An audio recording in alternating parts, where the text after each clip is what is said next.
Hello, everyone. It's Michael Jacob with Unleashing Intuition Secrets. Ukraine's army is being decimated, right? It is it's a NATO. It's a NATO trained, NATO supplied. NATO, when it was formed, was the Nazis from Germany basically started NATO. The Nazi generals basically were the first that came into NATO, and many Nazi generals from Germany over the years have been the head of NATO. So it is absolutely a former German Nazi organization, and it's being decimated by Russia, right? So Russia's not playing around this time. They're going to make sure that this Nazi army is absolutely destroyed, right? So, and then on the other side, we have weather that's being massively. You can see behind me. You're supposed to get lots of snow up here, a couple feet of snow over next couple days, weeks, and so forth. So, from the solar activity that's coming in, it's going to cause wonky weather, right? The coast of California is supposed to get 4 to 5 inches, and going deeper, there'll be some 4 or 5 inches well into throughout California, in the deserts and so forth. There'll be flooding, devastation. California has been under attack for a long time. They've been cloud seeding and all kind of crazy stuff. Area 51, they were dumping all kinds of aluminum in the air that's caused nano thermite and all kind of crazy stuff that got in the trees and on the houses and so forth. So when they came in and it hit it with the direct energy weapons, it basically caused a massive conflagration. Destroyed much of California. It's been an ongoing process of destroying California, and it's not going to let up. Now we know the deep state is on their last legs, but they know they're on their last legs, but they're going to destroy everything on their way out, guys. Right? So you need to be heads up. You need to be able to move and chuck and jive. Like when I was a running back playing football in high school, just like I'd get hit and I just kept moving. I get hit, I'd bounce, I hit somebody else because I was a very powerful runner. And so I have big, strong legs and powerful legs, and I just would jam people, right? So you got to be able to shuck and jive. Don't let them, get you trapped, because they're going to try to. They're going to try and take out as many of us as they can. And we have to be able to fight. Remember that, right? fight. All right. So stay informed, and you'll be able to survive. Right. Don't get into the negative mind states and so forth like that. I know some of you out there, New Agers, you think all you have to do is meditate and focus on love, and everything's going to be fine. But you're going to find out, right? So you have to get involved. You can't just pray and hunker down and trust that God's going to take care of you. You've heard my story many times where God sent people to, like the sheriffs came and just knocked on the door, and the guy was like, "Oh, God will take care of me," and no, the flood's coming. And then the boat came when they're on the first floor, second floor, and it's like, "No, God will take care of me." And then a helicopter came when they're on the roof, and they're like, "No, God will take care of me." And then they get to heaven, and it's like, "Well, God, I thought you were going to take care of me." So I sent like 3 times. I sent somebody to take care of you. So a lot of you guys in this group, you're involved. I'm not worried about that. No, I just did a show with Katie Bishop. She's a contactee and a walk-in, all kind of crazy stuff. She's got some incredible information. She talked about how this is a time frame where the earth will split. We've talked about this. I've had people that, well, I haven't had them on, but I've, and maybe I will, But this is one gentleman that basically talked to Jesus, and he said, the earth is going to be destroyed. Right? So the floods are coming. The storms are coming. The sun spots are launching plasma at us on a massive scale, and some of us will just go with the new earth, right? And but that's because we're involved, because we keep our consciousness on a high level, and we're watching for things that we need to do. Some people complain that I'm lucky because I can move around, and I went from Florida to here. Whatever, right? So wherever you're at, you can be safe to a certain extent. When you get the okay, it's time to go. Maybe it's time to go. And some of you are like, well, my jalopy won't even get down the street, so I'm just going to go with the old Earth and reincarnate on some other star system, right? So whatever. So for those of you that are involved and you want to, you want to be in control of your life, and you know that there are forces out there that want you to be successful, and you tap into them, and that's where many of us are going to be going. So destruction of the Ukrainian army.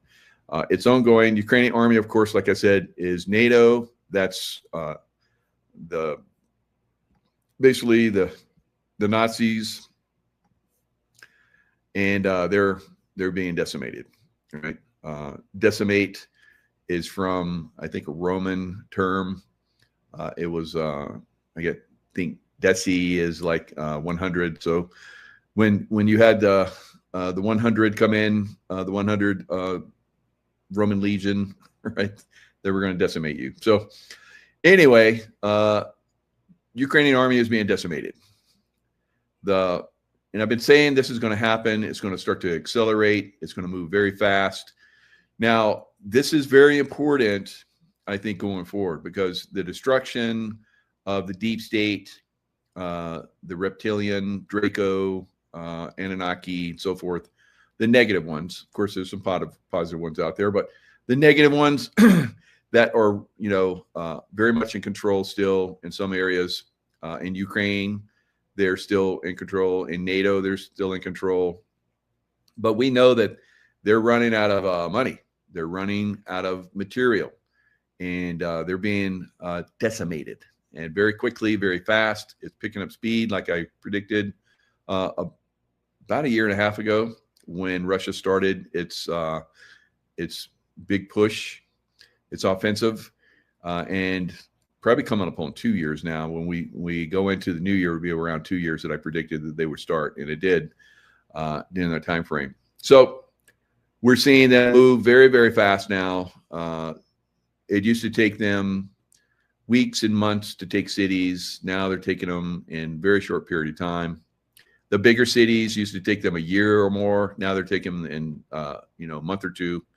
So it's really accelerating. And this picture that I'm showing right here, this area right here is 34 square miles or kilometers. So 34 square kilometers. Massive move for one day, guys. Massive, massive move. So it's a disaster. Disaster everywhere for Ukraine. Ukraine is basically the deep state. Zelensky has basically taken a lot of money that the United States taxpayers have given him, and he has mansions all over the world. Just recently, someone that was, I guess, money laundering all the money that was coming in, they were supposed to be making drones and so forth. The Ukrainians don't have a lot of drones because I guess these people are stealing the money instead of making the drones. And so this guy, I guess, multi-billionaire, of course, they were going to his house, but he got word and he left for Israel, right? Safe in Israel. How about that, right? Israel for last. So there was another one that was skimming, and I guess Zelensky and his team were going after them. Maybe they weren't getting their cut like they needed, like they felt they were supposed to. So they're like, go get those guys. They're not giving us our cut. And so they escaped. So the other one went to Turkey. So you got one in Israel, one went to Turkey, and I guess those areas are going to benefit from that, from those very rich people that come in there and whatever, right? So it's not going to Ukraine. So Ukraine is collapsing everywhere. The money's drying up. They want NATO and the United States. So the United States has basically frozen Russian assets, which is complete BS. That's basically it showed the rest of the world that you can be in our system, but if we don't agree with you, we'll seize your shit, right? So and Russia was like, G7 and part of the world and part of trading and all kind of stuff, and they decided that they were going to try and take Russia over like they did in the Soviet Union days, and Russia's like, screw you, we're not going to do that, and we're gonna destroy your Nazi army again. So that's what they're doing. I don't know if they're going to let them exist in Europe. There is potential that Russia will not stop at the Polish border, right? So we'll see. Anyway, decimation of Ukrainian forces. It's happening. And here's another one. Military summary basically is letting us know that, like I said, these cities are being taken down very quickly. Ukraine pulls out of negotiations, and that's not going to work out so good for them. So like the pulling out of negotiations, what they didn't have any negotiations. All it was like, we'll quit fighting you with our Nazi army, and you can have everything, right? So I guess Ukraine doesn't want to do that, and so Russia is going to keep coming.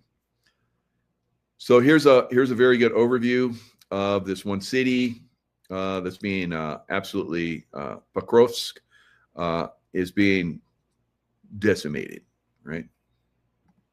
Across direction. During the previous 24 hours, the map has been updated significantly. So this is the situation by the end of the 13th of November. This is the situation by the end of the 12th of November. The Russians managed to turn into the gray zone up to 20-25% of the settlement of Mirnograd. This information was provided by neutral mappers, which means that the Russians are already in the city limits and are trying to force the Ukrainians and the Ukrainian army, or those who managed to survive, to move and to concentrate themselves somewhere along this area. And then Russians will start talks, will start negotiations. They will provide, of course, Ukraine. So we've seen that there's been, I think, 25 Ukrainians. They're like on crutches and wheelchairs and stretchers. 25 basically surrendered. We haven't seen that number. It's not a very significant number because there's thousands of Ukrainian soldiers being slaughtered, unfortunately. But we've not seen that kind of numbers for quite some time. Mariupol, some other places that Russia came in, and they knew that it was over for them. They didn't have any water, they didn't have any food, and they hadn't have any for a long time. So and so they dropped a bunch of leaflets on these guys, and they gave up. And then the place where they were, they blew it up with a over 6,000 pound bomb. They have some huge bombs now, and they're glide bombs, so they can go wherever they need them to go.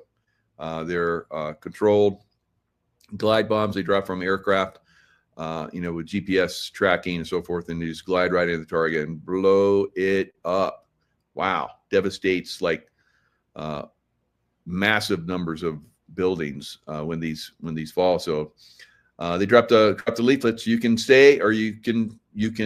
I guess those guys decided to live. So good for them, and hopefully a lot more are surrendering.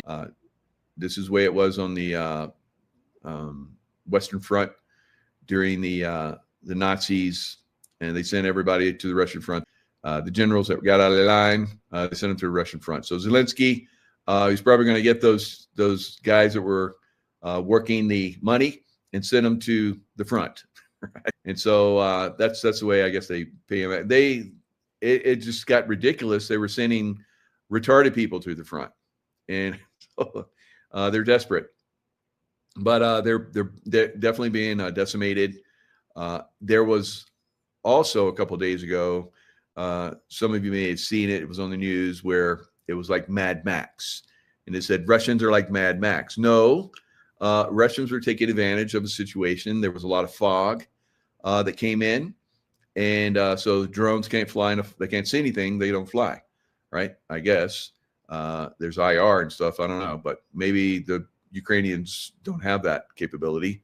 So anyway, the Russians were on motorcycles. They'd taken a bunch of cars and vehicles that were like, probably all decimated and blown up and stuff. And they reconfigured them so that they would run.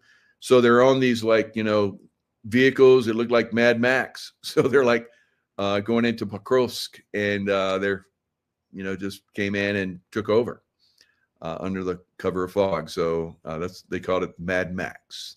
But they're very skilled fighters. Instead of walking into, they just found what they could and converted it and rode in like heroes. So that's the way I would have done it. So here's a little bit of more information. I'm going to show you some scenes here. This opportunity and chance to surrender. I'm not sure whether the Ukrainians are going to accept this or not. They still believe that Ukrainians, Syrsky, will be able to break through Russian defense around in the area of Rodinska and to make a corridor for evacuation. But we see that this hope is getting to nowhere. Furthermore, we got during the previous 24 hours a very interesting and very important video published by pro-Russian sources. In this video, we can see a Russian drone that was flying above the main supply lines, the main tree lines, and the main infrastructural objects across the city of Pokrovsk. And here we can see. So I don't know if you're catching, there's like tons of vehicles that have been destroyed. So let me take it back a little bit. Previous 24 hours, a very interesting and very important video published by pro-Russian sources. In this video, we can see a Russian drone that was flying above the main supply lines, the main tree lines, and the main infrastructural objects across the city of Pokrovsk. And here we can see tens of vehicles of the armed forces of Ukraine that were destroyed as a result of entering the Pokrovsk kill zone. So all these vehicles were destroyed by Russians with FPV drones, with different drones when the Ukrainians were trying to bring additional reinforcements and reserves or probably to evacuate. So dozens of vehicles. So dozens and dozens and dozens. So there's a British Land Rover that was decimated. And of course, there's German, American, you name it, country, NATO country, that's French that have given, armored vehicles and so forth. They're all being destroyed, right? So there's really not anything left to a great extent. So moving very quickly through that, and it's going to be very interesting going forward. So the market. So the market was down pretty significantly today. Of course, silver reached an all-time high today, all-time. And it was like over $54. And then the market decided to go kerplunk. So if you see if I can drag this down, there we go. So right up in here is the 54.47 area, I think. So all-time high on silver. You see how it just like it built a nice little, okay, we like this area. And then it collapsed because the market collapsed. The market collapsed almost 800 points. Now, the one thing that I was watching this today, and I saw the NASDAQ filled a gap, the Dow Jones filled a gap, and I'm like, okay, it's going to go up. Well, first, let me go look at this S&P. Oh, no, the S&P had a huge gap, massive gap that had to be filled. And so it was. So as you guys can see here, this gap right here, super massive gap. Let's see, it was at 67.30 all the way up to 67.70. So 40 or no, it's like a lot more, over 100. So anyway, it gapped down and it just kept going down all day. And you guys see here, it finally hit that, it filled that gap, because you guys know what I talk about. I talk about this all the time. there's gaps. Gaps got to be filled. And so it came down, filled that gap. And tomorrow it'll probably be up, 1,000 points. I don't know. I'm just kidding. Maybe. So, or maybe it'll just collapse some more. Who knows? So I know that you crypto bros and gals are like, totally into, crypto. I saw like a special report where they were saying that crypto is now in a Dow theory bear market. So that could be just whatever. It could be just a pullback like we saw today. Crypto pulled back pretty significantly. Right now it's like 98.8. I don't know what it ultimately went down to. Let's look. So ultimately went down to 98 right on the dot. How about that? So, and then it bounced. So right now it's just in the process of trying to find where it wants to go, right? And it could be up, it could be down forever, right? I don't know. A lot of people are like, we'll get out of stocks and we'll go to crypto. It didn't look like that today. So I've been watching, like I said, I've been watching crypto. Crypto has been leading the stock market down. So now here, like I said, is silver. Silver was down over $1. Now silver is in high demand right now. I saw a post recently, I think today, where some group, it didn't specify who it was, but some group purchased silver at the highest amount ever, right? So silver is becoming scarce in a lot of places. And scarcity means people are going to have to pay more for it. And so that's why you're seeing silver is not going to stop. Silver is going to probably, maybe by the end of the year, be like I predicted, around $75, maybe 85, 75, 85. A lot of people were saying 100. I think 150 by the middle of next year, easy, maybe sooner. Right. So that's 3x from where it is now. Now, a lot of you guys are like, it's too high. It's already gone. It's already reached its peak. No, it's not. And it will go much, much, much higher as the stock market and crypto goes down. Pretty much almost like bye-bye, right? It's going to go bye-bye, right? But enjoy it while you can. And you might, like I said, you might get it. I think it's going to go higher. There's a lot of fear right now. They filled up a gap. Maybe it'll go higher now. So we'll see. Could be a bargain. Bargain and pawn shop, I was able to get 30 for each. What, silver? You sold silver $30? What are you talking about? It's like over 50. So anyway, silver to the moon, Miss Mindersu. Yes, Miss Mindersu, you're correct. Silver will go to the moon. In fact, I think silver is going to go to Jupiter.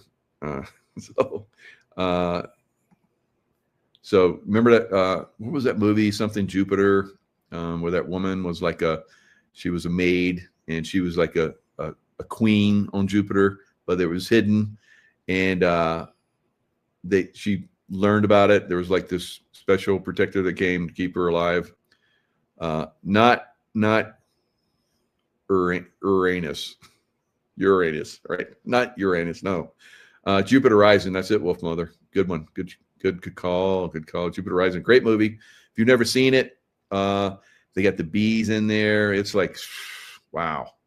The bees know that she's like a beautiful Jupiter mother, right? So very, very good. Jupiter Ascending, no, Jupiter Rising was a movie. Jupiter Rising, yep. Ascending and rising, kind of the same thing. So close, not quite a cigar, but we'll give you a cigarette, all right? I don't smoke, so you'll have to get it somewhere else. So anyway, the cold is coming, and the solar storms are going to make it a lot worse, right? So let's look at David Dubine. He has a nice little show, and he talks about it.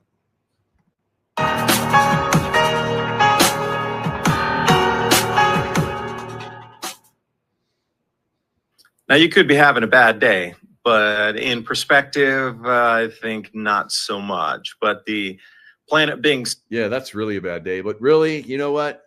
We're going to find out that we've had a few bad days with all this solar activity, guys, because all that energy just went into the earth, and it's going to cause some problems.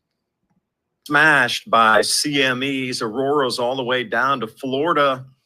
There's been record cold down to Florida, but you're not hearing about it. They want you to look at the pretty colors in the auroras, which I'll bring you tomorrow's video. Incredibly beautiful, but starting at the record polar vortex swinging down. Lock that in for you.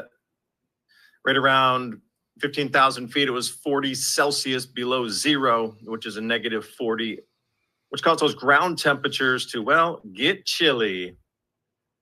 And what's interesting is as it moved offshore, creating this pattern of ice crystal clouds, which you normally see along the North Pole boundary. But hey, with the Earth's magnetic field collapsing. North Pole, yep, the Earth's magnetic field is collapsing because we're getting hammered by these solar storms. So not so good, not so good stuff. All right. So we're going to continue to see a lot of this weather craziness. And let's look at the next weather craziness that's coming. Massive amounts of water. It never rains in California, but when it does, it pours. And that's what we're going to see. And we're already starting to see that right now.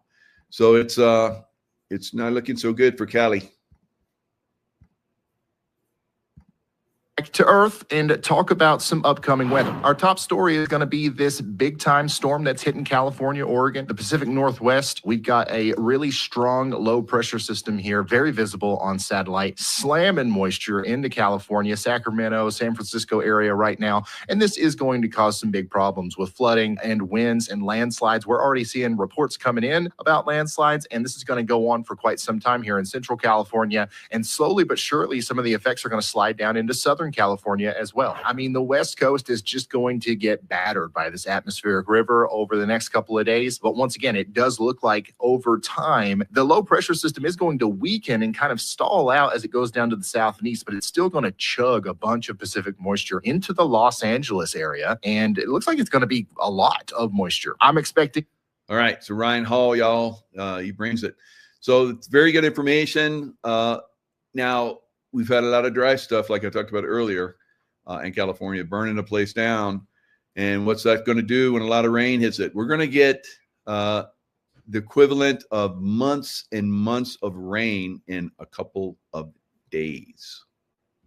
Widespread flooding, down trees, especially in more central and northern parts of California with the down trees. But even in Southern California, flooding is on the way. Get ready for it. Just look at the amount of rain that we could see over the next 1 to 5 days. These are crazy numbers for California, especially around Los Angeles down here. Some places will see much more than 4 inches of rain in a short period of time. This will lead to flooding. And of course, this is going to be a problem in those burn scars. But even outside of that, this could be a problem just for general areas around Los Angeles, Santa Barbara. Yeah, that's going out to the deserts. So the deserts like it.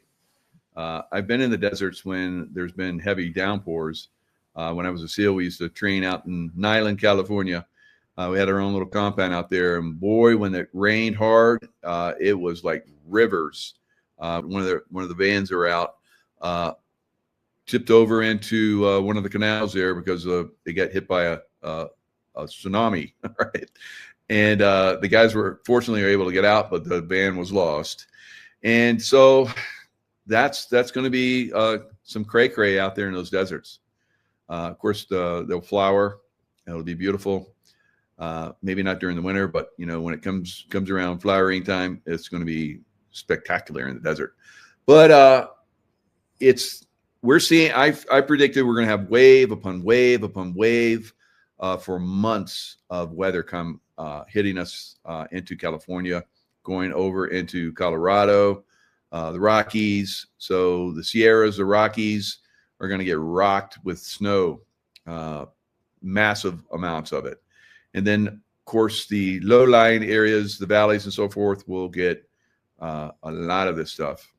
And, if they were smart, what they would do is reservoir this stuff up, but California just let it run out to sea, and then the farmers don't get any water. It's like, what group put these crazy people in, well, we know who it is, the Anunnaki and the reptilian. So of course, I look at Gavin Newsom, looks like a vampire to me, but I guess somebody in the reptilian line owns his DNA. I don't know. That's the only thing I can figure out. So I mean, look at this weather. Unbelievable. All the way out into Phoenix. The high mountains are going to get this. So you'll see high mountain snow all the way out into, of course, Colorado, Nevada, into New Mexico, and Arizona, Utah, of course. So all these mountains are going to get massive amounts of snow, right? It's going to be, you think he's a reptile? Wolf Mother, I agree. I think he's a reptile.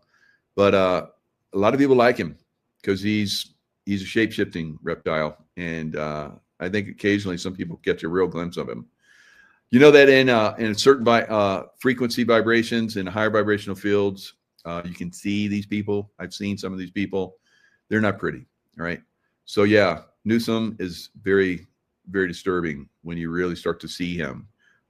I call him a vampire, but he looks like some kind of snake man when you see the real vibrational frequencies. So Santa Maria, and then of course up there into the Central Valley, up towards Redding, and a lot of this is going to actually fall as snow in the higher elevations, which is why we've had to pull out the snow map here, and you can see that it looks like about 2 feet of snow is going to be possible at the highest elevations of the Sierra down here. So get ready for this storm. It's going to be relentless for the next couple of days, especially in southern portions of California, and it does look like it's going to come along with some flooding. Even all the way out there on the Day 3 WPC excessive rainfall outlook, we are highlighting the Los Angeles area and the Death Valley National Park for significant flooding. This will likely be upgraded to a moderate risk before all is said and done. So that's significant flooding with a moderate risk, and who knows, maybe it will become high risk further on. I think it will.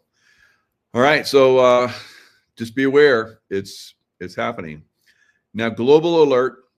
General Flynn warns America's enemies are preparing to launch thousands of terror attacks designed to collapse the United States in the next 90 days. So he was on Alex Jones' show. I don't know where he's getting the information from. I guess he's still tapped in, although I guess he wasn't tapped in when the guys from FBI came and took him down. So, but he seems to be tapped in here. Right, because I've been warning about this for like quite some time. So, deep state dangerously close to derailing Trump agenda. So, thousands of terror attacks designed to collapse the United States in the next 90 days. So, the former head of the defense agency warns that America's survival literally hangs in the balance, and if massive deep state indictments don't happen soon, their plan to destroy America will succeed. And of course, we had Juan on last night. We're trying to get Tina Peters freed. Her son, Remington, former Navy SEAL, he's rolling over in a grave. He's like, Mike, come on, please go rescue my mom. I'm like, I can't do that. Right? So not in this reality, but I'm trying in the other realities, guys. Sending prayers, sending, the love frequency, to help out Tina. Hopefully it helps. But these evil ones are very powerful, so that they have a little notch in their side. Now, I don't know why the Department of Justice is not contacting Pueblo correction facilities where Tina is located and transferring her into a federal facility where she'll get support and stuff that she needs, and maybe even a little bit of freedom, maybe even complete freedom. I don't know. I don't know why, guys. There's could be some more pressing stuff. Maybe there's a reptilian lineup that if they do that, then they'll come in and raid the DOJ and FBI headquarters. I don't know. So, but it seems very strange to me that the one person that really risk everything for Trump more than probably anyone else out there is being kept behind bars. And I think President Trump is failing here, right? President Trump and his team. So there's lots of, phone numbers to call. In my X, Juan did another show, and they're saying DOJ and White House. There's more numbers because we called, the governor of Colorado. I guess that didn't work, right? So we blew his phone up, and I guess now we're going to blow up the DOJ and the White House. This is crazy. This is, if we can't release just one person, hello, it's not looking so good. All right. So that's kind of where that is right now. All right. All right, guys. That's all I got for right now. So lots of rain and snow and so forth for the West Coast. And I guess a heat wave for the rest of, America after having a polar vortex come down. Now you're going to get a heat wave, and then you're going to get another polar vortex, and you're going to, I don't know about another heat wave, but it's going to be back and forth. Wonky weather with this sunspot activity that's really cranking at us. So just be heads up, going forward. Weather's going to get crazy, and earthquakes are going to get crazy, volcanoes, tsunamis, oh my. So everything's coming, right? So be open-minded, be ready to roll, right?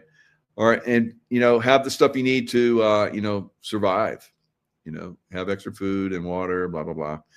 We've been talking about that for like 5 years now, Mike. It hasn't happened yet. Well, some of us it has. So just be ready to roll like I did when I was in Florida with Hurricane Helene. I was like, what? This is completely unnatural. And I've been able to push these out for years, and something is different, right? So I loaded up the truck and moved out of there, right?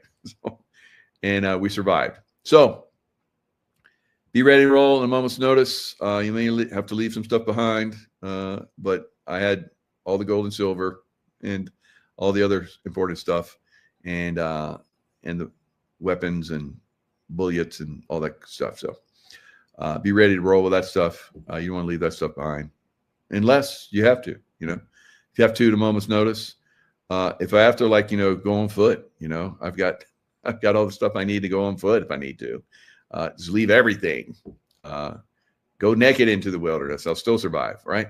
So be ready. Be ready. It's going to get. It's going to be a really crazy year because the reptilians are really pissed. They can be very nasty, right? And they're gonna do what they can to create problems for us. All right. Lots of love. Stay in love vibration, and I'll see you guys next time.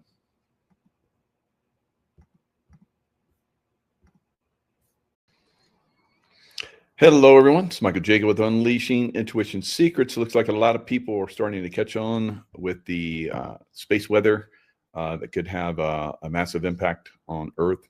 And we're going to talk a little bit more in detail about that. So very, very, I think it's going to be a biggie.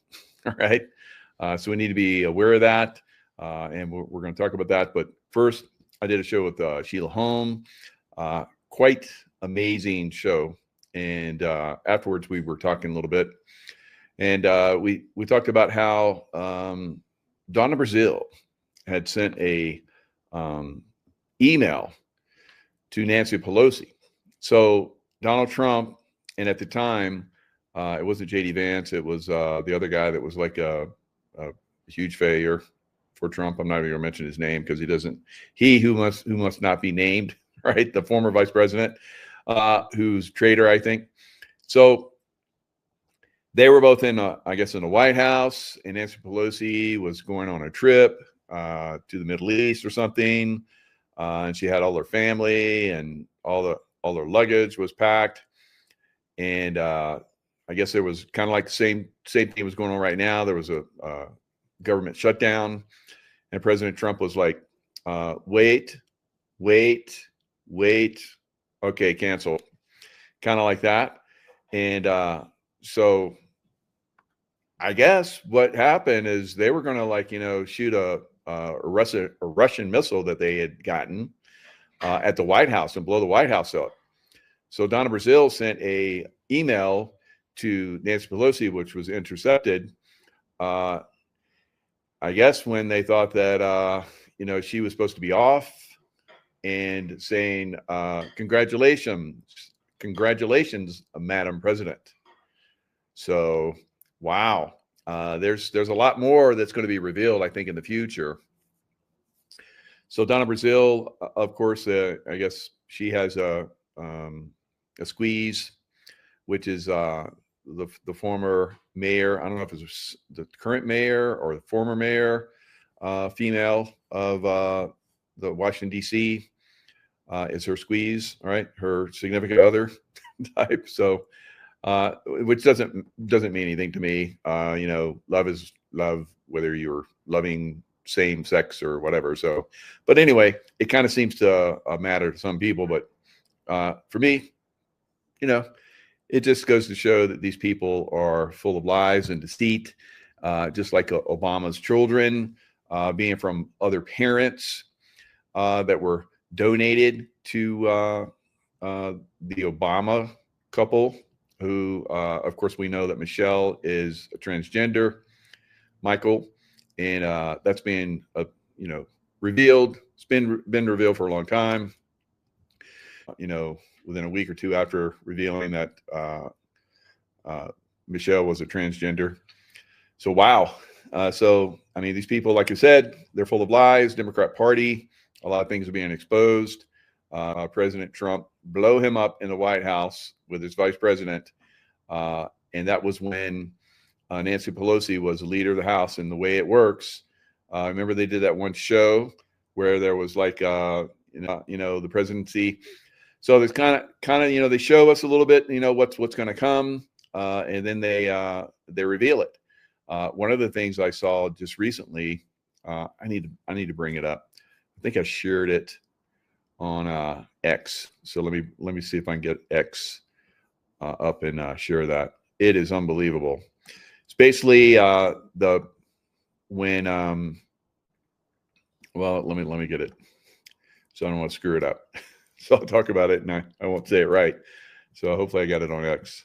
I know I was sharing it everywhere else. So let's see. Is it there? Come on.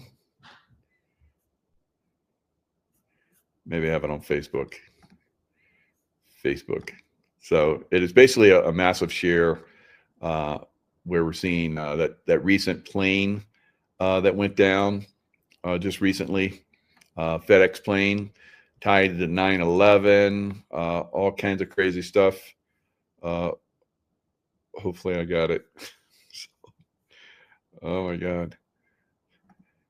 Maybe I should just move on. I'll just have it ready for next show, but it's stunning. It's a stunning reveal. I'm not seeing it in Facebook, so either. It's one of those things where, you think you share it to some places and then you find out later you share it someplace else. Because I got so many different things going on. So, but is that it? Nope. Got it. So it's going to be very, very interesting to reveal this one, guys, because you're going to love it. All right, here we go.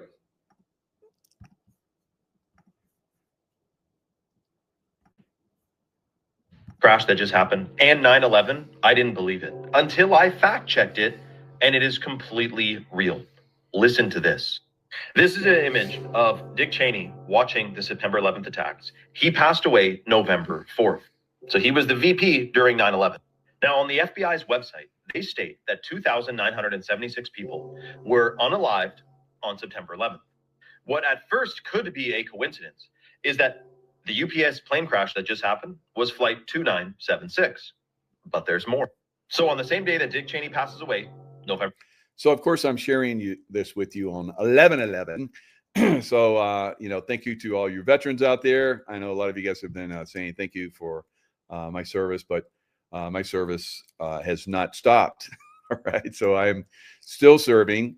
My life is still threatened. I feel in some cases that I am under or have been under more threat, sharing this stuff on, social media than I ever did when I was in the military or working in the CIA in combat zones. It's crazy.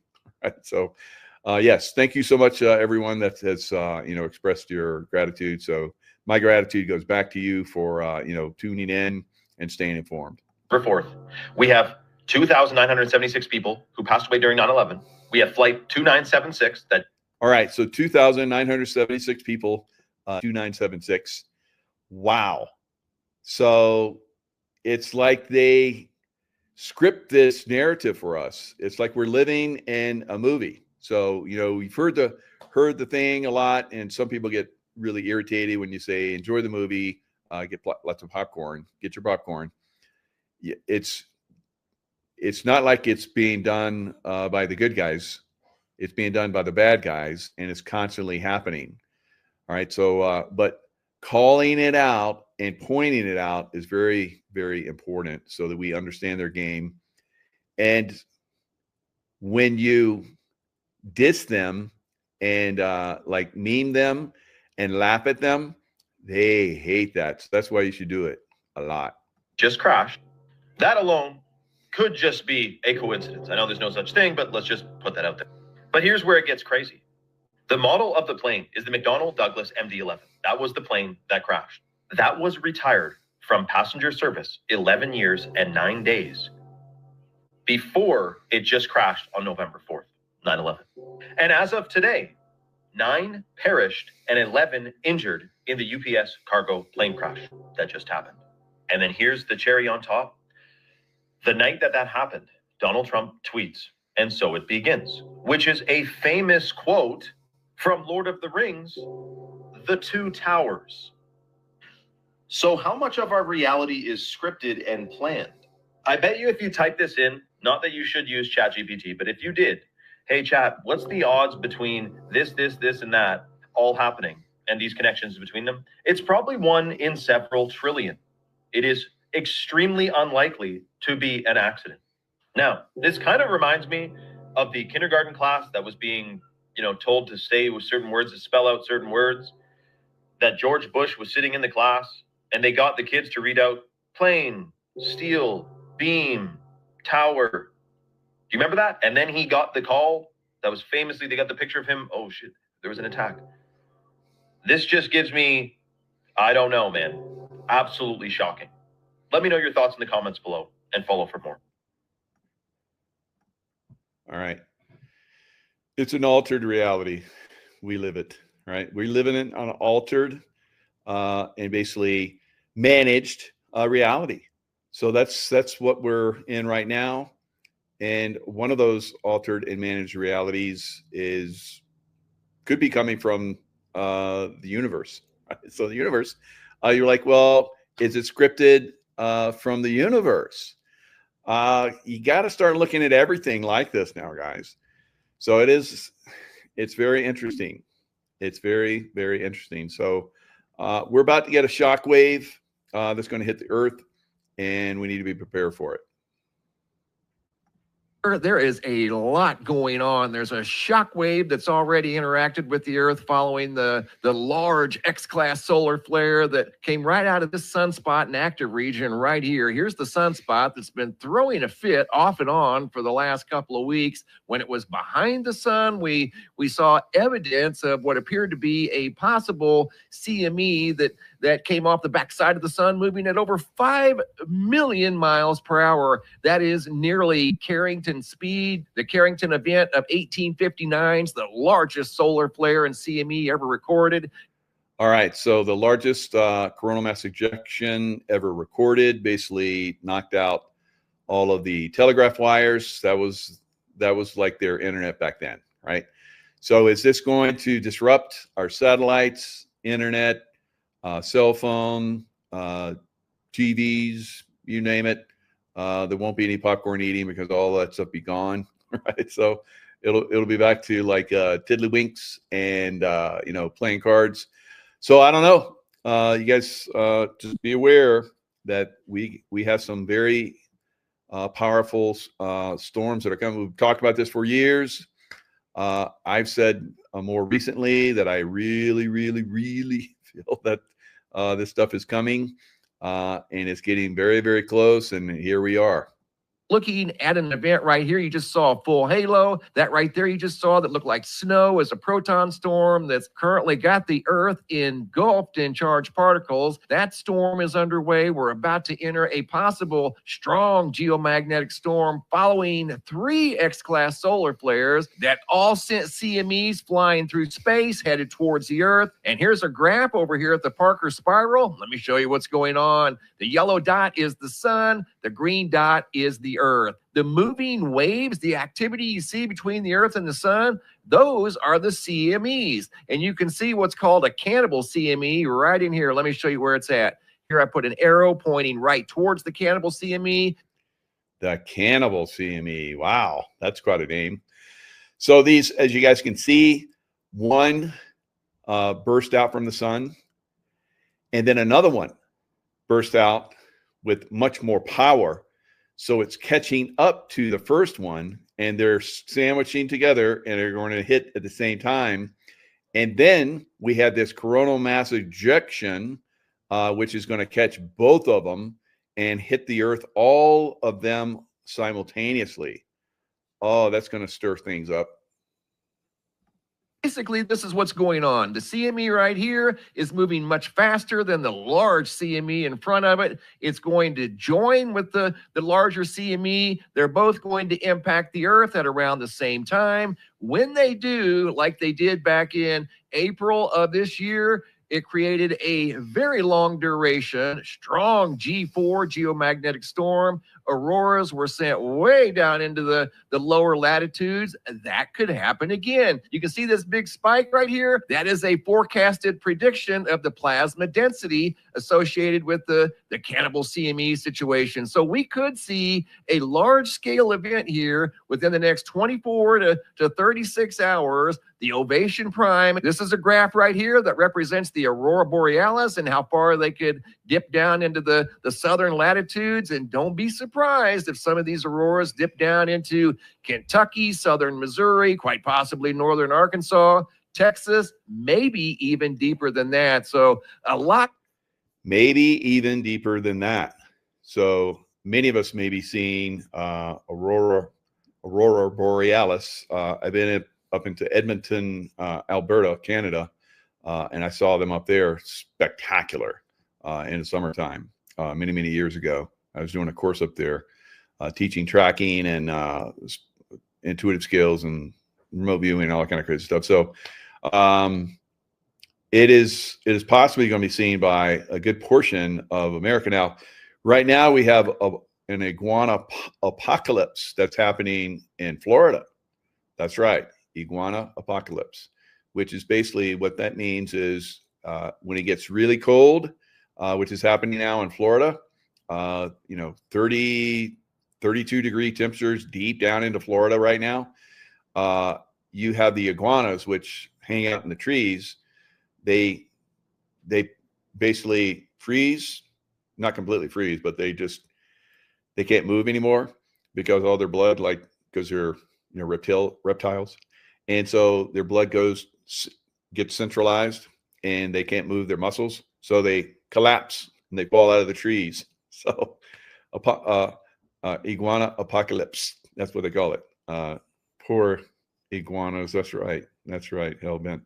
So that's, they recover though. It warms up, the sun comes out and it warms them up and then they scurry around again. So, but it is kind of interesting. I've never seen it myself, but I've seen it talked about quite some time. All right, so crazy stuff happening. Crazy stuff. Mike said that there was going to be winter would come early this year, and it definitely is. All right, so lots of craziness out there, and the craziness is not going to stop anytime soon. All right, so this craziness, I think, is going to continue for the next couple of years. So the Carrington event of 1859 was the most intense geomagnetic storm recorded in history, caused by a massive solar flare and coronal mass ejection from the sun. It resulted in spectacular auroras visible far beyond the polar regions and caused significant disruptions to telegraph systems on Earth. So expect, significant, disruptions going forward. Now, let's look at, what the experts say. Right? What do the experts say? Do solar flares or magnetic storms, space weather, cause earthquakes? All right. Can you predict earthquakes? No. Can animals predict earthquakes? Well, they didn't quite say no, but kind of said no. But of course, we know animals are very in tune, and they scurry away or get crazy just before earthquakes. So watch your animals. Can megaquakes really happen like a magnitude 10 or larger? No. All right. You guys are like on thin ice there. All right. Can the ground open up during an earthquake? Yes. I didn't say yes, but shallow crevices can form during earthquakes. Will California eventually fall into the ocean? No. So there you go, guys. Don't worry. California will not fall into the Pacific, right? Although many psychics in the past have said yes, but the experts say no. So, all right. So don't worry. Don't worry. It's no problem. So the Great Midwest Earthquake of 1811. So here's the experts again. You can trust your government. Ask any Indian. They'll tell you can trust their government. 200 years ago, a series of powerful tremblers devastated what is now Missouri. Could it happen again? So they say no. It was a freak event. So the screams of their frightened inhabitants running to and fro, not knowing where to go or what to do, the cries of the fowls and beasts of every species, the cracking of trees falling, formed a scene truly horrible. So the Mississippi River actually reversed, caused lots of flooding. So each New Madrid earthquake had a magnitude of 7.5 or greater, maybe a 10, right? So the first one struck on January 23rd, and February 7th was the second. So they talk about these big disasters and so forth, and it said, but 8-year-old Godfrey Lesueur saw the ground rolling in waves like a great loaf of bread to the height of many feet, right? So thousands of fissures, ripped open fields, like USGS said that, yeah, it could happen. But here we have accounts of thousands of fissures, ripped open fields, and geysers burst from the earth, spewing sand, water, and mud and coal high into the air. All right, so sand blows tell a dramatic story. So they said geologists once assumed that the 1811-12 disaster was a one-time event and little cause for concern for the people. So again, you can trust the government. Ask any Indian, right? So then 2 decades ago, so this was well over 100 years, almost 150, 60, 70, 80, whatever, 200 years ago. 200 years later, they say, expert Mortitia Tuttle and her colleagues began dissecting sand flows in the 5 states surrounding New Madrid. The sand blows were left by geysers when debris surged up through narrow dikes and landed in wide mounds. Sand blows tell a dramatic story of the widespread shaking of these large earthquakes.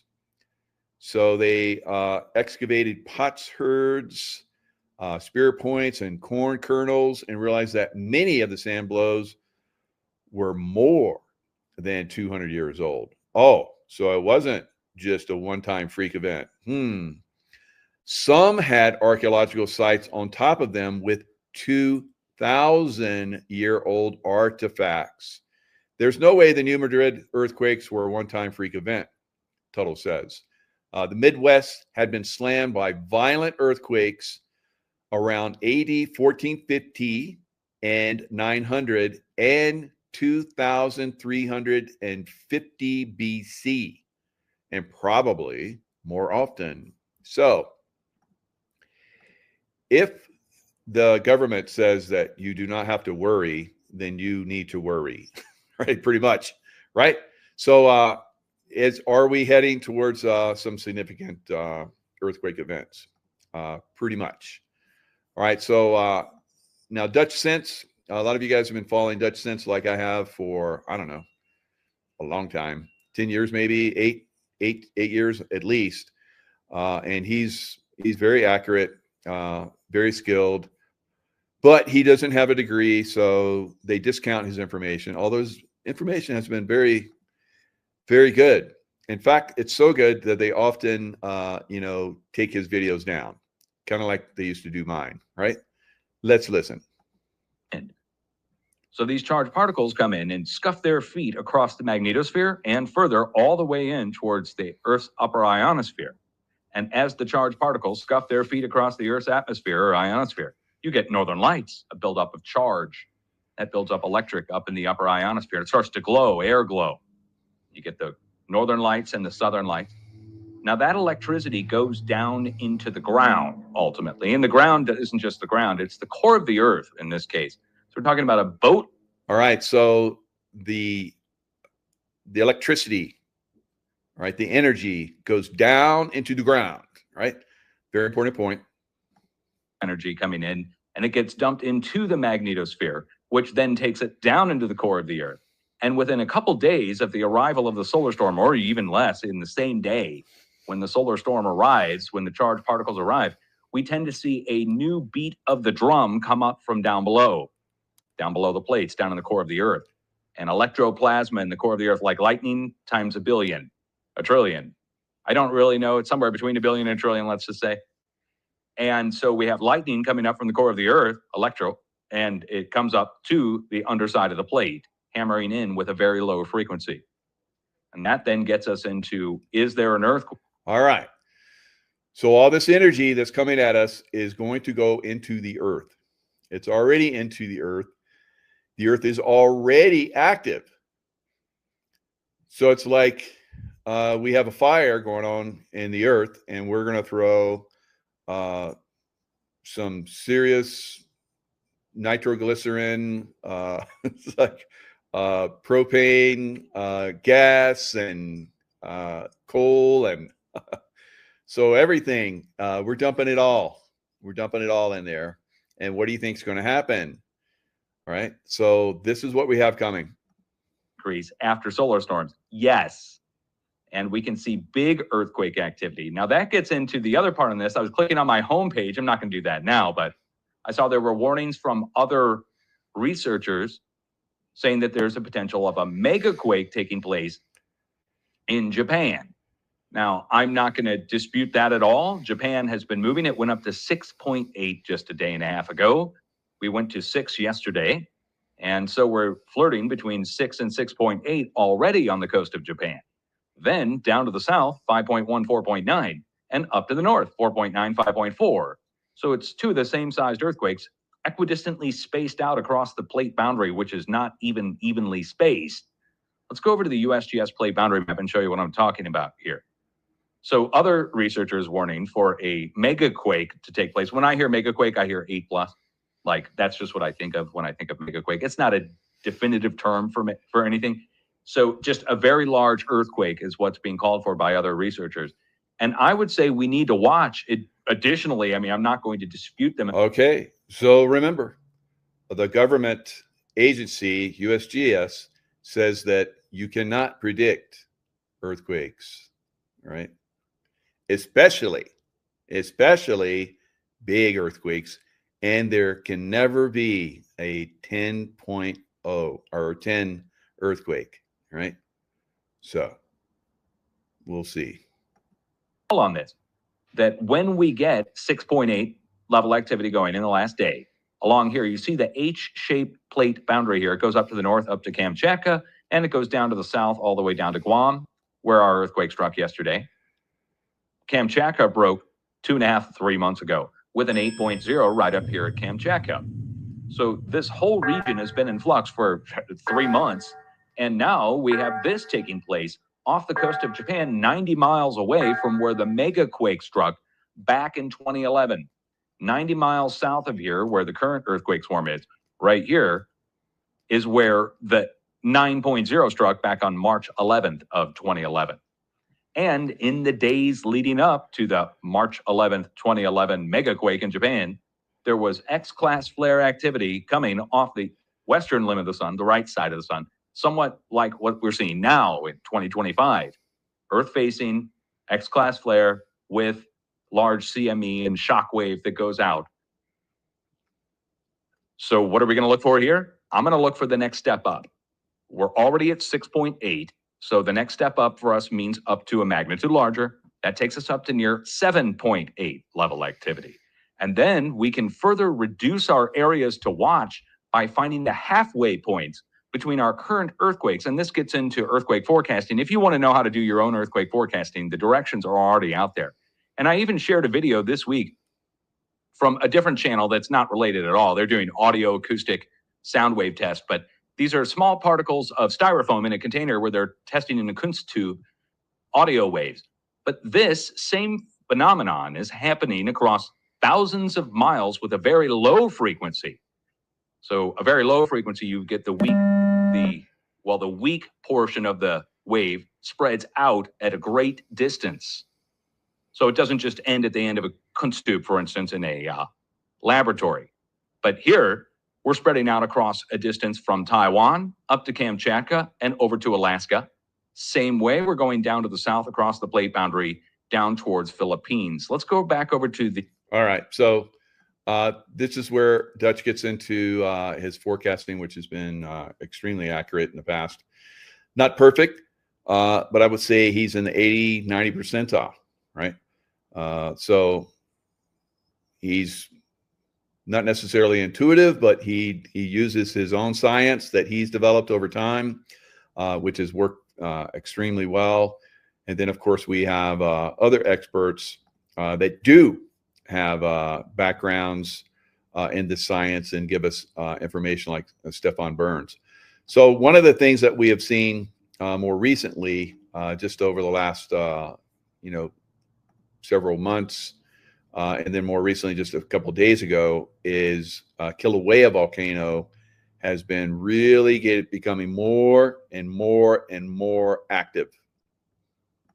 I say this as a geologist and volcanologist. What you are looking at are twin 1,100-foot or 335-meter-high lava fountains produced at the summit of Hawaii's Kilauea volcano on November 9th, 2025. These dual vents were located in the southwestern segment of its summit caldera and erupted a truly stunning amount of lava. During the 297 minutes it continuously erupted for, enough lava was erupted every 5.3 seconds to hypothetically fill a full Olympic-sized swimming pool. All right. So every 5 seconds is filling an Olympic-sized swimming pool. Whatever. Right. So now imagine that magnified, I think, probably coming for a lot of these volcanoes around the world on a much more massive scale. Right. So one of those that I've been predicting is going to go supernova is Camp Flegrei. So let's look at what's going on. So this could be it, guys. This new energy coming in could kick off Japan and could cook off Camp Flegrei. Agree volcano update. Guys, I have been suspecting it, and now we have the confirmation.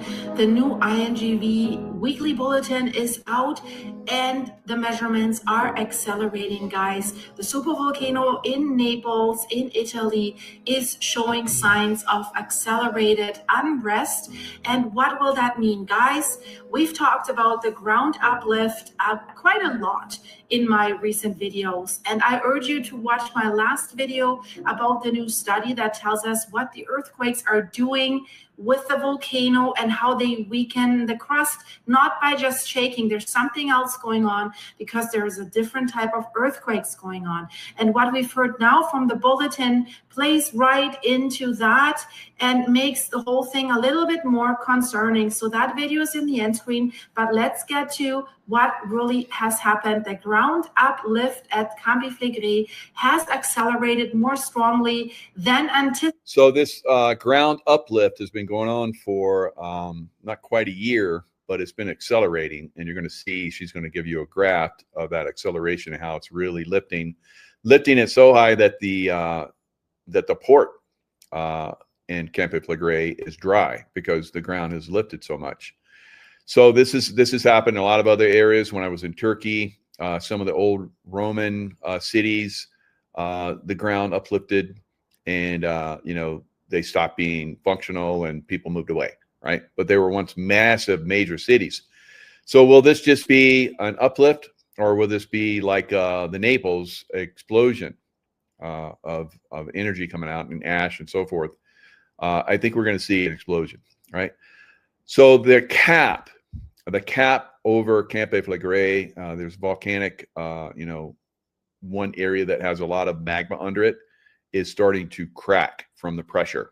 So we're getting close to this thing blowing. So they have corrected their data compared to the last bulletin, where the ground uplift was set to have raised from 1.5 centimeters a month to 2 centimeters a month. But now it is 2.5 centimeters a month. And you might think, well, what are you talking about? This is just a few millimeters in a hole of just a few inches.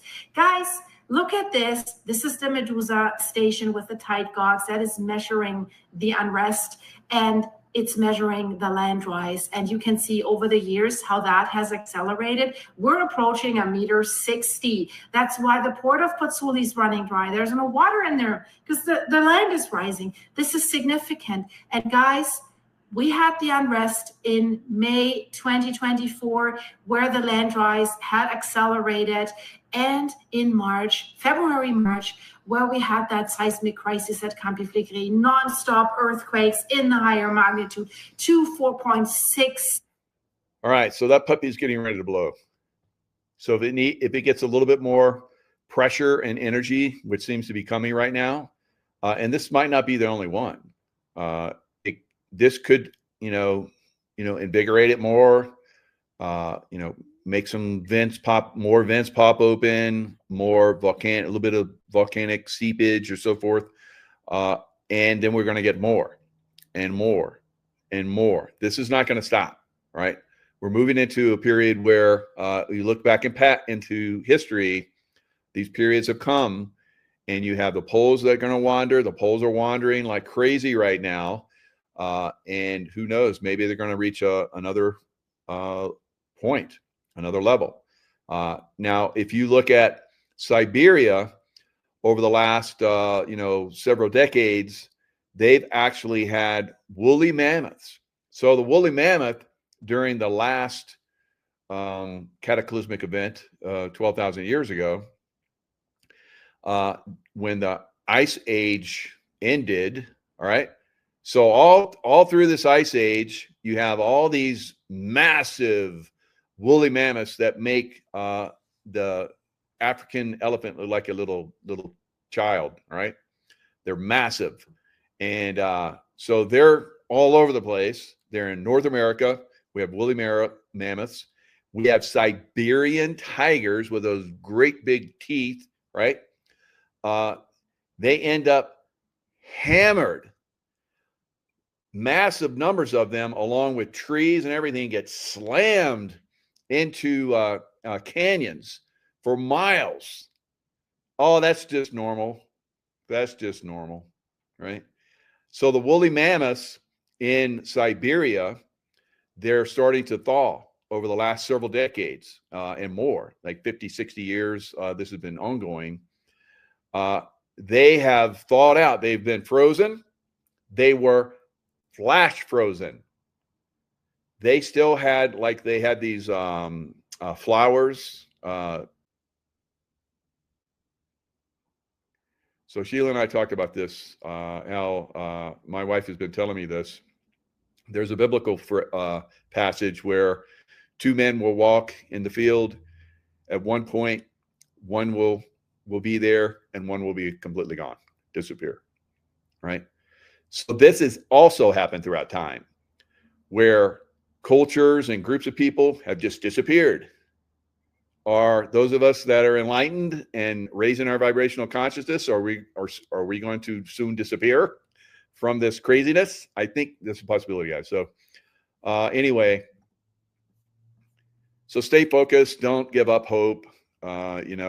Maybe we're just going to create a new Earth. I've heard from a guy that I think it's called 44 Hours, where he died and came back, and Jesus talked to him, and he said that he's not going to, when there's destruction that's happening now on Earth, he's not going to come and refurbish Earth. He's going to create a new Earth, right? So you need to be aware of that.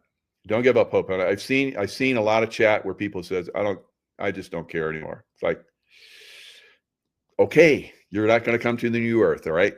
So it's like, you're not going to be part of the team then. So we want everybody to get involved in this, guys. So stay focused. Don't lose hope. I think there's going to be some major positive events that are going to come in the future. So just stay with the program. Don't give up, right? Look at that sky back there.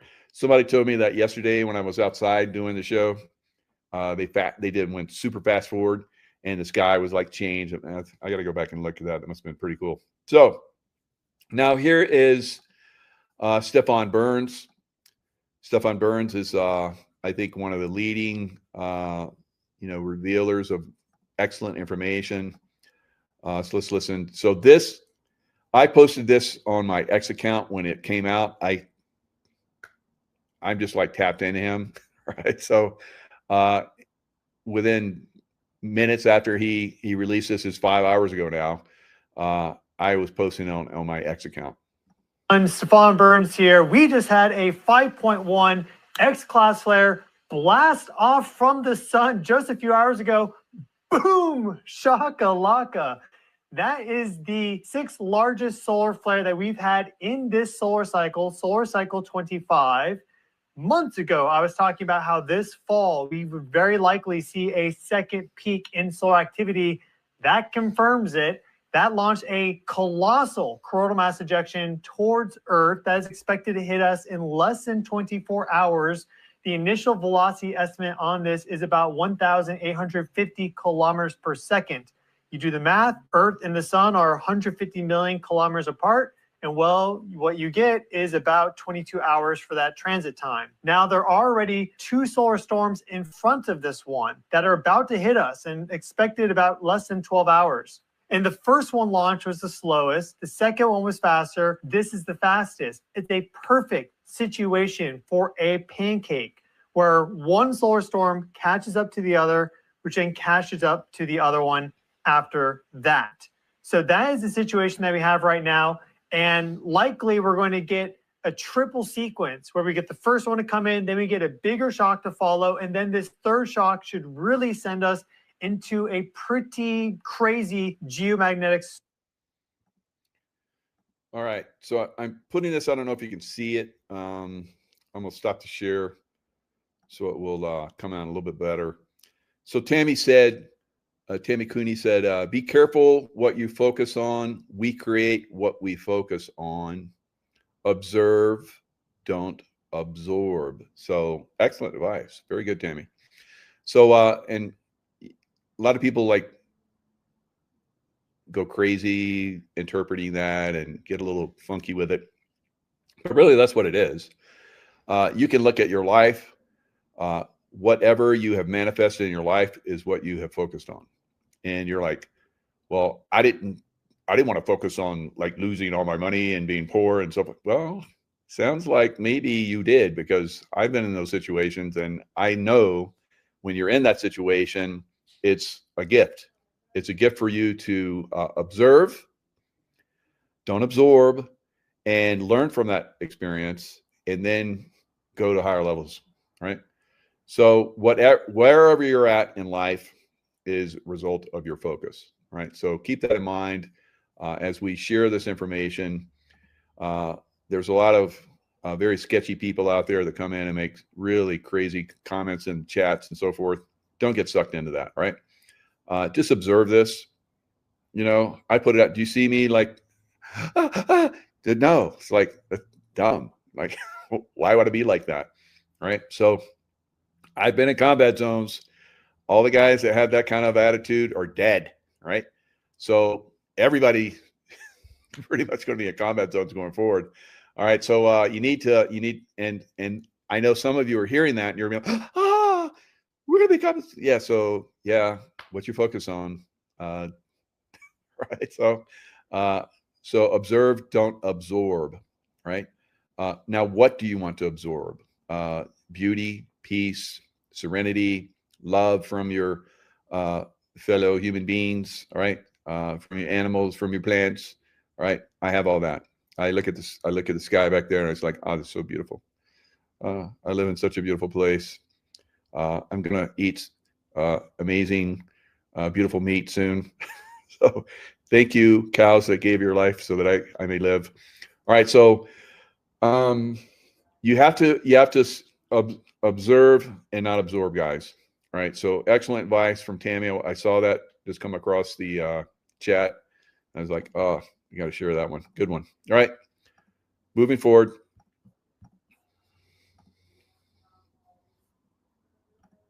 And as a result of that, we're likely to see G4 conditions. I would not be surprised if we get a G5 geomagnetic storm within the next 2 days.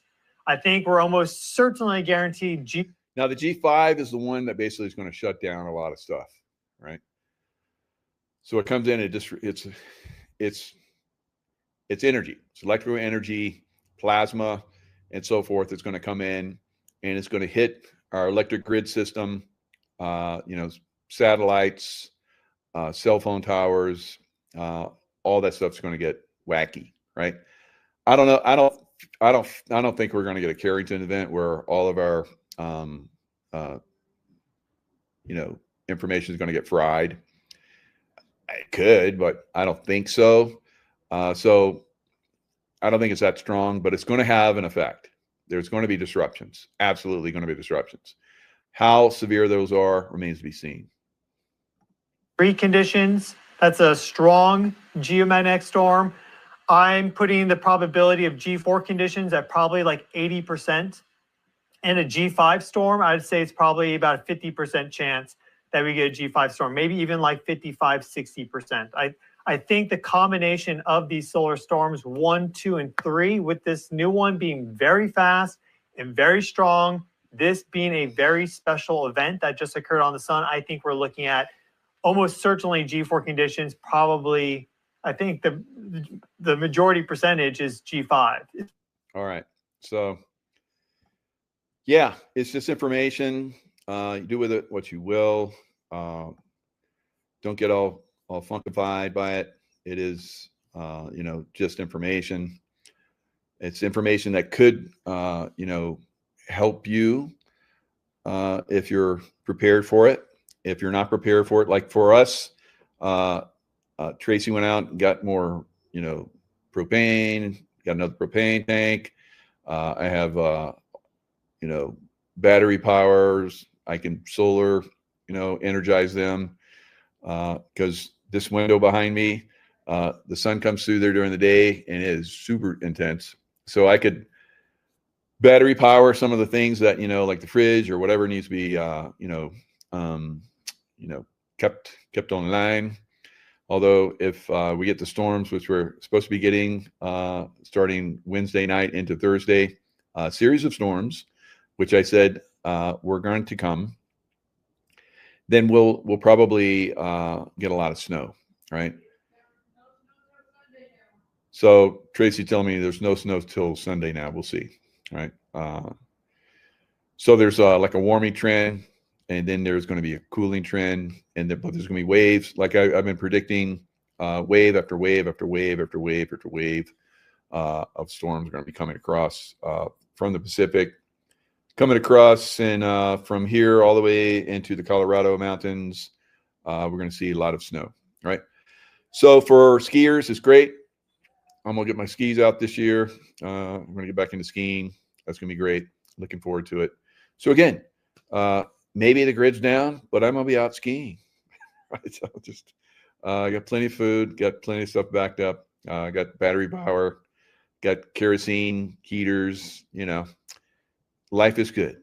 And, got somebody to snuggle up with. So no problemos. All right, guys, stay in the love vibration. Just be heads up. The next few days, when this energy starts to come in, it's going to start to come in tomorrow at some point, and then it'll increase over time.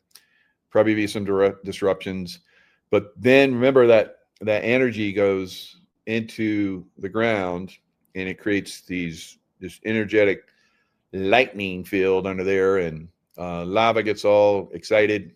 And it's got to go somewhere, so it might be coming to the surface. So just be heads up.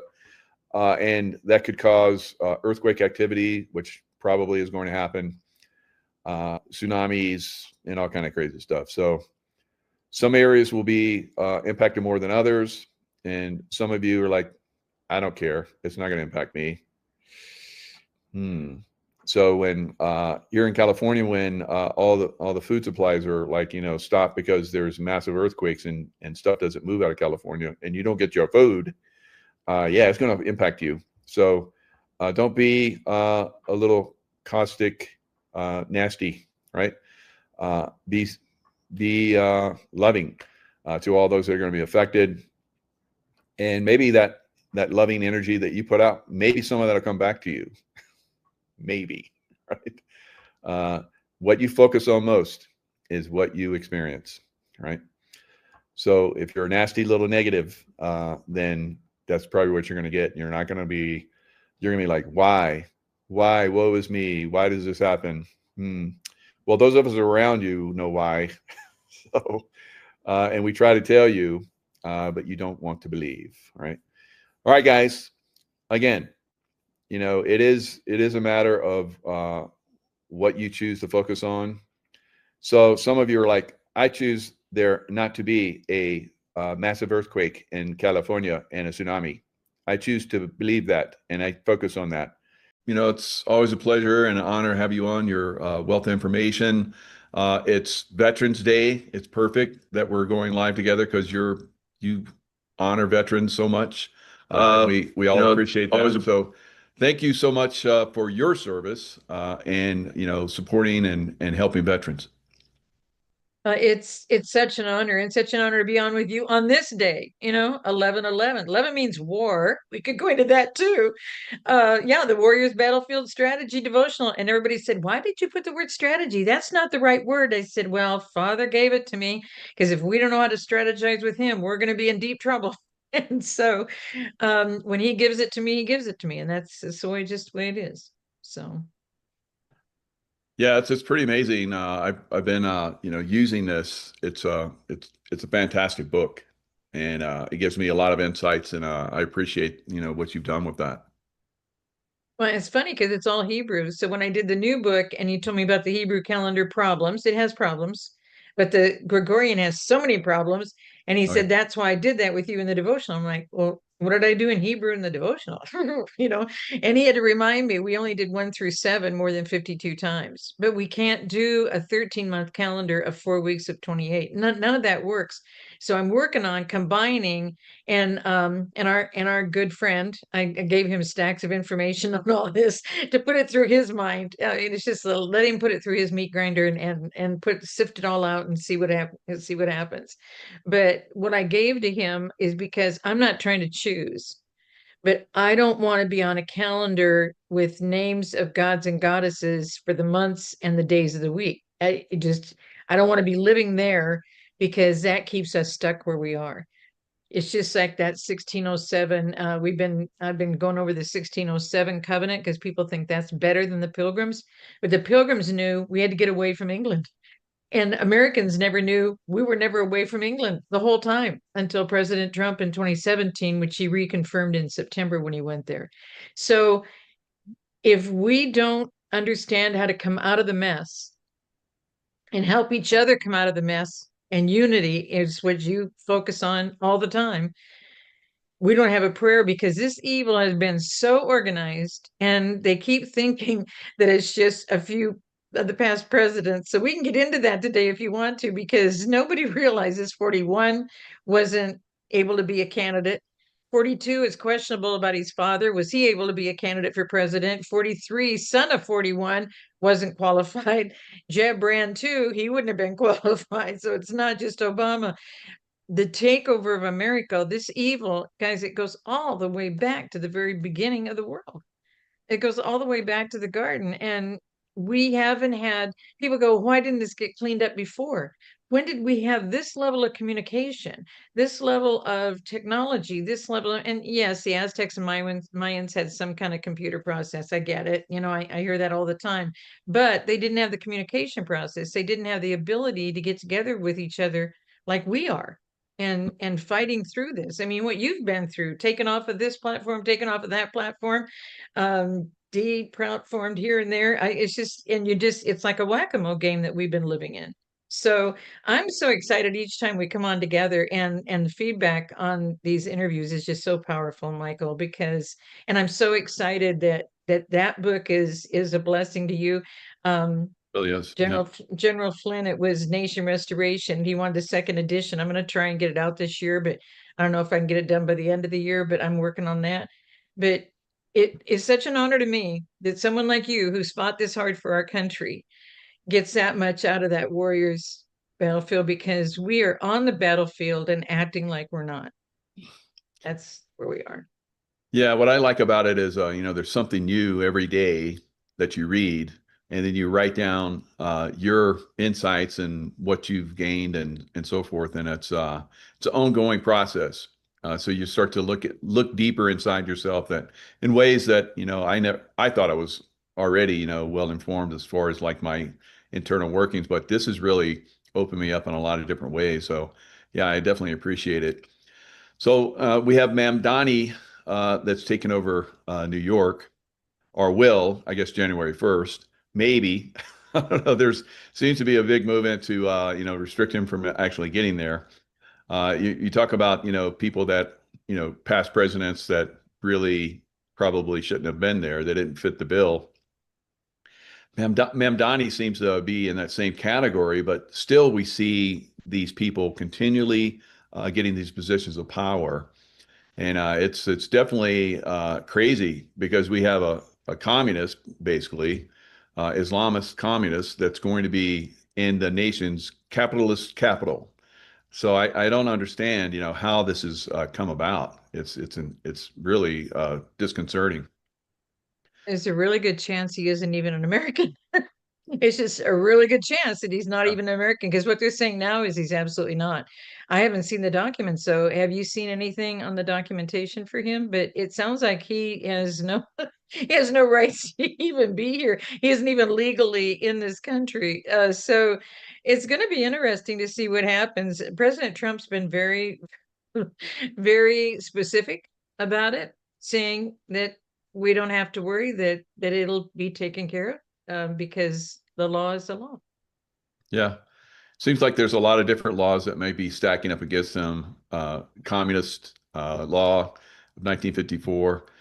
So you can't run in a communist position. I think that would probably take out most of the Democrat Party, unfortunately, or fortunately, however you want to look at it. So there's a strong chance that he'll get in there and everything will fall apart. Does New York have to suffer that? I'd hate for it to happen, but they're the ones that basically stood up and voted for him, and on more than 50% of the population. So it may be a learning curve that they're going to have to go through to wake up. What are your thoughts? Well, after President Trump just did the executive order, they didn't do everything lawfully in their elections. And this isn't even an election year. But did you see all the states that had elections this year? But it's so amazing that the executive order just came out and nobody watched what was happening. And now I've asked people and they go, we don't vote this year? Oh, no, it's every other year. And they call it a midterm, but Congress used to only have 2 years to be in. And all the Congress reps had 2 years. Yeah. And the senators were selected by the Congress reps for the two best ones to represent the state. And Wow. now the entire House and Senate have become global people traveling all over the world on our dime, making all these negotiations all over the world, which isn't even their job. And when it was two of the Congress reps that went to the Senate, you could pull them and replace them with somebody else if they didn't represent your state well. So all of this was changed by Woodrow Wilson, and they're on a 6-year term, and House is on a 4-year term. That was never how it was set up. Never how it was set up. I'm already getting questions about why are you saying these people didn't qualify for president? I said, you can't correct the voter registration for the elections if you don't correct the voter registration qualifications. You can't just accept someone's money and put them on the ballot. And that's all they've been doing. It's accepting their money, accepting their application, and putting them on the ballot. And it's a funny thing about president, because you can, if you're a legal American, you can be in any of these other positions, but you cannot become a president unless your parents were American born Americans, still Americans, not changing their residency, not having dual residence, which we're dealing with, gonna have to deal with all of that too. That has to be. There's a funny story, and it's a true story. Professor said, asked if people, wanted to run for president and blah, blah, blah, because the thing you need to remember is you have to be natural born. And a woman was in tears in a classroom, and the professor asked her what the problem was. And she goes, I was born cesarean, so I wasn't natural born. You mean I can't run for president? And I thought, oh my God, but if voter registration doesn't even understand who'd put on the ballot, look at where we are. And they're the ones that are supposed to know, and they're supposed to make sure people are qualified. But seriously, I've seen it in California. This happened for a long time. I mean, there was some strange people. I keep pictures of all the candidates for president ever since Trump got involved, because it's all over the map on people trying to challenge him. And several of them are not qualified. Jeb Bush wasn't qualified. Ted Cruz wasn't qualified. Ted Cruz's dad helped Castro become Castro in Cuba, and then after he did that, he went to Canada, and then his wife was from America, but she let go of her American citizenship to become a Canadian to marry him and live in Canada, and then they had Ted. So Ted is Canadian born himself. It's just, we just have not been on top of the ball. Just have not been on, but we trusted people. We trusted a lot of people. And that's something we might want to think about getting into today, is about the Bureau of Investigation, because none of these bureaus are legal either. None of them are per our Constitution. These were all set up by international people who came into America and set all this up. So it's not just that it's evil, it's a system that the Pilgrims got away from because they watched them groom the children. And that's why that devotional became so critical. I didn't understand. It came out like days before the 15-day lockdown back in 20. And what God said is, you got to show my people, because the children were groomed in the church and in the school, set up in the same structure with evil intent in the background of how these were all set up, and all these different religions and everything. So if we don't bring people to the truth in actually who they are and whose they are, then we're not going to be able to get through this, because these evil people have done the same stuff all over the world to all the different nations. It's just, we were a much bigger nation. We've been harder for them to deal with. But since we've been a corporation, we've been the world order in America out of Charleston, South Carolina, since the same 1871, by all these people who set all of this craziness of all these societies up. It was all, it just, the flow of this was so steady and so pervasive. How are you going to get ahead of it? And this is the first time in all of history, that we're facing all of these things. And this Bureau of Investigation was set up with special agents by Napoleon's great nephew, Charles Joseph Bonaparte. And when he did that, he was only there for a little bit setting up the special agents. And then J. Edgar Hoover comes in, who doesn't have any background in America. His dad is Germany. His mom is Switzerland. There's no history on this family, none whatsoever. He comes in, and at the age of 26, this guy comes in and becomes the director. And he's the director for 48 more years after being assistant to the director of the Bureau of Investigation for 3 years. So 51 years he's running our country. So investigating Americans. There isn't any history on investigating illegals. And I proved that in Nation Restoration. And that's why I mentioned that might be of interest today, too, because they wouldn't arrest the illegals. But boy, if you use a citizen social security number and you happen to be a legal American, you're in jail that night. It's automatic jail time for a legal American. But the illegals still aren't being arrested. But that's the whole setup. J6, same thing. Didn't arrest the people who caused it, arrested the people who were just there, who had to try and deal with it. But they were legal Americans, and a good number of them strong military. So I'm just so honored to be on with you today on this day of honoring military, because we sent them all over the world to protect everybody, and they came home and their families were in jeopardy. Their children in CPS. I mean, just the things that have happened to our soldiers' families. I want to say some of it's unforgivable. I know we're supposed to forgive everything, but some of this is really horrific, what they've done.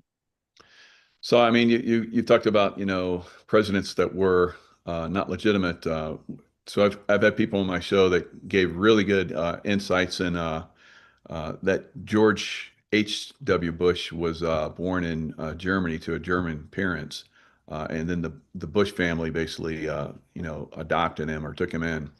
So there's I can correct that. Are you ready?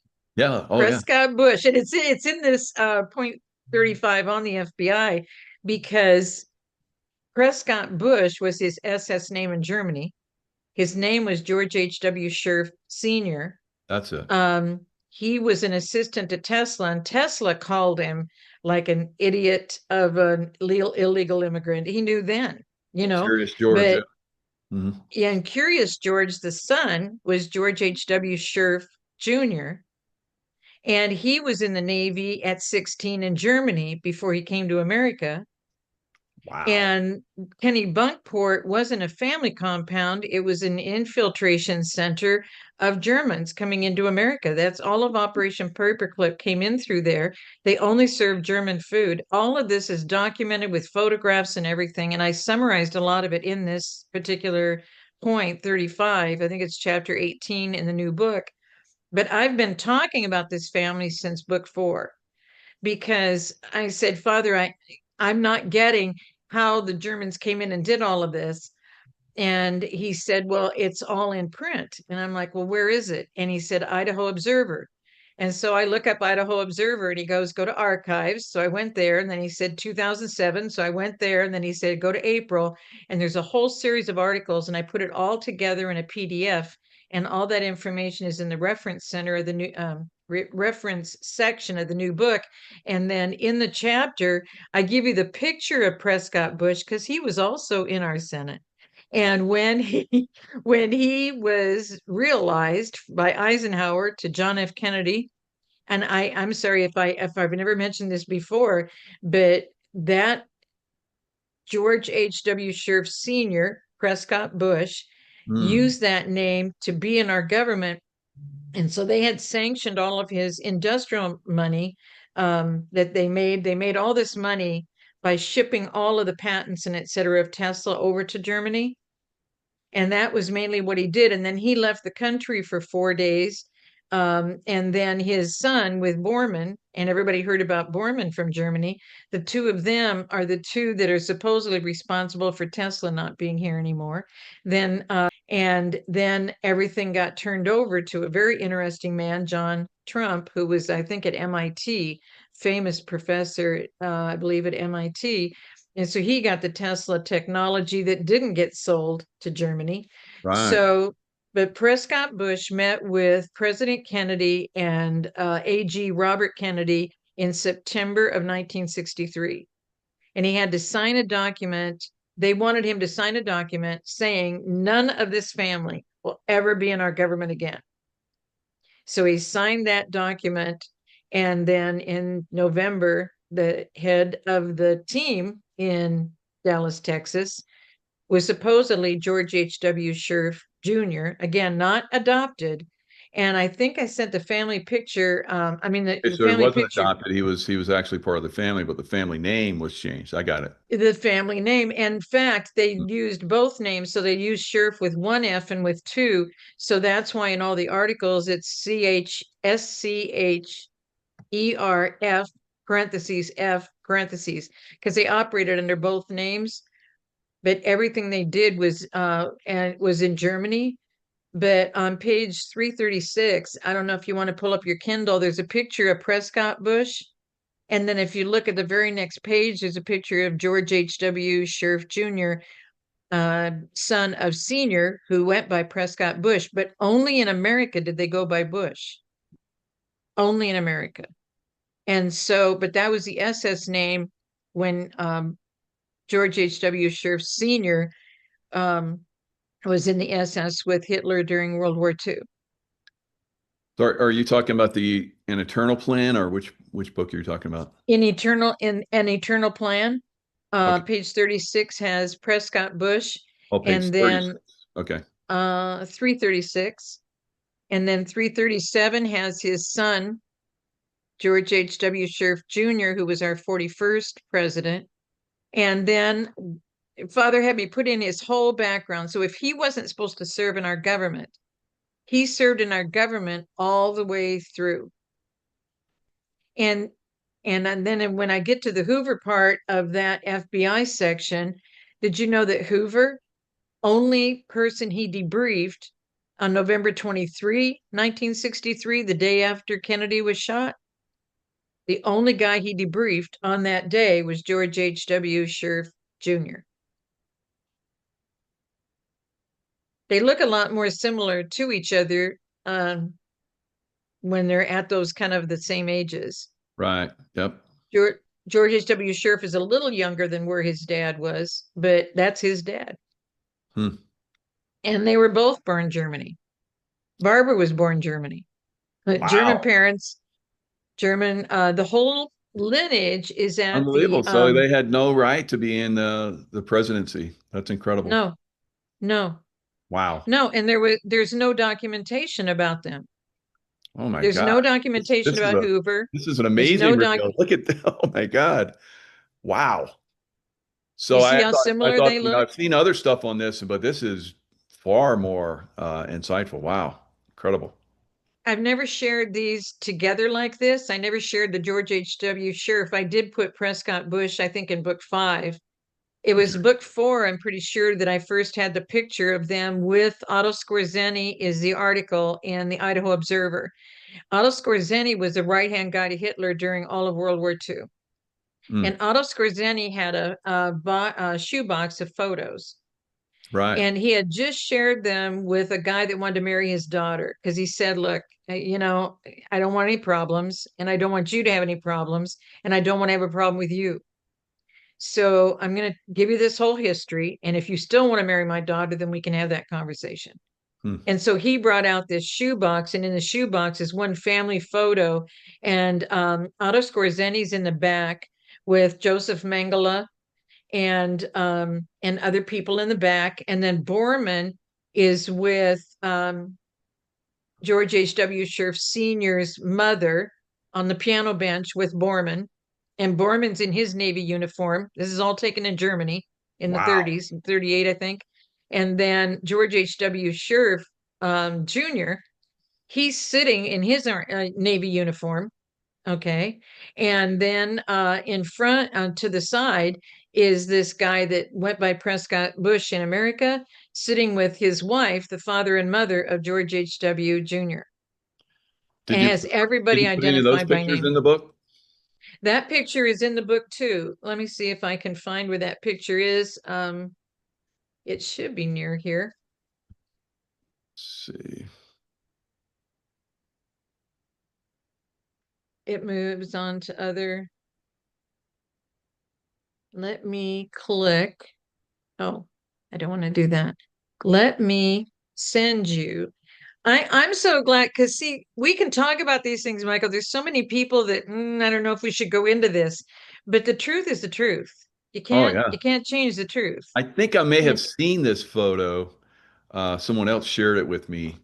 I'm gonna click share screen right now. Now pray for me because I don't think I've ever done this before. Okay, so share screen, and then I can go to my desktop, maybe. How do I do this? Okay, Yep. so it says phone or iPad, iPhone or iPad. That's not me. So how do I do this?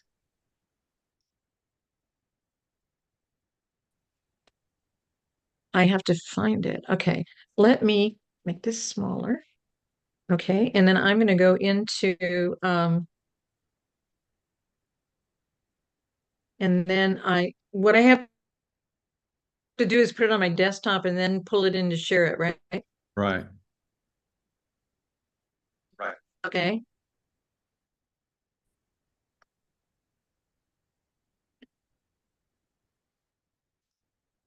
Because it's so exciting because you can see them in Germany in a room all sitting together.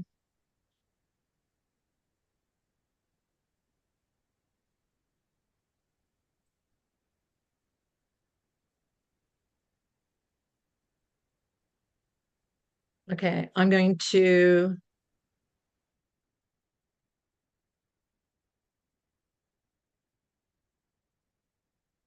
put the color one.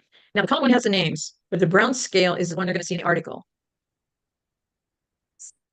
Oh.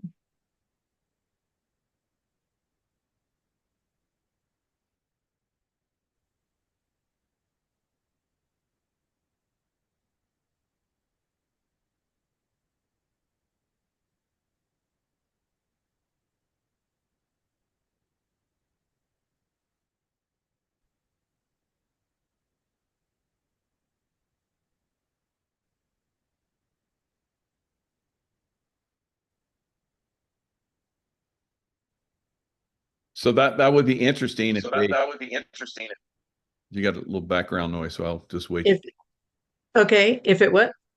So that would be interesting if if this is proven, which in my opinion, it's proven, then all of their administrations, everything they did can be removed.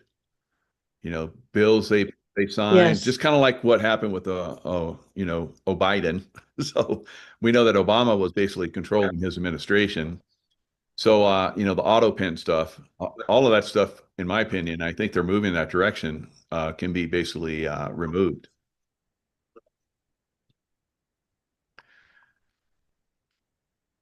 Yes. And all of these things that they did without taking an oath, Yeah. that's what people don't realize yet. Did you know that all the people, and that's judges? Did you know all the judges that did all this? The J6 judges, the DC judges, the federal judges, did you know they're not taking oaths either? Todd Callender filed that case April 18 of 23. So I'm really excited as to what lays before us because they think they all got away with it. But that's why it's so exciting when the president said, we've got it all and we caught them all. Yeah. And all these cases are sitting there. And if you don't take the oath, you can't make a law. You can't take any money. You can't take a salary. You can't sit in a position. You can't make any decisions. You can't be on any committees. You didn't take the oath to the Constitution. That's what they don't understand. They didn't take the oath because they didn't want to get caught. Now, how do okay, now I'm back to share. Okay, so when I share, You hit share, and there's a little button down at the bottom that says share. And yeah, there you go. okay, Okay, it says you started screen sharing. okay. There we go. So just bring something up on your screen that you want to bring up. Yeah, you got it. Okay, so I'm bringing up, I have two pictures. Nice. Is it coming up? Not yet. Okay. So let me come over here and expand this. And if I could do half of what you can do on this stuff. Like me, you got like a ton of information on there, but well, this is one of the pictures. I'm trying to open up one of the pictures into the screen, but I'm not even seeing me on the screen. if it opens on your desktop, it should. Okay, pull up so now. stop.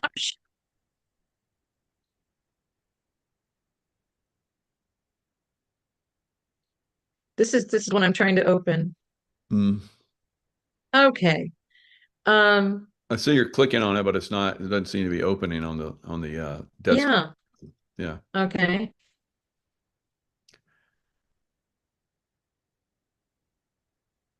I'm going to click new share and see what that does.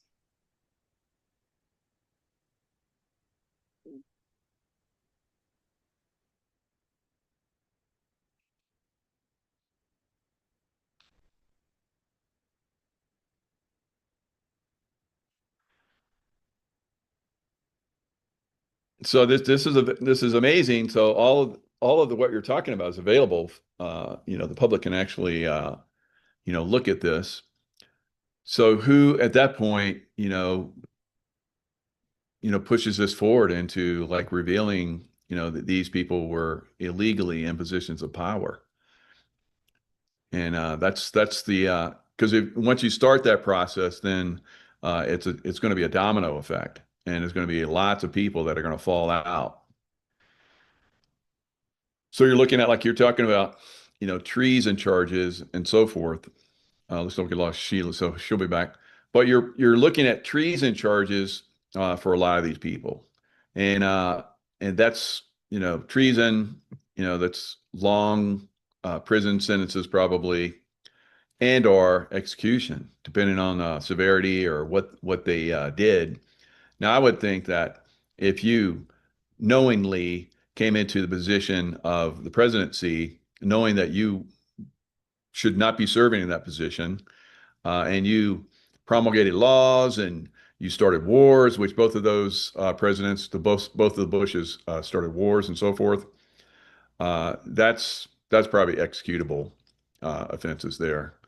So you're going to, of course, Bush Senior's gone, but the record could be, we could push the record that he, caused incredible harm to our country instead of being some kind of, maybe now. I don't think a lot of people think he's a great president. I don't, but some people may still believe that he was a great president. But going forward, I think we could, for the record, start to remove them out of those positions of dignity, and put them in positions of way less than dignified positions of having served. Because now we're looking, oh, there you go, you got it. There you go, you got it. Yay, good job, Sheila. So you see Joseph Mengele right there. And there's George Scherf, Sr. and Jr. Otto Skorzeny, Morton Bormann. So wow, you get the top people of the Nazi organization, and they're hanging out with them like family. Unbelievable. So yeah, that's the problem with these people. So here you go, guys.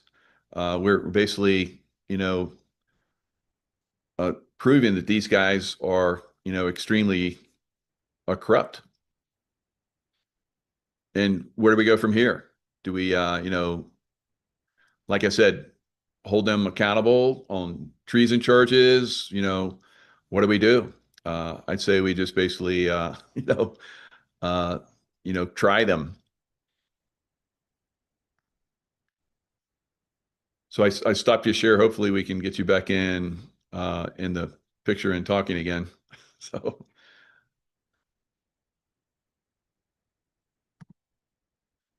So yeah, there's your book, your books are basically revealing this. You know, God gives you insights, sends you on these great information hunts, and you get all this great information. You've had tons of this information in the books. Going through the books, you're like stunned with all the information is there. But with you talking about this information, Sheila, it really brings it to life and a greater understanding. Just how corrupt a lot of these figures are. Like you said, you're revealing that all of these people, most of these people in the last several years, over the last several decades, should not have even been in those positions of power. And we've seen some very corrupt things happen, during there we go. I just got it fixed. Okay, keep back on there. I'm on with this brilliant producer that keeps me up to date. I guess I can't screen share. I try, but Oh, you did actually. Isn't this amazing? You and had all the articles are in there. You had the pictures of and while you were kind of out, I brought it up and I brought it into view. So yeah, all those Nazi figures, and then the Bush senior, junior there, with all those Nazi figures, Bormann and But crazy. they never lived as Bush. Yeah. That's just what the name they gave us. You see what I mean? Yeah. And that's why to them, the infiltration of all of these people, this is what they always do. They moved the Native Americans off the East Coast and then brought in all of their people. And then gave them things all across our country and brought in more people. It's only our relatives that had to sign in at Ellis Island and come from a town and have all of our criminal record completely cleared. And if we had any debt, it had to be cleared. All of our stuff had to be documented. To this day, they want us to document. And that's another fun thing today, because did you know that Newsom, they're just saying he's in trouble? It was back in 2018 when we did those real IDs. And did you know that the DMV director in California allowed all of the illegals to get the same watermark real ID? And Americans are spending all this money bringing in copies of birth certificates, certified marriage certificates. If you got a divorce, you had to bring in a certified copy of that. If you got married again, you had to bring that. You had to, if you went to a maiden name or any other name, you had to bring the legal documentation for that. Did all of this stuff. And they said after 38 years, it's a shame that the real ID confusion in the department caused her to step down and resign. They didn't even, but here's the other side of it. They've never cleaned it up. All these people still look like they have real ID to be in America. And they do that for illegals. They would never allow that for illegal American. And that's why this chapter, I just thought it'd be fun today because it relates to all of this. It relates to what we just went through in the election. It relates to these illegal people. And that picture is one of the pictures from the shoebox that Otto Skorzeny provided to him. And the guy's an investigative reporter, and he gave him all the lineage. You'll see all the lineage of the Walkers, of the Pierce family, the Walker family, the Scherf family. You'll see all of these and how they're all tied in together. He did all of that, and I put all these articles together in one PDF and then provided all the documentation in the reference section. Wow. Now you talk about how the Indians were, moved off the East Coast. Andrew Jackson, although he was great, he went against the bankers. I think it was Andrew Jackson that they tried to impeach. McKinley Jackson, I don't know if they tried to do Jackson because he did their bidding. I don't know. I'd have to look that up. They said McKinley is it appears, war hero, New Orleans war hero, kept the British out of New Orleans, and then eventually, he's elected to office, and he stopped the banksters from coming in and starting with the Federal Reserve, but eventually, get under Wilson. That's everything other than him forcing, the Trail of Tears, the Cherokee Indians and all the rest of the Indian, pushing them out of lands that they had been in, obviously, for generations, but before the Americans even came, the Pilgrims came, and they were integrated into society. They were great, intermarried and all kind of crazy stuff. And then he forced them out. It's crazy. Well, they had to do that because they knew the truth. And if you think back in those 1800s, because I shared some pictures, I think it's back up in the family situation about compulsory school, up in the earlier points, which are the older points, the 41 to that kind of stuff.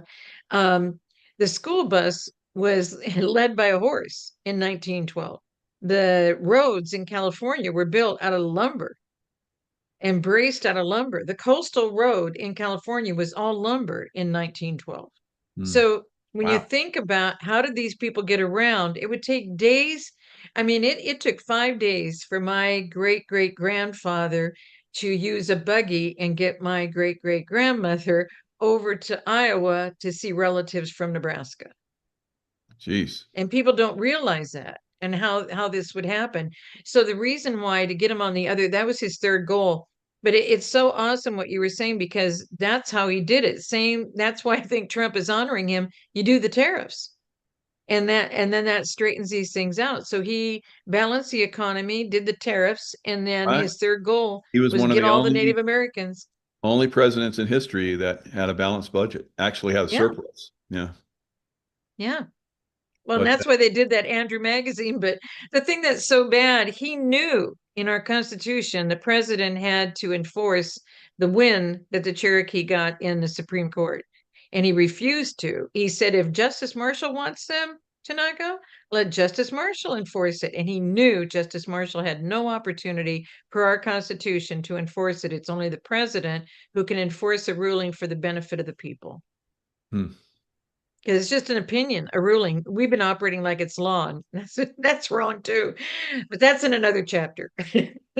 So, but all of this has been so profound as to how all of this has unfolded, and people had no idea, just no idea. And when you look at George H.W. Sheriff's two brothers, they had all these jobs in the government, and they were in all of these societies. They were all in the Order of Malta. They were in Skull and Bones. They were in George W. His son, who is a son of two German parents, he became president, and he was in Skull and Bones. But all of this came from Europe. They said it was new in 1864. They said it was an idea, and that Lincoln wanted us to do it. And none of this is true. Lincoln would never have wanted a secret society of all of what happened in Europe. He never would have wanted any of this in America. But they always say, like the Soros brand, we're going to be charitable, you're going to benefit, and it's all fraternal. We're all here for each other as brothers and sisters. And that's the mockery of being together as believers and being great to people and being charitable to people and being fraternal with people and not getting it from anywhere else. Our Congress has been paying all of this. All of this is an act of Congress. Everything they set up with all these organizations is an act of Congress. They were granted land grants. The biggest one is in Springfield, Missouri. And in Springfield, Missouri, it takes up at least 2 blocks, if not 3 or 4. And you got the castle, and then you got the military armory, and then you come around the corner and you see the National Guard armory, and then you see a Boys and Girls Club, and then you see a ball field, and then you see daycare facilities with the daycare behind it. And then you see this big White House, and we went ahead and drove behind to see what it said. And on the back, it had a neon sign, "Enter here." It was yellow on a blue sign of neon, and the whole house was boarded up. And then the whole rest of the land in the back is all Evangel University, which is a seminary for Assembly of God. And they gave them all that land for $1 as a land grant. You and I can't do any of this, but we weren't granted the money or the land. It was that's where the 10 square acres in 10 square miles, I think it is, that they have as their sovereign land in DC, how they set it up as a District of Columbia in America. So that was a big land grant and made their own sovereign soil. Well, that's what they did with all of these castles in all of our states, is they gave them this land grant. So Evangel University is a seminary for Assembly of God, and Assembly of God Church is there. So the whole university is there. And we've been paying for all of this, guys. I mean, we've been paying for all of this to happen, all of this to be set up, and all of it's pretty much to groom your children. And it's a really sad status. And anyway, you come past the church and you come back around the corner toward the castle, and you see a 5-point building where they do all administration, and there's a Wow. 5-point, just like the Pentagon. Do you know what I mean? That ties in. So I have this woman that I do shows with, Lynn Scott Hagerman. She talks about how as a child, and there were underground facilities where they would be sold to bidders, and I want to go in that direction with our conversation, but there was some very, very shady stuff that was going on there. So that kind of ties in what you're talking about here. Wow. Well, Bob Jones University in South Carolina, Mm-hmm. he was a high noble in the Knights of Pythias. It's on the memorial pages, and people who graduated from there went, "Oh, it wouldn't be Bob Jones. He's a Christian, and he wouldn't be doing. He's a high noble in the Knights of Pythias. The only way you can get the money for this, if you look at all the universities, where do they get the money? All of this is being funded, and all of it, the castles do the same thing. They have tunnels underneath. The kids go down there. They actually have, what was it in olden times? And they had the bars over the windows. It's like a jail, and you are a jail, but it's the whole backside of the castle. When you drive around and see the backside of the castle, it's like I would say a brig, like a military brig, with all these iron bars over the windows.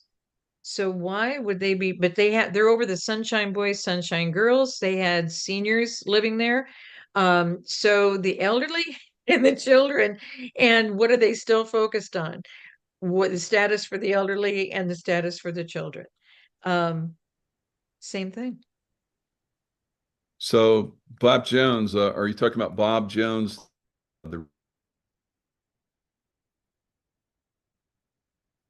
There's two Is he Bob real estate? Jones. Bob Jones University is one Bob Jones, and then there was Right. Bob Jones, a prophet. And Bob Jones, the prophet, with Arthur Burt and John Paul Jackson, pulled away from Kansas City prophets, who are still in trouble to this day. Mike Bickle and those guys that are over Kansas City prophets. Now the truth's coming out about them, the same as Robert Morris and all. There's a whole bunch of people that are going to be revealed. But Bob Jones, that Robert Jones, Bob Jones, is a prophet, and the one over the university is the one that's the high noble. You can't get that kind of money. You can't get that kind of structuring unless you get them involved. And so once you accept the deal, it's the same in the military. It's the same when you accept the deal and you got to follow their instructions. When you accept the deal in Hollywood and you got to follow their instructions, it's the same thing in the churches and in the universities. Hmm. And they were all taken out of their residences all on the same day. Because I think I don't know if it's the same guy or not, but my dad used to work for Bob Jones Realty in South Carolina, Columbia, South Carolina. I wonder, because the university's higher up than that, somewhere around, is it Greenville or? Right. But South Carolina was overtaken because Charleston, South Carolina is where Albert Pike brought all the 33rd degree Masons from around the world. And his right-hand guy was a politician in Italy named Giuseppe Mazzini. And Mazzini in 1860, in 1871, he came and set all this up with Pike. And a Lutheran pastor from Switzerland came. And those are the three guys that set up the world order, moving to Charleston, South Carolina. Now, their castle for the Knights of Pythias looks like a little toy castle. It's a little white one. It's got cutesy little flags up in the corner. It's completely different. The one in Missouri, Springfield, Missouri, is huge. It's all granite. It's what I think is their main, they talk about it as their main one. But you can look up your state. When I gave a tour, some of us that were at Doug Billings' event when I spoke in June, that would have been June 23. When we did that, afterwards, I said I was going to go look at the castle, but I didn't want to look at it by myself. So they went with me. And the gal from Wisconsin, there was one Minneapolis, one Wisconsin, the rest were all from Chicago. And they were all laughing, thinking this can't be real. But they had an event and they had the road cut off. And as the people were leaving, they'd have to get out of their vehicles and move the chain. So we were being gracious to move the chain for them. Angry faces, didn't thank us, didn't say anything, just angry, and just tore out, as soon as we moved it, just tore out of there. They all had medieval costumes on. It was very, very interesting. And it was on a Sunday afternoon, but whatever. So the gal from Wisconsin said, I just can't imagine something like this in Wisconsin. I mean, I don't know how Missouri has it, but maybe it's just the one in Missouri. When she got home and looked it Is up, that I'm looking it up online. Is that the Pythian Castle? yep, Knights of Pythias. Okay, let me share the screen on that. Wow. Knights of Pythias. Yep. Absolutely. And the castle in Wisconsin isn't even, it's less than 3.5 miles from her house in Milwaukee, Wisconsin. Tour Springfield's incredible Pythian Castle. So it's got this looks pretty interesting. Children explore the basement of Pythian Castle. So I wonder how actually deep it goes. So that's very interesting. Well, and they've got to have movement because there's no way to get from the castle over another block and a half over underneath that White House that's all boarded up. But it says enter here if you're coming, enter here if you're coming from the outside. It's just it's the crazy. But guys, this stuff is real. Giuseppe Mazzini started the Italian mafia in 1860. So none of this is new. It all comes out of the Khazarian business plan. All of this stuff is identical. It's all identical, and it just gains different names. It's just like if you go way back in history to the Ark and Nimrod being a great grandson of Noah, he being the only righteous one, his mom was Semiramis and he was Nimrod, but he was deified in Egypt. They get different names as they get deified in these different areas. So they're used to carrying and living under different names. It's not brand new for Prescott Bush to operate as Bush in America, but anywhere else he is in the world, he's his real name. Because all of these guys that came from Germany that are the top guys, did you know they all have ranches in South America? I thought, this is just really kooky. And God said, go ahead, look it up. And so I did. So I looked up, is there a Bush family ranch in South America? And I'm pretty sure it was Paraguay. And I don't even know which part of South America that is, but they have a landing strip and a house is what they've got. And so they were business consultants all over the world because they said Hitler went to South Africa and his main guys were in South Africa and are not South America. And so they're all in South America and that's how they're coordinating and they're charging to be business consultants around the world. And that's how George H.W. Scherf Sr. became how did he, out of anybody in the world, become the guy who was Tesla's right-hand guy controlling a handler of Tesla? And you can see in the pictures when Tesla was older, he was so gaunt. It was horrible. But then you look at Thomas Edison, and that's not in this book. That's going to be in book 7. Thomas Edison of the Ancient Society Theosophical that became eugenics, that was the Georgia Guidestones under the Order of Malta. You see what I mean? But all of these are the same people in the same memberships, and they're just in all these different groups. And then they operate under all these different names. And when you go to these, it's just like it's in the Shriners. They're called noble, and then your last name. So when I was in Macon, a guy came to a church and he took over the youth group, he took over the men's breakfast, he took over all of these things, and he comes in his Masonic. As soon as they gave him all these jobs, he came in with a Masonic hat, baseball kind of hat, with all these symbols on it. One Sunday, the very next Sunday, he came in a Shriner shirt. It said Noble James. His last name was James. And so it said Noble James and then his hat. And the pastor had no idea what he was representing. I said, he's letting you know you just gave him all these positions over your youth, over the men, over everybody. And he's in all these societies. Yeah, wow. Incredible. So, I mean, this goes all the way back to, a lot of this stuff goes back to England. Mhm. My wife Tracy and I, we went to Glastonbury, and we saw, King Arthur, his grave is supposedly there, and Queen Guinevere. Of course, they, I think it was Henry VIII, basically, did away with the Catholic Church and started the Church of England. So a lot of these places were destroyed, Glastonbury being one of them.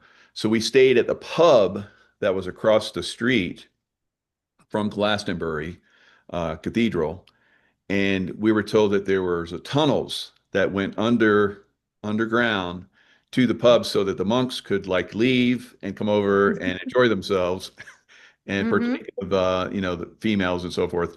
But there was rooms there. We stayed in the rooms, fabulous. So hundreds, 1,000 years old, crazy. This pub, and so this history has come to America with these castles, like we were just showing. But the connection to Britain and the control that Britain still has over America, and breaking that control is, I think, one of the things that the Trump administration is doing. Are you seeing the funny thing about the ballroom? Exactly. Very The ballroom, they're digging so deep. I went, that's very deep to dig to do a ballroom floor. Why are they digging so deep? foundation. They're Yeah. Well, it's going to have some really good foundation. Yeah, all the tunnels are, and is exposing Yeah. everything. I get such a kick out of President Trump, and he's so casual about all of it. It's just, don't worry, you guys aren't going to pay a dime. Did you see the list of who's paying? It's an alpha order of all the corporations where the CEOs had to step down 2 years ago at the end of the year. And so it's all of those corporations, and it doesn't miss Facebook, it doesn't miss Microsoft, it doesn't miss Amazon, it doesn't, all those corporations, when they had all the transition of all of those leaders having to step down from their corporate presidential roles, all they're paying for this ballroom, but they're paying for all the digging to get rid of all of these tunnels. Because Yeah. these tunnels, a lot of them, they said, even because it's always been a vice president. I don't remember that much about a vice presidential house until there was so many problems with Kamala and her and having this vice president's home in DC. But The Naval supposedly Observatory. they go to their homes, these tunnels. Yeah. Of course they do. Yeah. So, wow. How about that? And it's supposedly there's a grid system there in DC as well that's basically destroying demonic grid system. The goat symbolism is destroyed. The two flagpoles started the process. Right. When he Right. did them way out where he did them and how he put them, it's not the same worship center that it used to be. So Wow. people thought we'd have to tear everything down. I don't think they are restoring the Lincoln Memorial to tear it down. That doesn't make any sense. It doesn't make any sense they would tear down the White House. It doesn't. And I do think, because there is supposed to be a location in Texas where the Secretary of the Treasury is going to be with the Treasury, and that is a bullion reserve in America. And so maybe that is going to happen, because that's supposedly built in Temple, Texas. Several people have confirmed that who live right in that area. And one of the guys on the building team told me about it before the guys who live in Temple, Texas. So that could be happening. But at a minimum, they have to save it as history. So when people were furious about, and this is all happening in the past couple of weeks, President Trump is redoing the Albert Pike Memorial statue. And why is he doing that? The guy was a 33rd degree Mason, and people are so funny because Masonic is the bottom. They're not even crediting the fact that he created, or he brought in America Odd Fellows. He brought in the Scottish Rite Temple. That's their worship center. All of the shapings and everything come out of all of that. And then he started the KKK. And that's why there's a picture in the book of a Cherokee female chief, and she happens to be a Black person. People are like, how did that happen? I said, because they were here for centuries. They were in the Middle East, so they were darker like the Arabs. They're lighter and lighter over time. Even the Aborigines, you can see the families get lighter and lighter as they marry into other families. But when they're just Aboriginal, it's a very, very dark color. And so people are just like, how could this be true that they're the native tribes and they're of a darker skin? And I said, why do you suppose they call us white man? Why do you suppose they call us pale face? Where do you think those names came up? Because they hadn't seen people as light as we were, because of where they lived and where they came from, and they stayed within their own tribes. And so we have so much to learn. We have so much to learn that has been a complete lie in our country. Wow. It's just Yeah. really hard. Yeah, I've been with some other people that have been disclosing that some of the tribes from Israel came here to America, and so that makes sense. That's why the the native cultures are so dark skinned, some of them. So wow.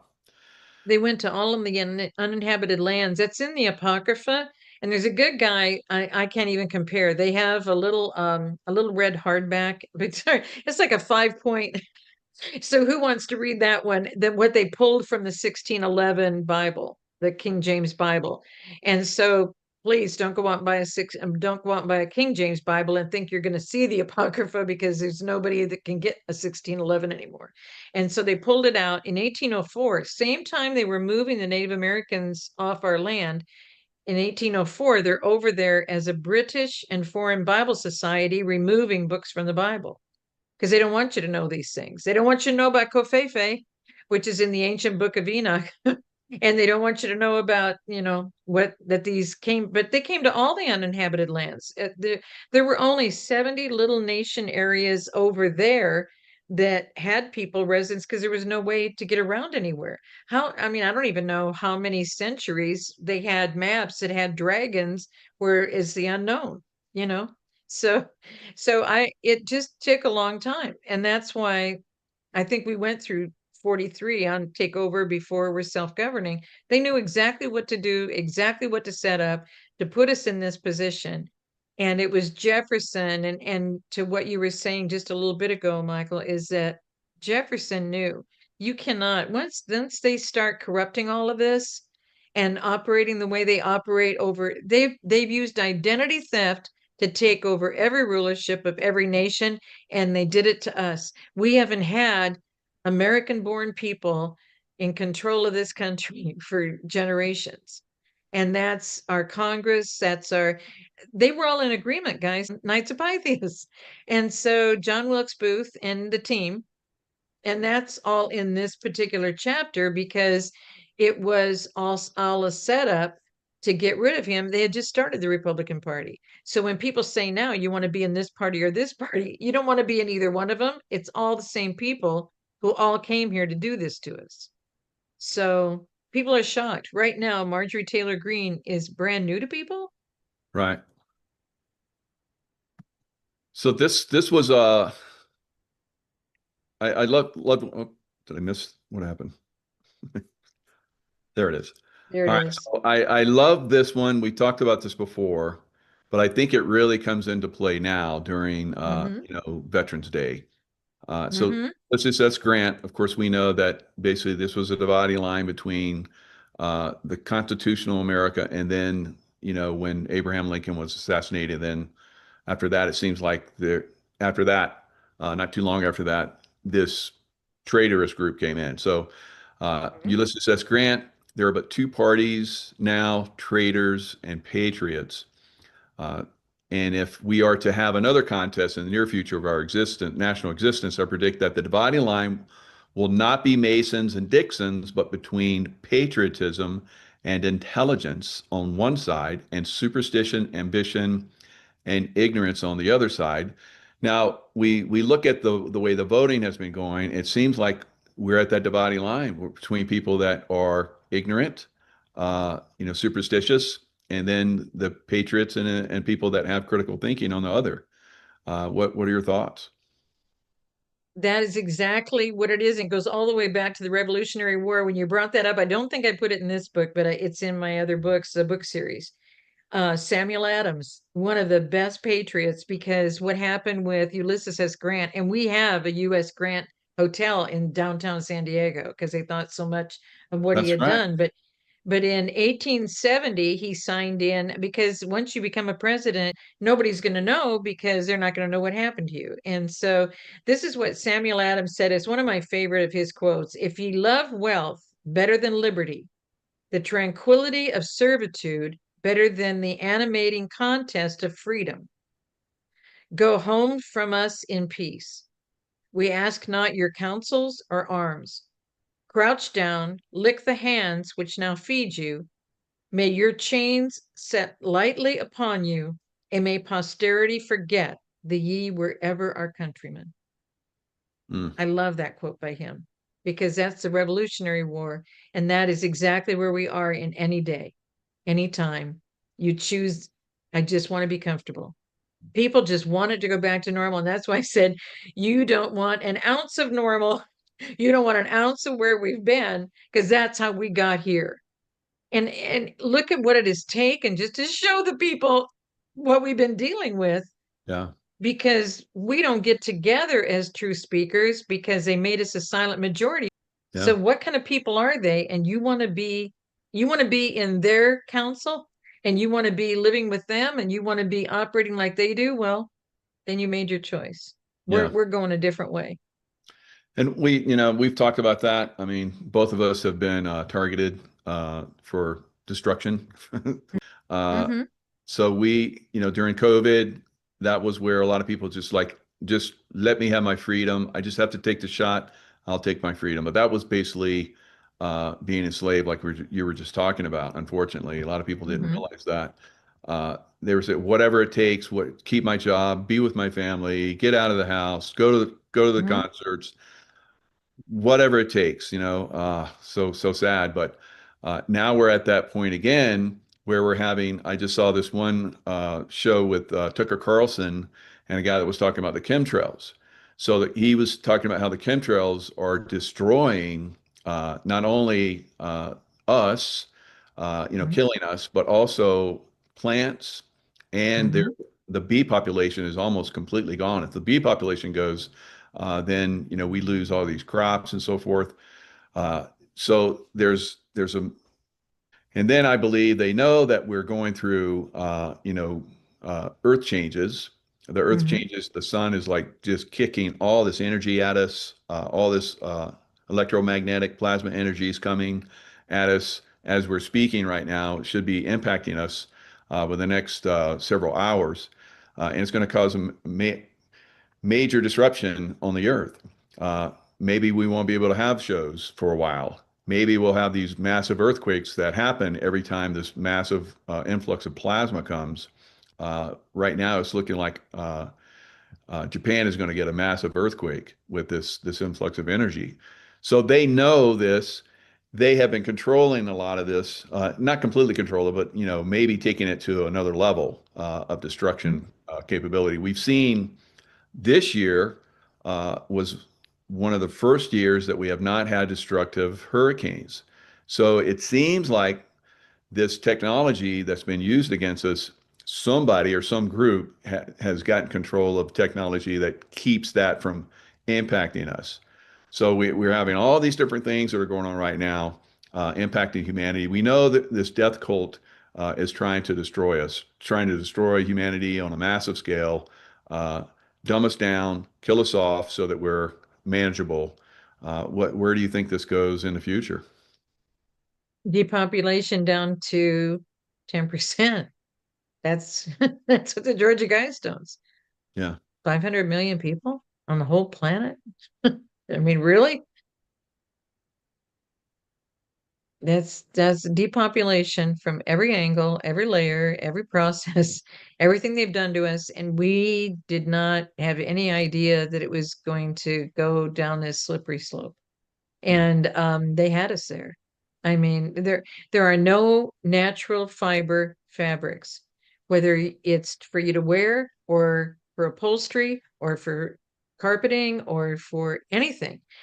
Everything you're breathing in, everything is blends. All of this is against the plan as a believer. And so what they did was take everything that was promised to us and do everything they could to destroy it without us realizing how bad it was.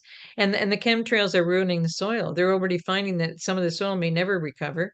Yeah. And so even if you use heirloom seeds, it's going to be corrupted, being raised in the soil that we have on the planet. Hmm. And so I don't know what they're doing to eat.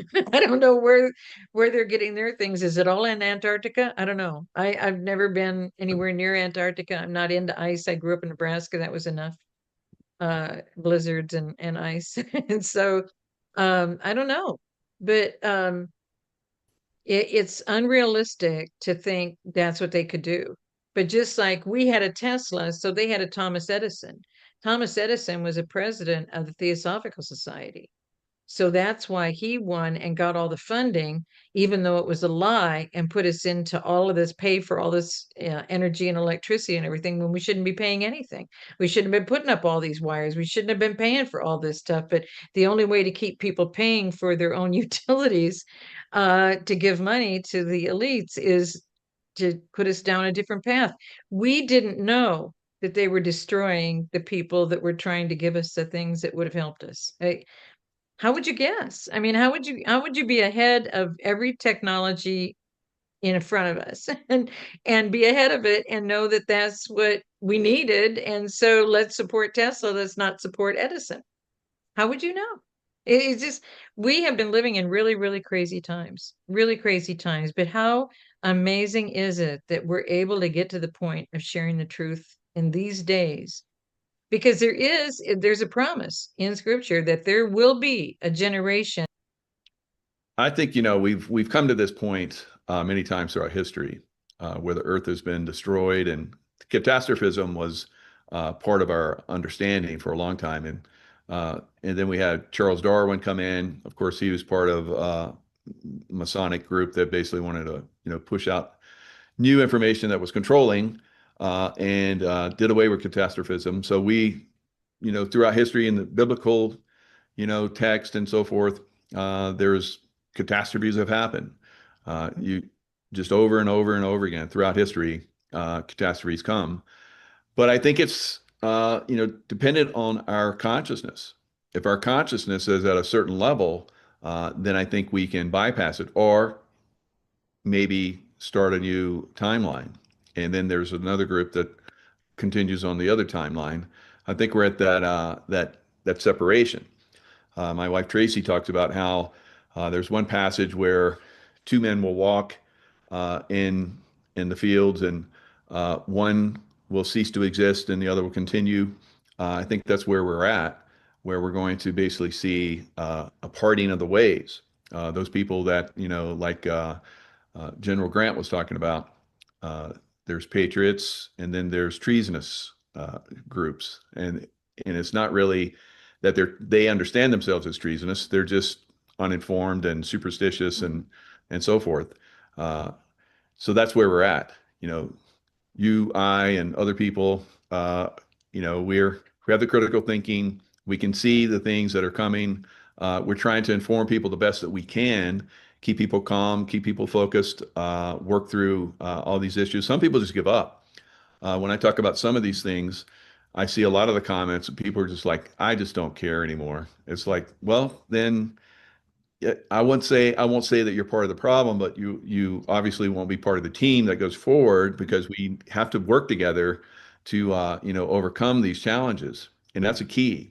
From my background, being in SEAL and the CIA, and now with you and other people, where we're working together to inform people, you have to. There's some people just going to deny it. Some people are going to you and I, and probably many other people are like, and it's you don't have critical thinking. You don't work with a group, then you don't go forward. I've been with like these high performance groups, and I feel like there's a lot of humanity right now that are ready to move into high performance, and are to a certain extent on that level. I look, we're live on YouTube. There's quite a few people watching, although I didn't promote this. The title doesn't have what we're talking about, doesn't have you in it, because if I put you in the title, probably would have got shut down. But it's something that a lot of people want. They want this information, and some people aren't going to come along, I don't think. It's do you know, it's been for all time, because there were the Aztecs and then they were gone, but more people came in. Then there were the Mayans, and on a critical point, which they knew, they were gone. The same thing happened in Hawaii. I used to go to Hawaii every year. I told people I had to go there to get my raw sugar, and then they said, "But Sheila, they're selling it at Vaughn's grocery store now." And I went, "Oh, they are." So I had this excuse, and now I don't have it anymore. So, but there was one trip I took where friends wanted to go with me, and we took a helicopter ride over Kauai. And I think that was the one that the family Robinson purchased as missionaries. And then the king's like, "How do I get my land back?" but he didn't know what they had done. He thought they were paying them to be part of it or become part of what was going on. He didn't know he was giving up the whole island. And the original people kept moving further and further north, according to the helicopter pilot. And they just kept, and he swung around there several times. And he said, look how miraculous this is, where they could be in these cave areas and closed in areas and etc. And then all of a sudden, it was like within 24 hours, they were just gone. And they didn't go on boats, and they didn't just go in the water, and they didn't, I mean, they were just gone. Interesting. So, but you're hitting on all cylinders with there will be a time when it's like Sodom and Gomorrah. When Lot told and his wife said, well, can't we have like 50 people? If we can get 50 people, won't they save it? So then it got from 50 to 30 to 20 to 10 to, and then when he said to his two son-in-laws, had two daughters, two son-in-laws, and they knew the angels were at the house. And the people in the community wanted to know who those strange people were that were at his house. And I'm telling it as simply as I can and as brief as I can, because it's really where we are, is that he went to his two sons and they were in the pub. They were with their friends. They were having a great time. And they knew the angels were in the house. They knew the time was close. A little different than where we are today, but we're pretty close to having that time. And he went in and they said, no, we're having a great time and everything's fine. Why are you so worried? Because they get comfortable. They want what they think is normal. Yeah. And then boom, in that night, as they walked away from Sodom and Gomorrah, two communities, the whole thing burst into flames. And the wife doubted and turned back. And that's what is so funny to me, that Father had me do not just a fear not, it was going to be called a fear not devotional, because I'm like, people just aren't standing up anymore. And they're like, oh, how are you coming through all this horrible stuff, Sheila? I said, God hasn't let go. I'm coming through. And they said, but I don't know how you're able to do this. And I said, because there is nothing, the things that are bigger than me are not for me to handle. So it's bigger than me for Trump to handle what he's handling. It's bigger for me than Cash to handle what he's handling. And I'll just take a brief moment for Cash and Pam Bondi. Guys, they don't have many people they can trust. Keep them in prayer. They got a lot of stuff they got to clean up. It takes time. You want them to clean stuff up, and they haven't even been in their positions more than a few months. Really? And you want them to change this whole thing and bring justice back and have all these court cases handled. I don't want one of them to get off on a mistrial. I don't want one of these people to get away and walk the streets again. So I'm okay. I don't care. How long it takes is how long it takes. So anyway, back to the truth of I where we also are. want them to stay alive. So Exactly. A bounty on their heads. Yeah. And on the now back to Lot, Yeah. the people of the town gathered around his home and wanted to be with those angels, and those angels did a little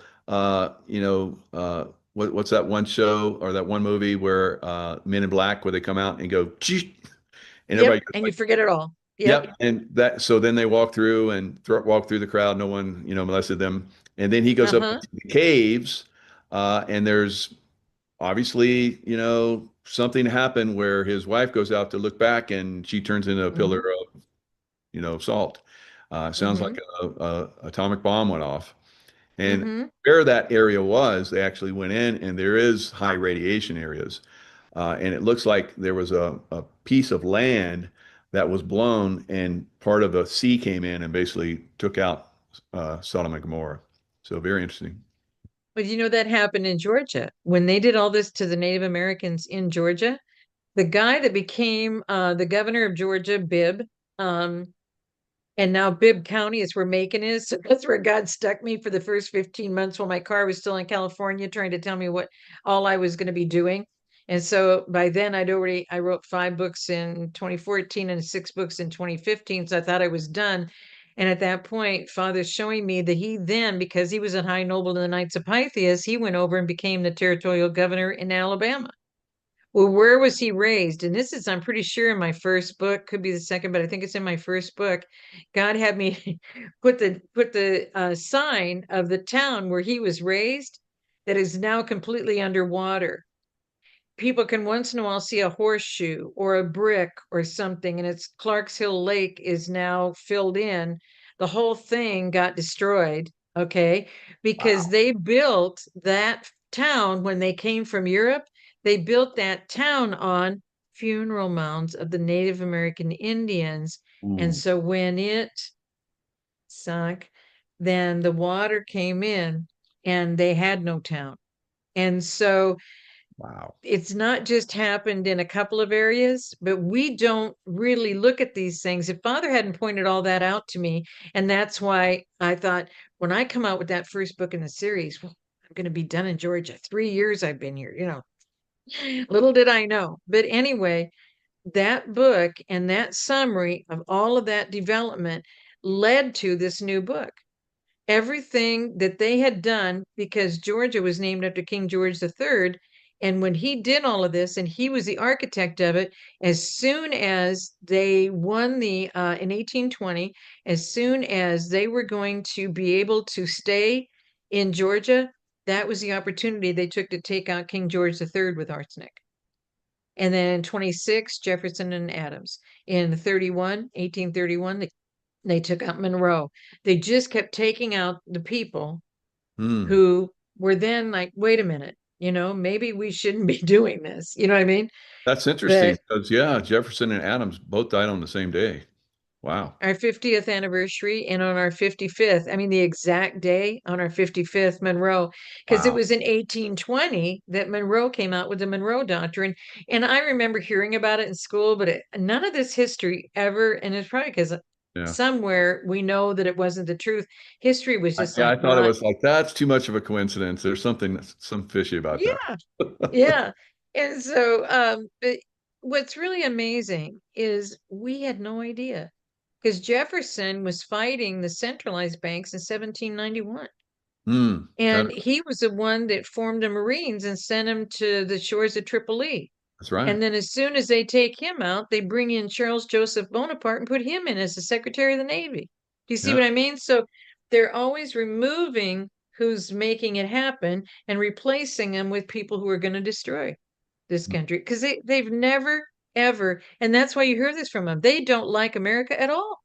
They don't want to be here. That's why President Trump keeps saying, if you don't want to be here, you can leave. And these are people who are here illegally, and they're criticizing and coming against our country. You can leave. But you heard about the Venezuelan thing that just is happening right now. It's now over 600,000 deported. Wow. They did 260 in one, and then they just kept going. And what they did was they ended their temporary visas.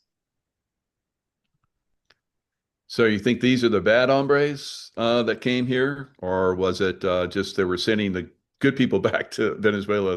We're sending them all back because we're straightening out. Our guys are on the forefront, the front lines, taking care of Venezuela, making it available for people to go home.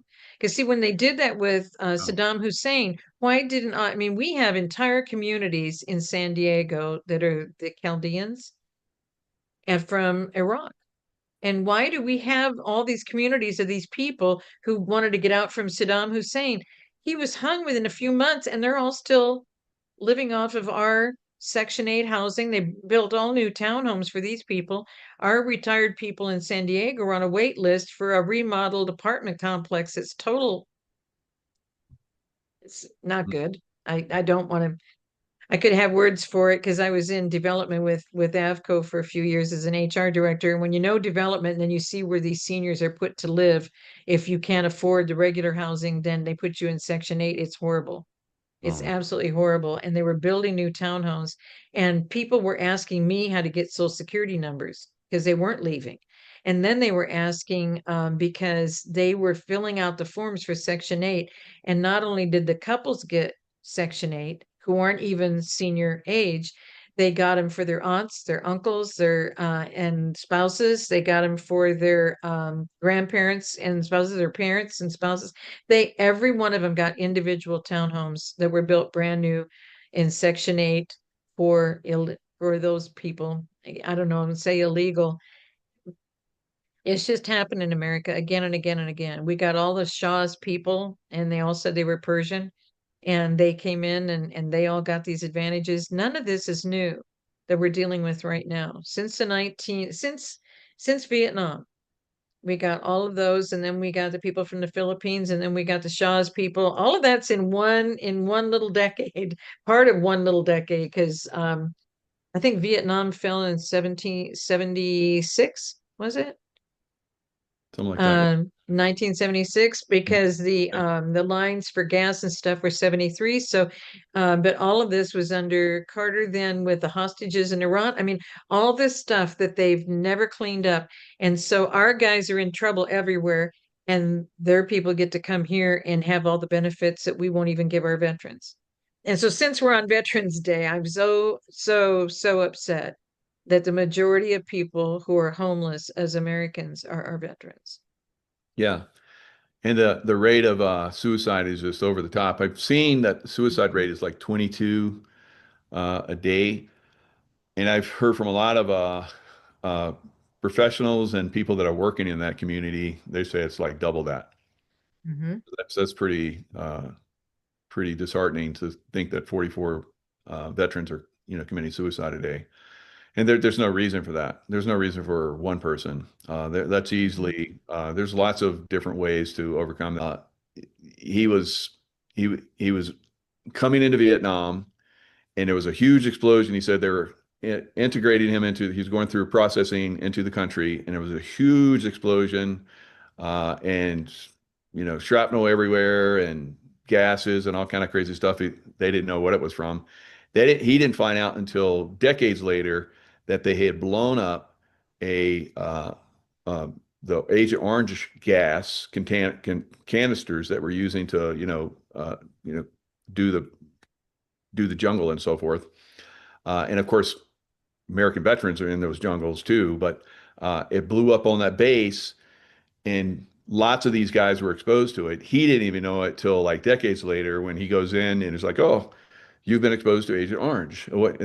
When did this happen?" And they had like suppressed it and all kind of crazy stuff. And he's had to have his jaw and his tongue operated on, and had to take a piece from his tibia and from muscles and to help replace his tongue, all kind of crazy stuff. The guy's a stud, he's a Marine. He's like, us veterans, we know how to deal with pain, but still, they even told him that your DNA could have been affected by the Agent Orange. So there's been people that have been exposed to Agent Orange. Their children's children are being born with, kind of crazy stuff. So he was really scared that his grandchildren, but I guess his grandchildren weren't affected. But it's another crazy thing that, can you trust our government? No, on really no level. It's insane. And, on Veterans Day, I salute, and I'm thankful for all the veterans that are out there, but we are heavily suppressed, and we are heavily disadvantaged. Homeless veterans, veterans PTSD like crazy, commit suicide like we're talking about. It's sad, very sad. And it's all happening on our watch. Yeah. It's all while we're here to help each other. And that's what makes it so sad. The J6 guy that we're going to help, Andrew Hernandez, I can't find him. I can't get him by phone or email since he was pardoned. We don't know what happened to him. But here's a guy that was a medaled Marine, served, honored many times for his service. But because of J6, his family departed from him because he was going to have to serve a prison sentence. So they felt he was a criminal in some way to go to prison. And so his family pulled away from him. His wife pulled away from him, got a divorce from him, took the children in full custody under just her. And so he had nothing to come home to. And that's what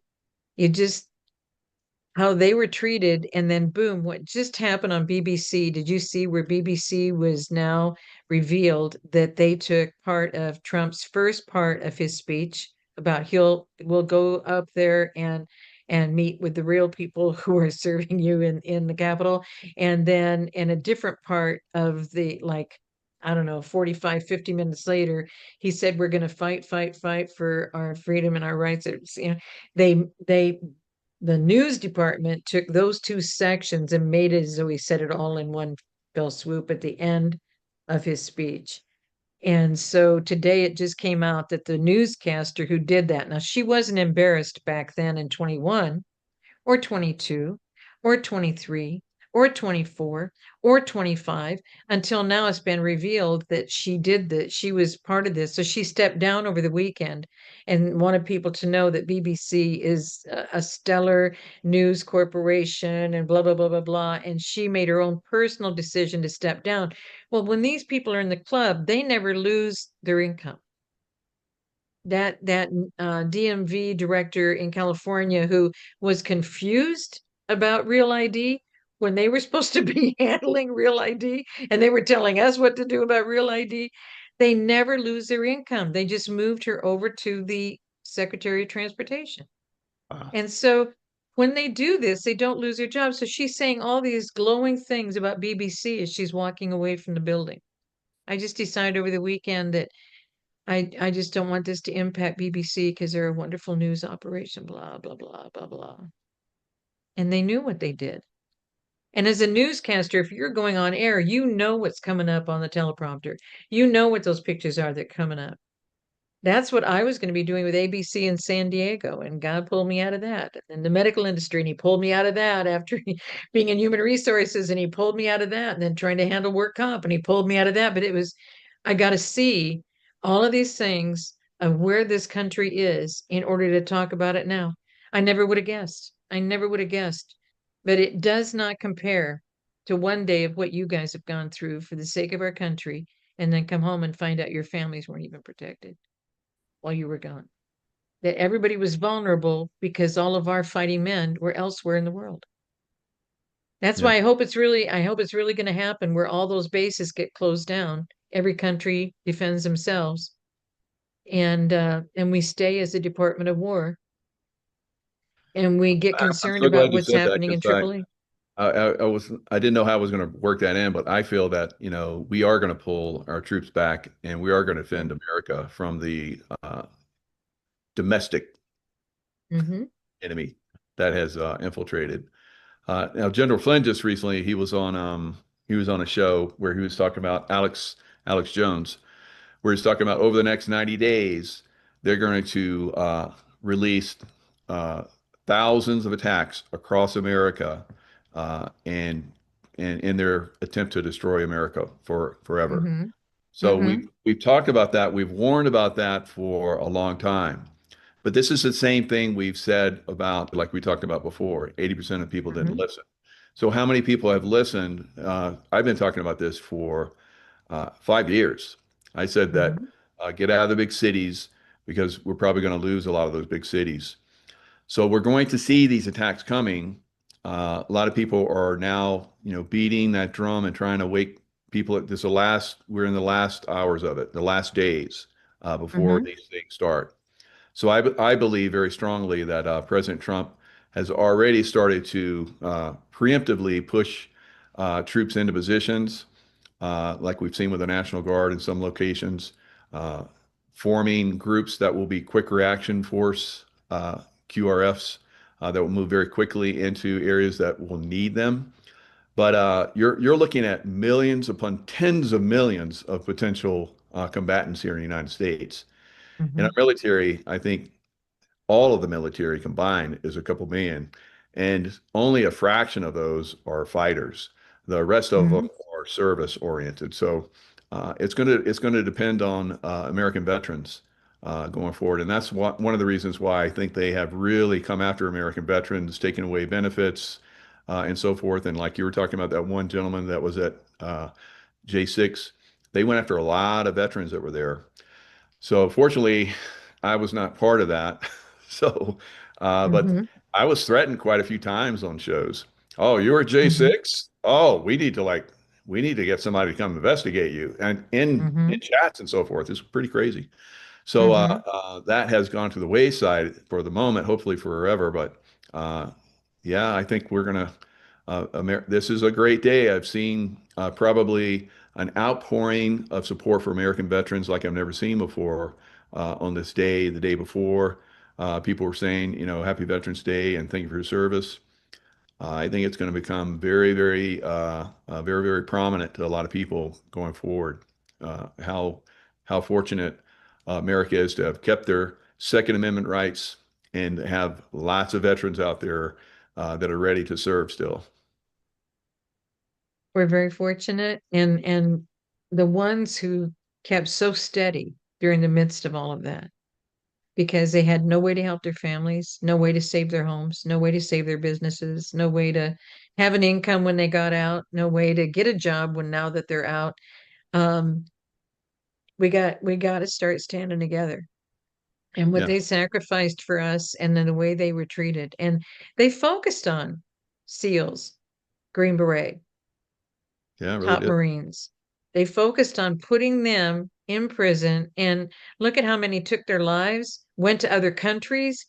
because they just couldn't believe that their country was going to do this to them. Yeah. So a lot of healing is necessary. But now making people aware of it, and that's why I'm so grateful for you, Michael. You've really stood the ground and talked the people into this area is needing assistance, this area is needing attention. I'm so grateful that you keep doing that, because when you make people aware, it means something to them, because they know you're not just saying it. You're saying it because you have seen this happening to our people, because you have when you're in that kind of training for SEALs, etc., you have an understanding of personalities that other people can't catch up with. But when you mention it, they know what to watch for. You see what I mean? So you're mentioning this is where this thing is going sideways, and then people go, wow. And then they get active and they go, well, maybe I can do something about that. And that's what we all need to do for each other. So I just thank you so much. Well, I thank you too, because your perspective has helped broaden my observational skills in a lot of different areas. So we are a team, and I think that going forward, that's going to be very important that we support each other, like you're saying. Now, let me share the screen again. You have an amazing website. I love your little Shirley Temple look back That's then. really me at 4. That is I really, it was a know black it and looks white, and he exactly. colorized it. Did people say that you look like Shirley Temple? I'm sure they did. Oh, I know. Yeah. Yeah. And I didn't, I mean, that curly wavy hair was all natural. That's I beautiful. have 7 different cowlicks, and when I lost all my hair after Linwood, it all grew back different, and I have cowlicks and different. I mean, I'm trying to get used to my hair, but at least I have some. They said I Oh, wouldn't. absolutely, So, absolutely. yeah. Yeah, you've gone through a lot. You've been on the brink, and Mm-hmm. a lot of people around you didn't make it, but definitely God has designs for you and good things. Mm-hmm. So yeah, you have a great books. You have interviews in here. You're doing a lot of incredible work. Your store has your books in it. You can get the books on Amazon. Uh, Mm-hmm. but you can access them here. This is the one that I pointed out earlier, a Warrior's Battlefield Strategy Devotional. So there's enough in here for a whole year of just read, keep reading, make your notes, Mm-hmm. and when I go back, I'm like, wow, I've learned a lot here. So Yeah, you when know, you go back to a previous week, it's like a big difference, isn't it? it really is. It's just pretty impressive. After being in this for well over a month now, uh, probably going on 2 months, it's there's a lot that I've learned. So Mm-hmm. very, very good stuff. All your books are like this. Uh, I have these books. I've been through these books, but sometimes you have to go through a book several times. So Mm-hmm. hisbest.org Mm-hmm. to reach Sheila's site, and absolutely incredible show as usual, Sheila. Uh, I'm just honored and thankful for the stuff that you share with all of us. Well, we got through about 5 pages. We were going to look at FBI today. We got through about 5 pages. I think it's the biggest chapter. I didn't go back and check. It's over 60 pages. for the FBI chapter, just not because they came against me, not because they tried to destroy me, but Father gave me more about, it's been in the 4 and 5 books a lot, but when we got to this book, and it just like everything came around full circle, and it's just like, oh wow. my God. Well, But I maybe have a we can surprise do for another you. show in the Yeah. near future. We've Yeah. been on the go for a while, but we're kind of settled now. So maybe the next week or two we can get back and go into more detail on some of that. That'd be great. Awesome. I've been invited to President Trump's America First Policy Institute group. I was going to go to the gala next Friday, next week, and they invited me to come the whole week for the strategy session. So I'm so Oh honored. So I'm God, going to be thank you. I'm going hope to have to so. be in Florida weather instead of last night. It was 35, but feels like 26 in Georgia. So it's going to be nice. But I have a surprise for you. If you, I did this and forgot to tell you guys, if you click on the website and then click on the interviews page, we changed the whole thing. And it's a surprise for you if you want to peek at the interviews page, because it's caused people to do marathon watches of our interviews because they can, I had them design it. I had the new admin guy that I've only had for about 3 weeks. I had him go in and redesign it. So it's like looking at YouTube and you can see the interviews right there. And then you just pick and choose and it goes on for pages. And so you don't have to go to links. You don't have to do any scrolling through. You just see it on the page, click on it, and it's automatic access to your Rumble or YouTube channel, whatever link you give me. That's the link they're going to go to. And so it's really fun. So that's your brand new surprise I brought you today. Thank you. That's amazing. Yeah. So you're full of surprises. You're full of information, and I hope everybody goes to your site. And I know they love you when they come on the show. So this will get massive views as it normally does. You're my top view on my channel. I would say my new, but my coming back to YouTube, they've missed you, and so I bring you back, I guess, in YouTube. I know other people have you on YouTube as well, but it's been great. I really appreciate you coming on and sharing your information. Well, Hello, everyone. It's Michael Jaco, and I'm unleashing the intuition for you. So we have solar storms are coming our way. We have major earthquakes that have been happening off the coast of Japan, very similar to what I was predicting. We were going to have, the earthquakes in Kamchatka, and I said it would be like a seesaw or one of those, seesaws where you're like, back and forth. So the energy was going to come up in Japan, and we're having the same pre-shocks that we had with the 9.1 earthquake in Japan, where Fukushima was damaged. Remember that one? I think it was about 2011, somewhere around there. So we're seeing the same outbreak, and that's because we're having incredible amounts of fat plasma and electrical energy that's coming into our earth and cooking everything up, getting the volcanoes going, the earthquakes going, and so forth. So it looks like, I think within the next few hours, well, not few, but within hours, 10, 12, 24, or days, I think we're going to see a very, very significant earthquake. Now, if it happens in Japan, now there's been one guy that's predicting a 10 plus earthquake, and he's been extremely accurate. It's a Canadian guy that's done really good. I followed his work on X, and I'm going to pull that up in here in a second. But he has been predicting for quite some time that there was going to be a 10 plus earthquake and tsunami. And I've been predicting that we would get the Japan earthquake, and then we would get the earthquake off the coast of Oregon, and then we would have that tsunami. So Canadian earthquake guy, let's pull him up.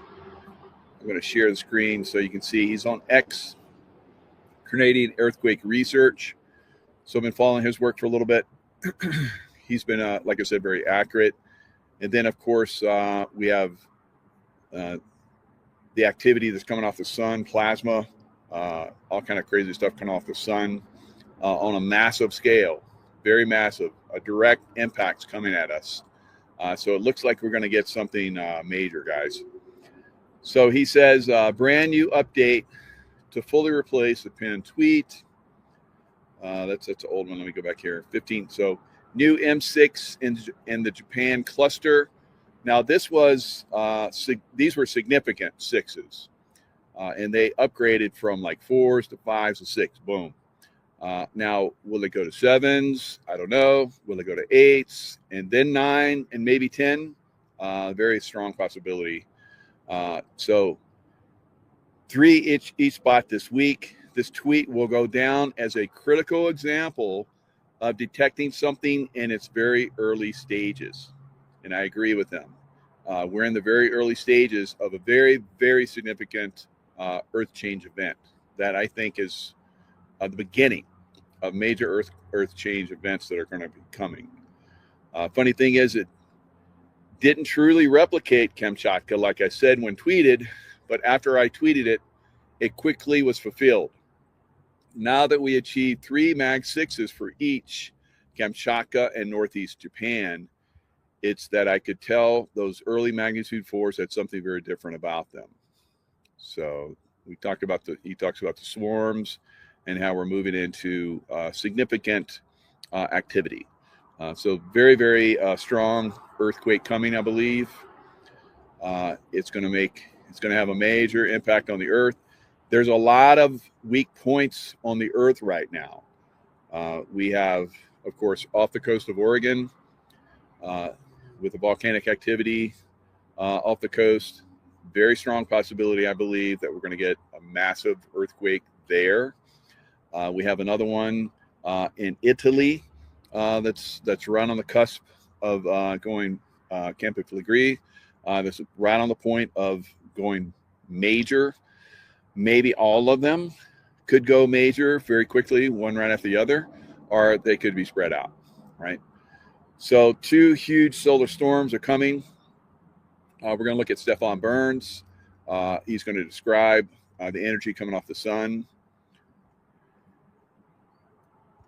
Welcome, everyone, to the live stream. I'm your host, Stefan Burns, geophysicist, geologist, space weather guy. There's a lot happening right now.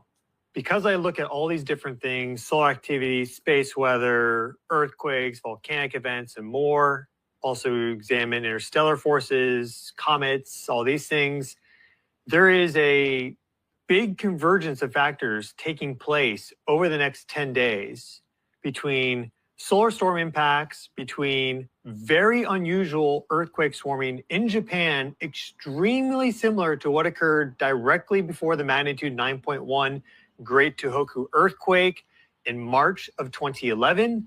You also have a extremely precise linear planetary alignment between the sun, Mercury, the moon, Earth, and Uranus. So this goes all the way from the center of our solar system out to 20 astronomical units involving the Earth and its moon, which is one of the main agents of tidal forces, both ocean tides and Earth tides, vertical displacement of the Earth on the planet.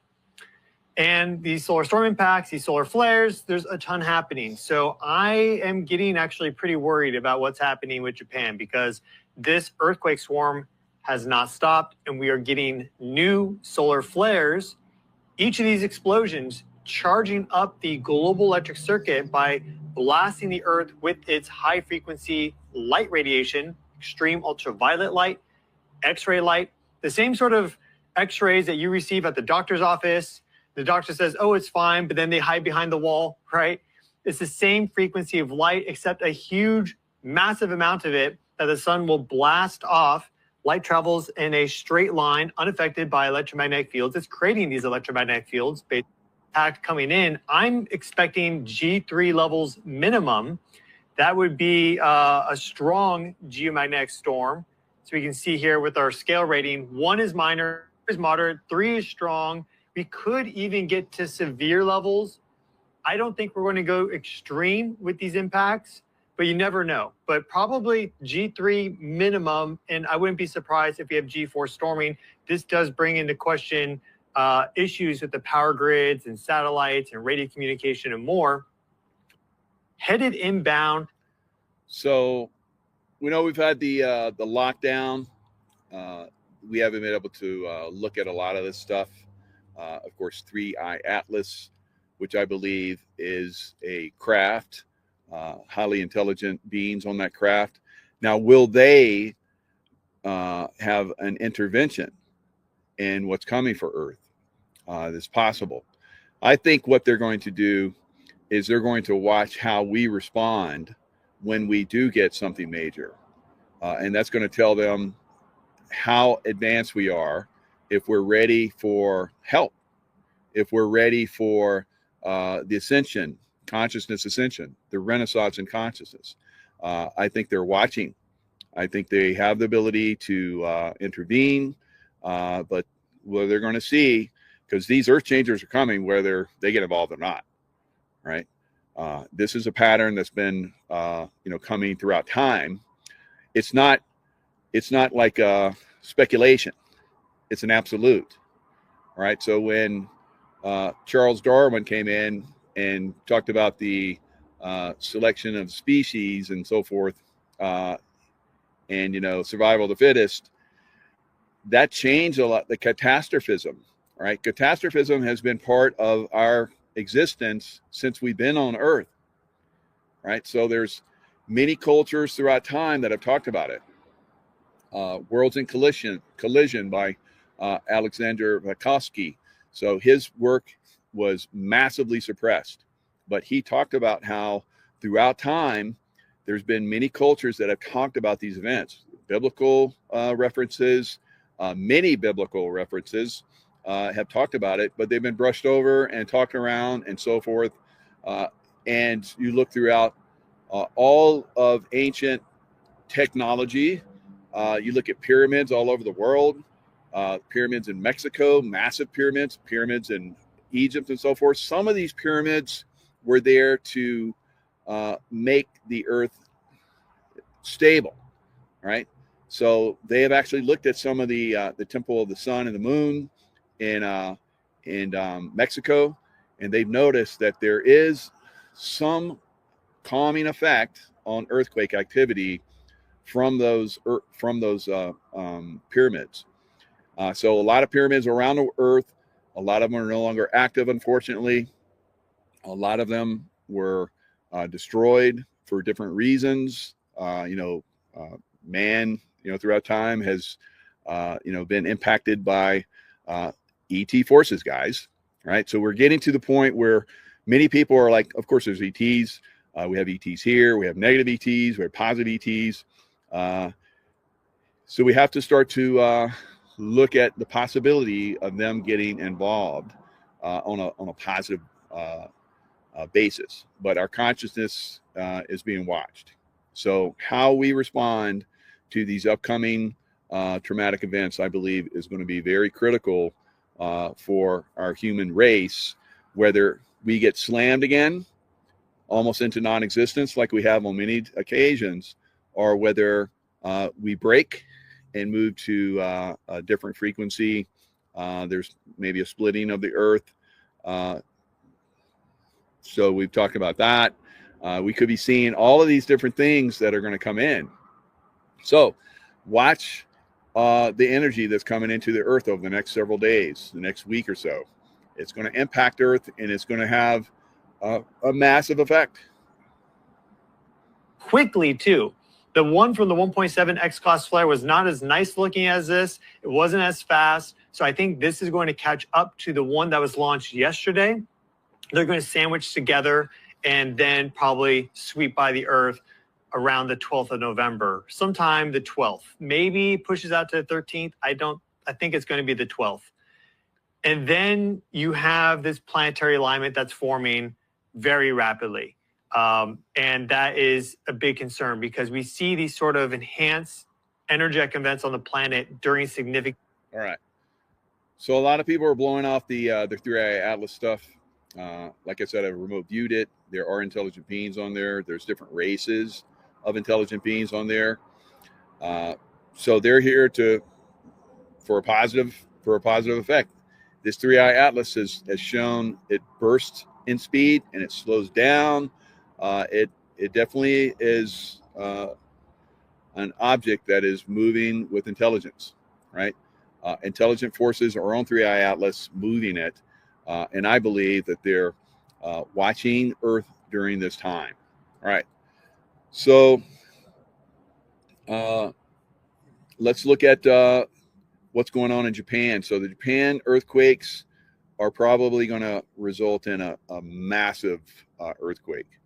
And that's going to be on a level, I believe, is going to be one of the most significant earthquakes that human consciousness has seen.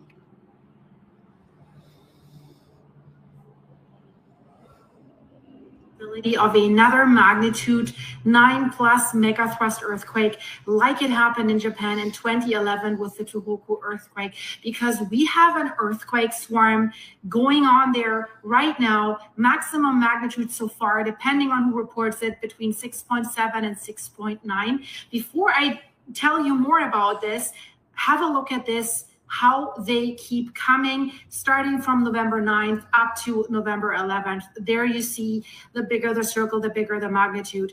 And they are quite a few, dozens and dozens of earthquakes. And of course, it's concerning if you see in the aerial picture that big trench, that big subduction zone that we see there. So the earthquake swarm began last night, basically in the northeastern part of Japan. And we see the earthquakes here. The earthquake cluster is basically just off the coast of Yamada in Japan, and it's the same general area as the 2011 Tohoku earthquake, and foreshocks and aftershocks. I'll show you here the location of the Tohoku earthquake, and you see where all these aftershocks, the red dots, where all that was taking place. So do we need to say, ooh, or do we need to say, huh? Well, guys, it's not that easy. So normally when these big earthquakes come, people look at it, so that's a big earthquake, now we're going to get smaller earthquakes. These are pre-earthquakes. Same thing happened in the past before we had the March 2011 massive earthquake off the coast of Japan that caused the plates. It happened close to the surface, caused the plates to basically move and cause a massive tsunami. And it traveled all around the Pacific. Now imagine that on very massive multiples higher. And that's potentially what we're going to see. Now we know in the Ring of Fire, these energies travel around the ring and pop up in other areas that have a lot of energy that's been dammed up. Right, one of those energy points is off the coast of Oregon, and I believe that's where we're going to see a very massive earthquake. I think we're going to see massive volcanic activity. We're probably going to lose a lot of the coastline. We're going to have like earthquake, basically after earthquake, knocking off, different zones of earthquakes all the way across California, maybe even all the way across the United States. So depending on how massive this earthquake is. So this earthquake could just really rock it all the way across and hit it right off the Oregon coast and cause that massive tsunami, which I've been predicting for quite some time. All right, so we've had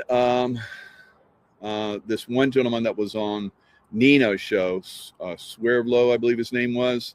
I'm going to try and get him on my show and talk a little bit deeper in some of these subjects. He talked about how by March of next year, the Earth will be a different place, right? Stuart Swerdlow, I believe that's his name. So, and he gets that information from sources, right? So he's not predicting, but like me, I have the ability to look at certain things. I see the energies. I see the manipulation sometimes that's happening. Will this be a manipulated event? I think it's something that's going to happen, and it could be manipulated to a higher level, right? There is the possibility for that to happen, right? So very, very critical time that we're in right now. Range in depth from shallow to deep, and they increase in intensity. They have increased in intensity. Started smaller and they got larger. So none of them were really large enough to cause an alarm on their own, except the magnitude 6.9, 6.8, 6.7, something like that, has raised a tsunami warning about like a 3 feet wave or something like this. But we actually saw only a 20 centimeter wave, a wave like this. What is concerning, if we look at the cluster and if we compare it to the weeks that were leading up to the 2011 megathrust disaster earthquake, we all remember, you see the epicenter, we all remember that tsunami that followed, you see that here, and the devastation of the Fukushima nuclear power plant. And most of the people were lost not by the earthquake, but by the tsunami. So there were similar clusters of smaller earthquakes in this region in the weeks leading up to the major earthquake. And most people... So we have had very significant earthquakes in Kamchatka, which is just basically right off this area that's now having the earthquakes once again. So my prediction that it would seesaw back over Japan on a more massive level looks like it's coming to pass, right? Now, when that happens remains to be seen, but it's going to happen by everything that I'm looking at, right? So we see the science here now. We see the predictions of many of us that have been looking at this and seeing this through time. Can it be nullified? Can it be calmed down? That's obviously a possibility, because we saw the hurricane activity this year that should have devastated Florida on a level that's never been seen before. No hurricanes hit Florida, even though all the predictions of size that I said was coming, 3 massive 5s that would be close to 6s, and in some cases would have been labeled a 6. All of those came, but all of those were directed away. So there's obviously positive results that are happening right now. Is it 3i Atlas that's involved? Is it the white hat military that has gotten this technology and is finally using it? I think that the black hat military obviously has been using it for a very long time, but maybe we're seeing at this point a white hat military side that is being successful in directing these in other directions. So unfortunately, I have not seen success with the earthquake activity. The earthquake activity, has it been nullified by the good guys yet? Has it been nullified potentially by the beings on 3i Atlas? We'll see. Or maybe we never will. Maybe we're just not going to know, right? But I think it's very strong that we're going to, very strong outcome potential that we're going to see a very, very massive earthquake off of Japan. Now, this has been predicted by other sources. The prediction was a little bit off, but now we're seeing it's coming possibly to fruition, and possibly on a scale, I think, that is far beyond and far higher and more devastating than the last Fukushima earthquake that happened with the tsunami and everything. I think it's going to be far more devastating. It's very, very strong potential, because the earthquake activity this year has been off the charts. Now, again, I do see once these earthquakes start and the tsunamis that result from them, a very strong volcanic activities all the way up and down the west coast of America. So be aware of that. Be ready to move. Be ready to get up and move off the coast to higher ground into the mountainous areas. If you start to see this earthquake activity start to increase off the coast, and we may not get a warning, because they're not giving us the earthquake activity off the coast of Oregon right now, guys.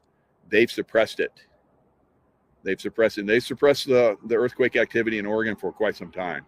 So they may be hiding it, for their own selfish reasons, and for the reasons that they are very evil, as we know, and could cause very significant damage to a lot of people, massive loss of life, property damage that won't be recovered in our lifetimes, a complete washout, and maybe even destruction and loss of large portions of the West Coast. All right.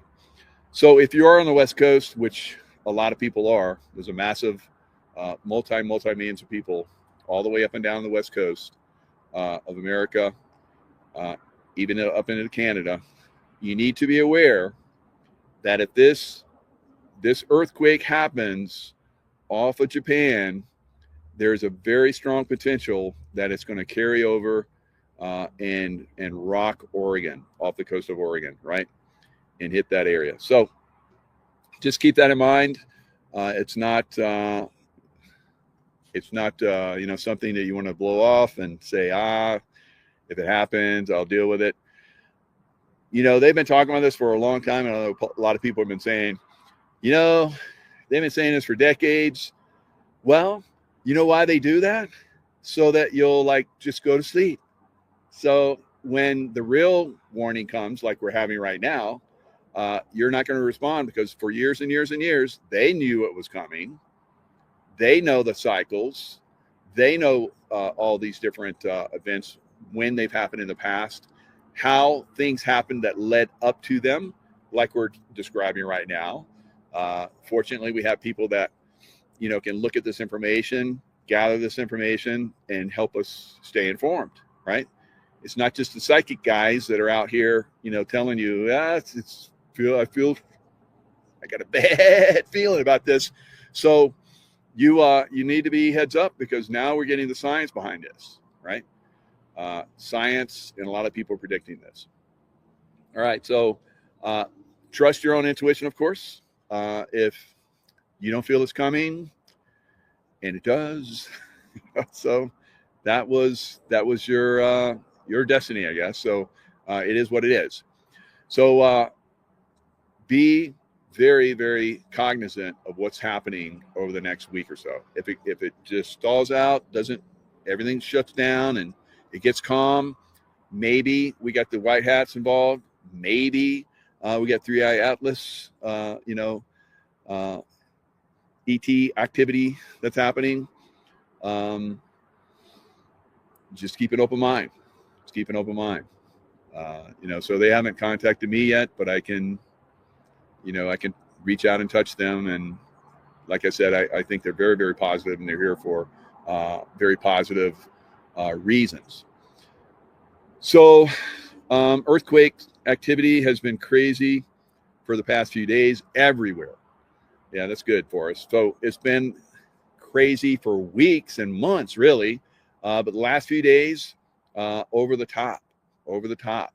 So the plasma energy that's coming from stars that went supernova, 2 of them, right? That's coming in and impacting the Earth. And like I said, impacting the volcanic, the magma.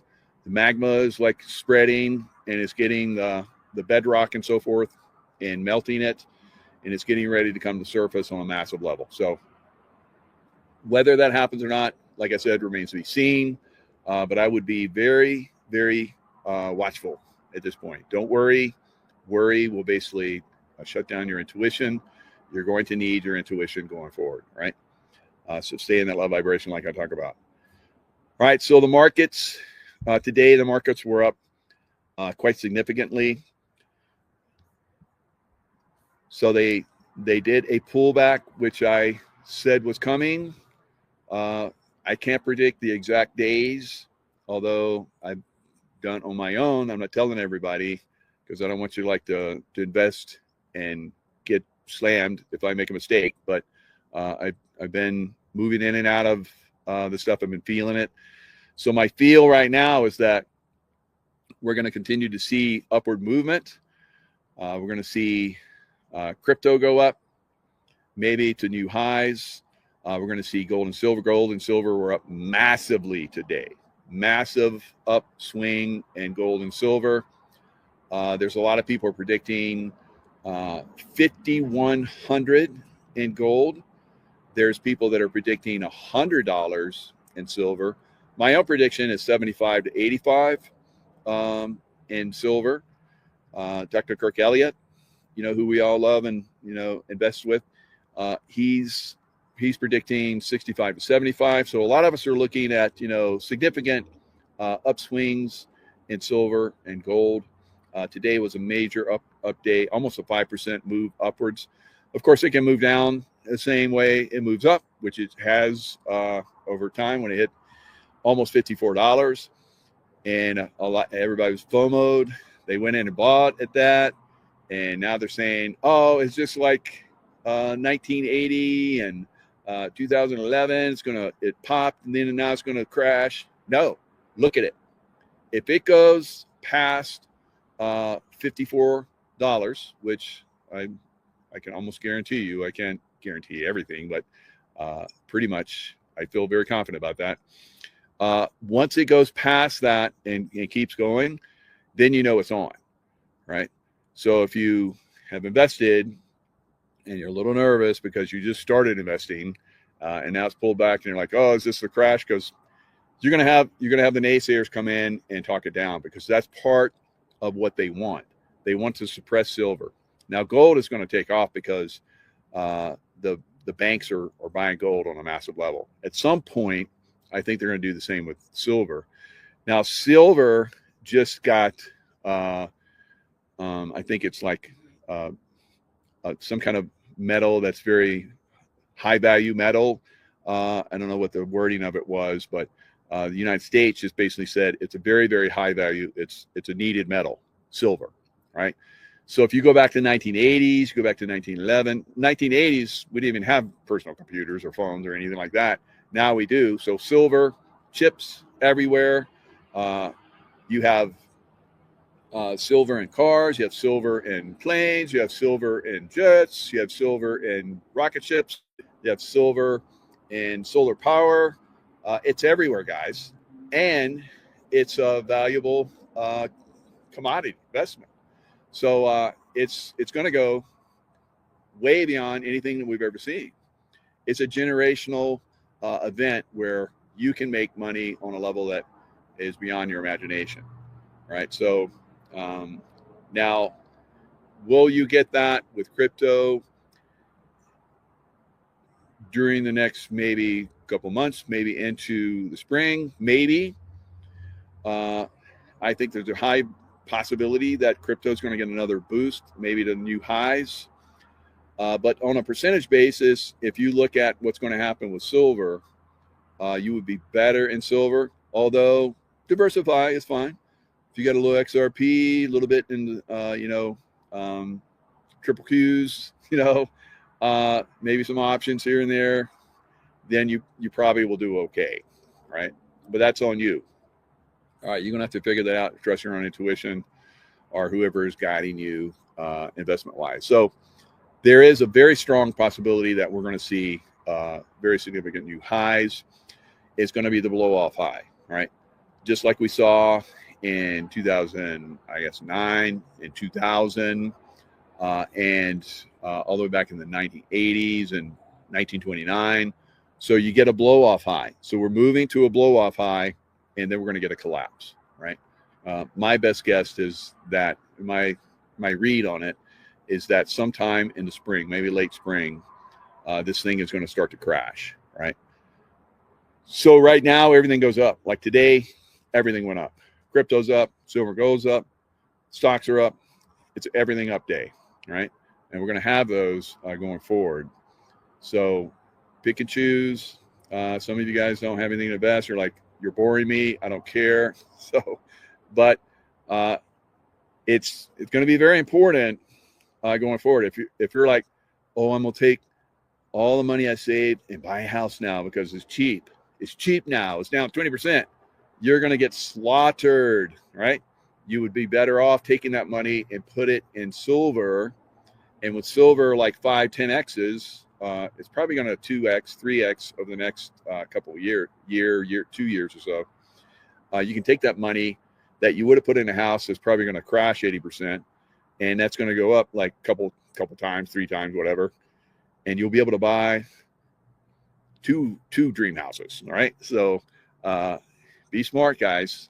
Be smart. I've been talking about this for years now, and now we're getting down to the wire on it. We've been very fortunate to be able to play in this market and earn extra income and so forth going forward.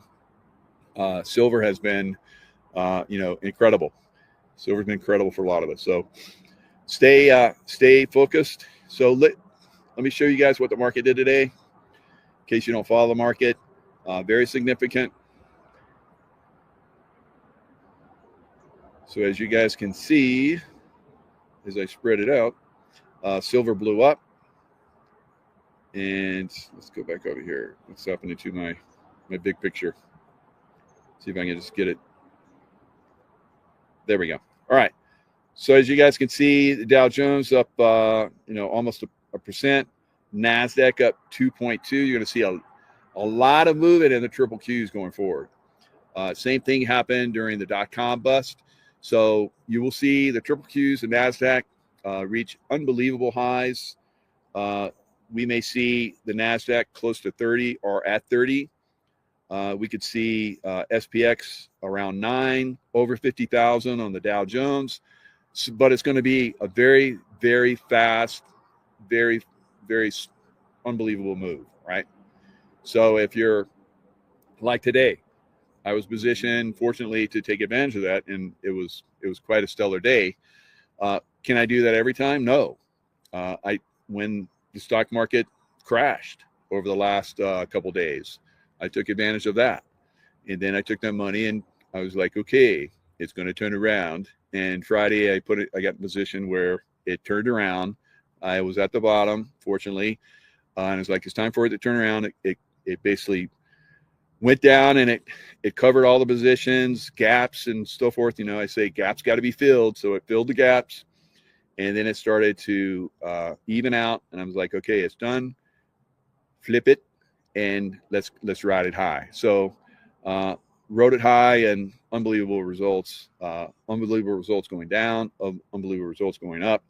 Now at this point, it's not going to be like blow-ups every day, right?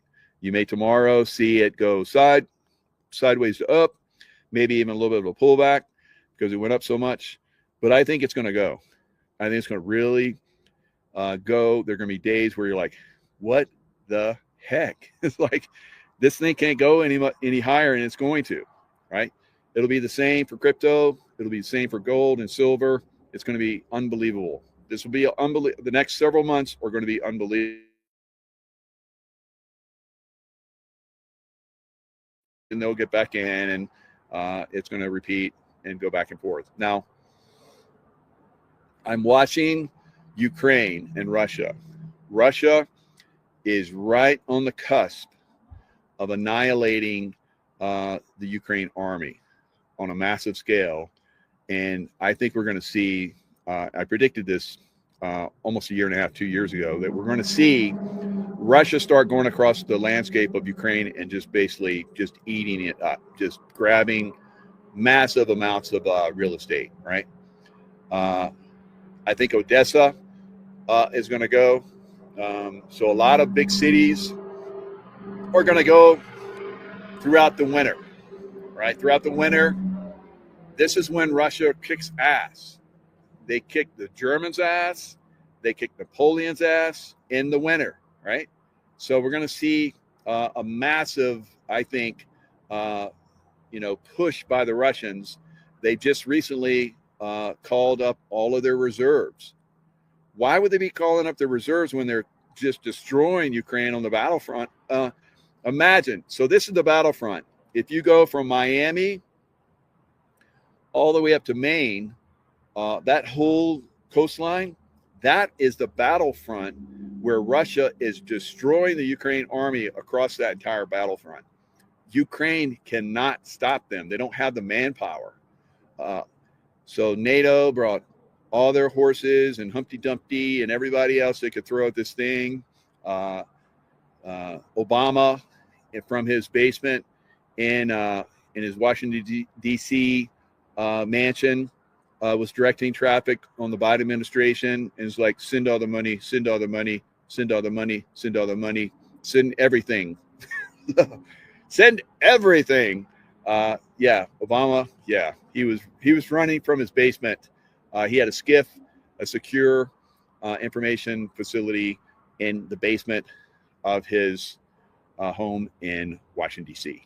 Right, his mansion. So we know that Obama was running the show during. He even said, if I could run, the presidency from a remote location, yeah, he told us what he was going to do, and he did it, right?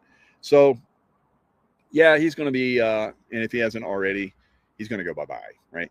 So a lot of us are like, when? It's not when. It's been happening, guys. It's when they are going to be ready to disclose it, right? So that's what we're going to be really looking at. All right, so in Seattle, we have a tight race, and I don't know how they're doing it. I keep asking them, like, how can Seattle have a Democrat mayor and have another Democrat running against that mayor that's basically getting the votes? I don't understand. But however, so we have a leftist communist, the communists from China, right? Because a lot of this funding, we're finding a lot of the funding for these people are from communists and China, right? So Sleepless in Seattle, communists, Wuhan lab. And so we're seeing this basically starting to impact Seattle and New York. So watch the vote in Seattle. So the mayor that's in there right now on, I guess, Tuesday, he went to sleep, kind of like President Trump. He went to sleep. Oh, I'm winning. I won. And then you get up the next day and it's like, oh no, the mail-in ballots in the Democrat city are coming in, and they're taking a leftist Democrat, communist Democrat is taking out another Democrat because he's not radical enough. This is insane. Right? So that's what we're seeing. At some point, we have to have President Trump come in and just hammer down and say, we're going to do, paper ballots day of, and we're going to count by hand day of, right? It's got to happen. Otherwise, they're going to cheat. They're going to keep stealing elections. And we're going to just fall to communism, right? There's laws on the books that, go after communists. So I don't know what's going to happen to some of these people, but it's going to be very interesting, right? So let me show you. We have a massive problem with child trafficking, and I was just at an event in California where there were like 16 different people that were on the stage and talking about their. My favorite, of course, is Lewis Herms. I think is an exceptional candidate. The Republican Party, GOP, is not helping them, is not funding them. The rhinos of California. I've known this for a long time. I've supported people in California, had them on my shows, supporting them financially. And the GOP came in, and instead of giving the people that were front runners and very popular, they gave the money to someone that was no chance they were going to win. So it's a very corrupt situation in California, right? Both parties are in cahoots to destroy California, right? Now, we've seen a lot of the stuff from Jeffrey Epstein and all these other people that are involved in the child trafficking stuff. It's epic. It's beyond belief what's going on in California, right? So Lewis Herms, who is very strong, has done documentaries on child trafficking. That's his number one thing. And so they even brought it up in the debate. Where would you put child trafficking and the problems with all pedophilia and all that kind of stuff? And I guess there's one congressman named Weiner, Wiener something. That's everybody was like, pedo. I was like, whoa. So I guess they passed a bill to make it more legal for them to do pedo in California. It's unbelievable, guys. Right. So now when I look at a lot of the stuff that like Jeffrey Epstein Island, right? Remember Jeffrey Epstein Island, Pizzagate, all these different things that was coming out, and Obama talking about pizza parties, and we found out from the FBI that pizza was like, that's code for pedo, right? So we've seen at Jeffrey Epstein Island. Now, a lot of you guys probably think, as I thought, that Epstein Island had a landing strip. It does not. It has a helicopter pad, and it has a place. Most people go to St. Thomas. So there's a lot of people are like, we want to see the flight manifest for Little St. James to Pedo Island. Well, there isn't one. It goes to St. Thomas. So they haven't told us this. You know, I just started looking at this, and I talked to other people, and I found this stuff out. I'm like, what? So they let us go off on these tangents, and they push us into these tangents so that we get disinformation, we run with it, and then when the truth comes out, we're like, oh, we look like idiots, so we just shut up. This is part of their game, right? So be aware that they're playing this game with us, right? They're constantly playing this game. There is extreme evil from these people, extreme evil. So these people in California, extreme evil. People in New York, extreme evil. People in Seattle, extreme evil. Extreme, right? Can I say that enough? No, I can't. So sometimes you got to say these things over and over again before people go, oh, extreme. Yeah, oh, yeah, right. I get it. So let's look at a few things. All right, so here is Pedo Island. So remember this island, it's got all these facilities. Now, this is a volcanic island. So with volcanic islands, there's like lava tubes and big caverns underneath. That's where they did a lot of the pedophilia stuff and the child sacrifice and all that stuff, right? So remember that one blue thing for Little St. James, that little that shrine looking thing, the colors on it. Remember, right? Has it been like a few days and you forgot? So let me remind you. All right. So the blue and the white. All right. The blue and the white. Very interesting pattern, isn't it? And the windows and the door. Now, under here, that's where a lot of these things happened, right? Just in this little shrine-looking place. So the Pedo Island was a very bad place. But, we had all these different things that happened, like on different shows, like the Ellen DeGeneres show, right? So look at those colors. Isn't that interesting? Isn't that blue and the white? Oh, how it shows up. Oh, Ellen, you bad girl, you. So these guys are all into this. They're all into this. And remember when the lockdown came and we had Tom Hanks that was running to Australia and he got stopped, and there was all this stuff about, he had like a typewriter in his little room, all kind of crazy stuff. It was very, very strange, the Tom Hanks thing. And then we started hearing that he was big into pedophilia and stuff like that. And then Ellen DeGeneres had that shirt, and she was all distraught, and she had "Run, Forrest, Run." So Forrest Gump was trying to run, right? And they caught him, and they put him in a little prison place, right? And then they videoed it so that everybody could see. And there were little clues in there, and some of us talked about the clues. So this is the way that we disclose this stuff, guys. It takes time because people have to hear it and see it over and over and over and over and over and over and over before they wake up. All right. So don't get so distraught that it's not happening faster. Those of us that are already awake, we're trying to wake up more.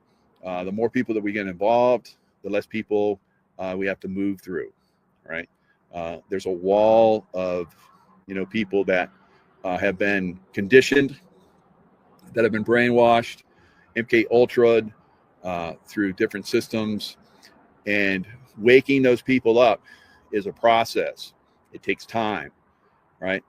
I know it's frustrating. I get frustrated, but we keep doing it, right? So we're going to keep doing it, and at some point, it's like boom, bam. It's like there it is. Right now we're revealing, but we're revealing all the way back then. We've been revealing, but some people want it served on a platter. Here it is. This is the list. These are all the people. They've been to Gitmo. They've gone through trials. They've been executed. Blah, blah, blah, blah, blah, blah, blah. All right. So a lot of us know this. A lot of us have speculated that this is going on. We can't say definitively that it's happening, but there are clues. Some of these clues are like, we just don't hear from these people. You go to the social media where they have millions of people, and there's not been anything on their social media for a long time. A long time. So, just stay active, stay involved, help people, wake up as you can.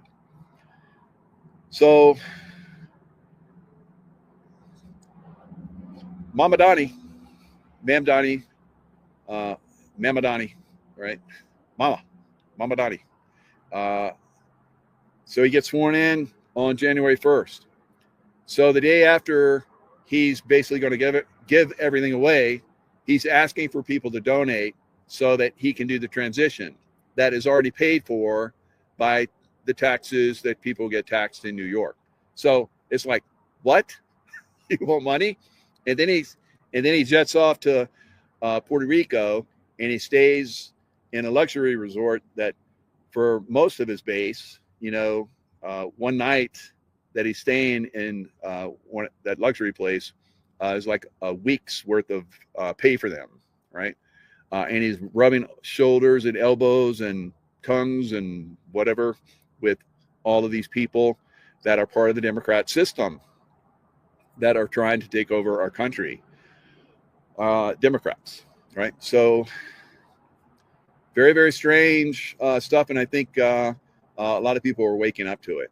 Now, will Mamdani be, revealed for being a communist, and communism is against the law in America, right? Running for office and being elected in office is against the law in America. There's a 1954 law against communists in America, right?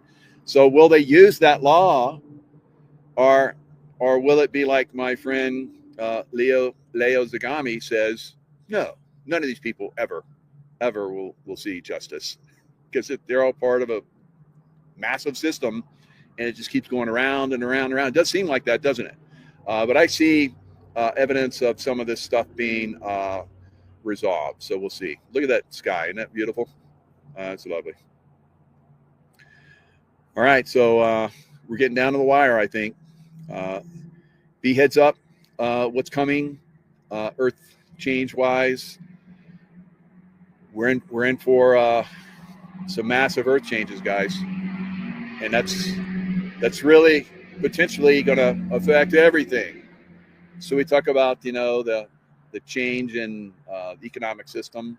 Yeah, that would be changed a lot if we get some devastating earth change activity, volcanoes and earthquakes and tsunamis. Oh my! So it's very possible. And so now, Earth has been through this before, and it's been talked about over and over and over again, even as far back as just little over 100 generations ago. In the Bible, they talked about these changes.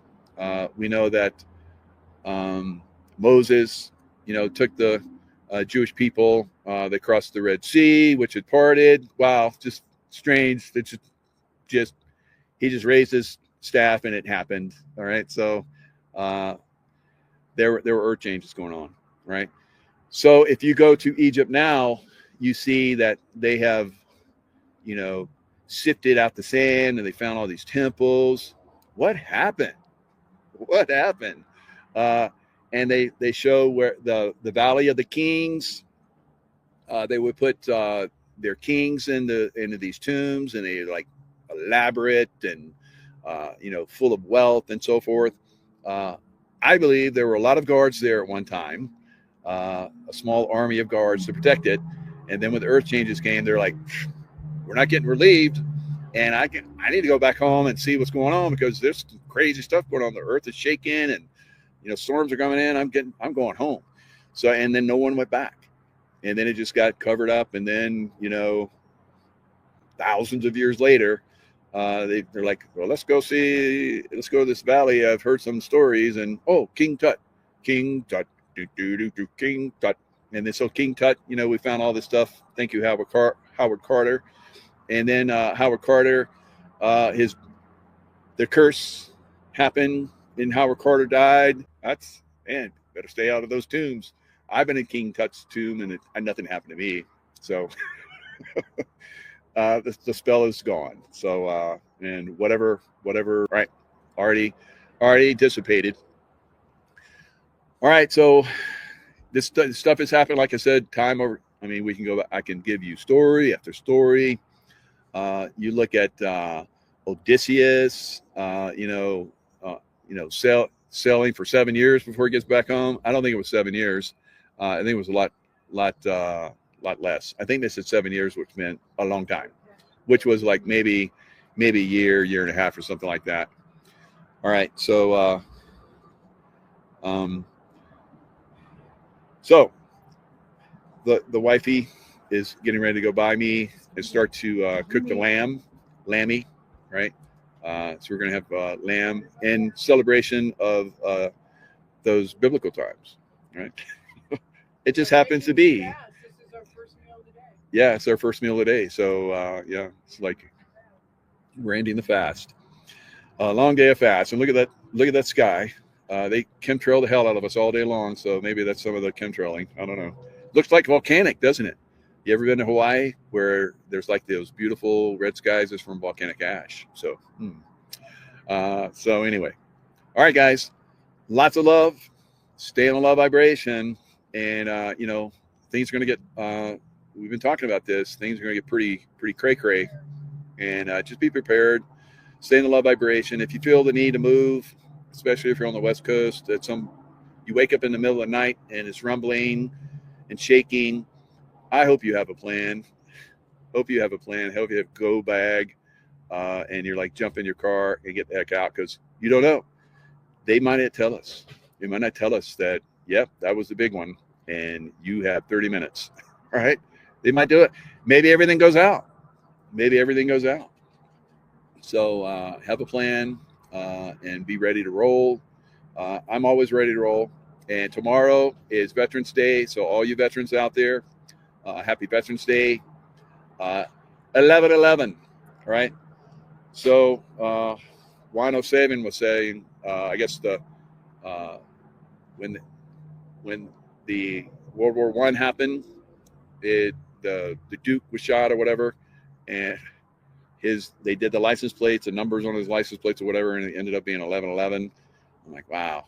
So I guess they ended the war at 11/11 at 11 o'clock, and just, it's always in our face, guys, always in our face. But we'll celebrate the veterans. Thank you, veterans, for your service all over the world. It's a beautiful time. Hopefully we won't have a big earthquake tomorrow, but it's crazy, right? These crazy people, man. You got to take these guys out. I mean, they need to go bye-bye, right?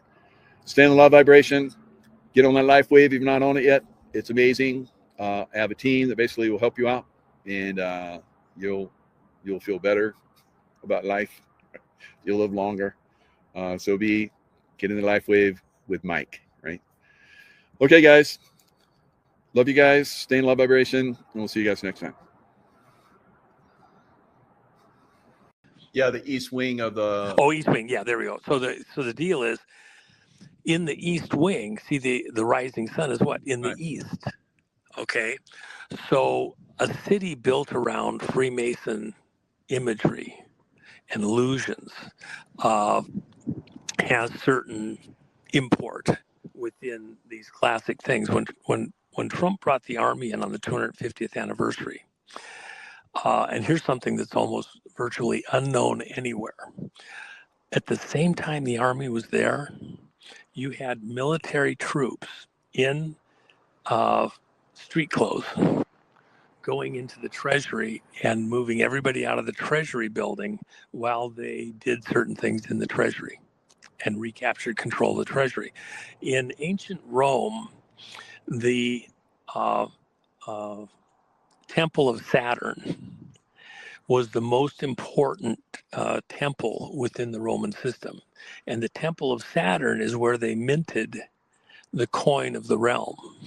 All the Roman currency was minted inside the Temple of Saturn. Right. And it was blessed and had certain markings that had all sorts of meaning. Think of our money today.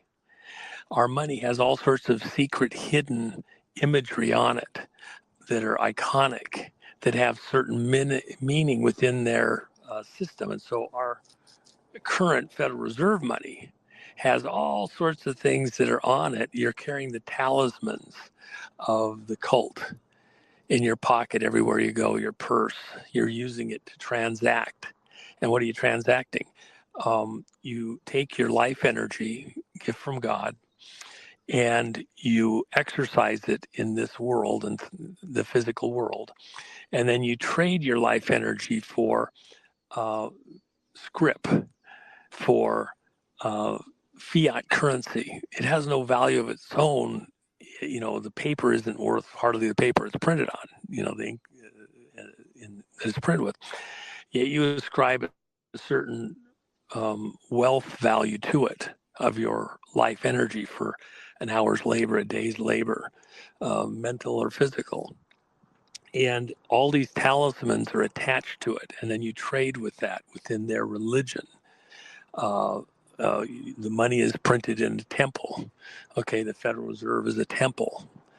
And the Treasury is a temple. And you have a fight. Well, what Trump is doing, he is in a war. The biggest war literally within the country is who's going to handle the currency, your life energy moving forward. Is it going back to constitutional minted coin, gold and silver, or is it going to be owned by these globalists, these federalists? You see, the Federal Reserve is part of an international reserve system. It's not just our U.S. Treasury, it's global, run by the banks at the city within the city in London, and then with agreements going into Switzerland and the Basel agreements, things like that. And so when Trump had troops go in and take over the Treasury at the same time that the troops were taking over Washington, D.C. symbolically, then he has two flags erected on the White House lawn. Mm-hmm. And those two flags, east and west, he's taking the high ground in the swamp. And then he had security fencing put around the White House, and he had security fencing put one other place, the Treasury. Yeah. It was symbolic. It wasn't that anybody was jumping over the wall to come to the White House. He was letting everybody know. He didn't protect the Federal Reserve. In fact, he went on attack against Powell and the Federal Reserve, made a huge stink about it, still is doing so right now. And the big question, even with the interest rates and things like that, is who's going to control your life energy and the way you transact it. Even if you mint something, and if you think of the Treasury side, and your life energy is backed by real gold and silver, you can trade it with a receipt for that, which is what Kennedy did. Kennedy issued the silver certificates, and he was going back to Treasury operation. That was a Treasury note. Treasury note, the silver certificate, and it was taking power from the Federal Reserve. The currency at the time, the coin, was a pure, 999 silver dollar, Kennedy half dollar, and all the other currency. It wasn't diluted. And when Johnson came into power, his handlers that helped him get there, within days of coming into power, he called back all the silver certificates and stopped printing the silver certificates at the Treasury and had them destroyed. And if you still have one, it's not tradable in the normal way. It has collector value, but that's it. That was to return control of your life energy back over to Federal Reserve, this private banking organization that, it's no more federal than Federal Express, run out of Puerto Rico, along with the IRS. Office is just a few blocks apart. IRS is a private organization also, no more federal than Federal Express. May have federal employees administering it, but the actual core operation is not.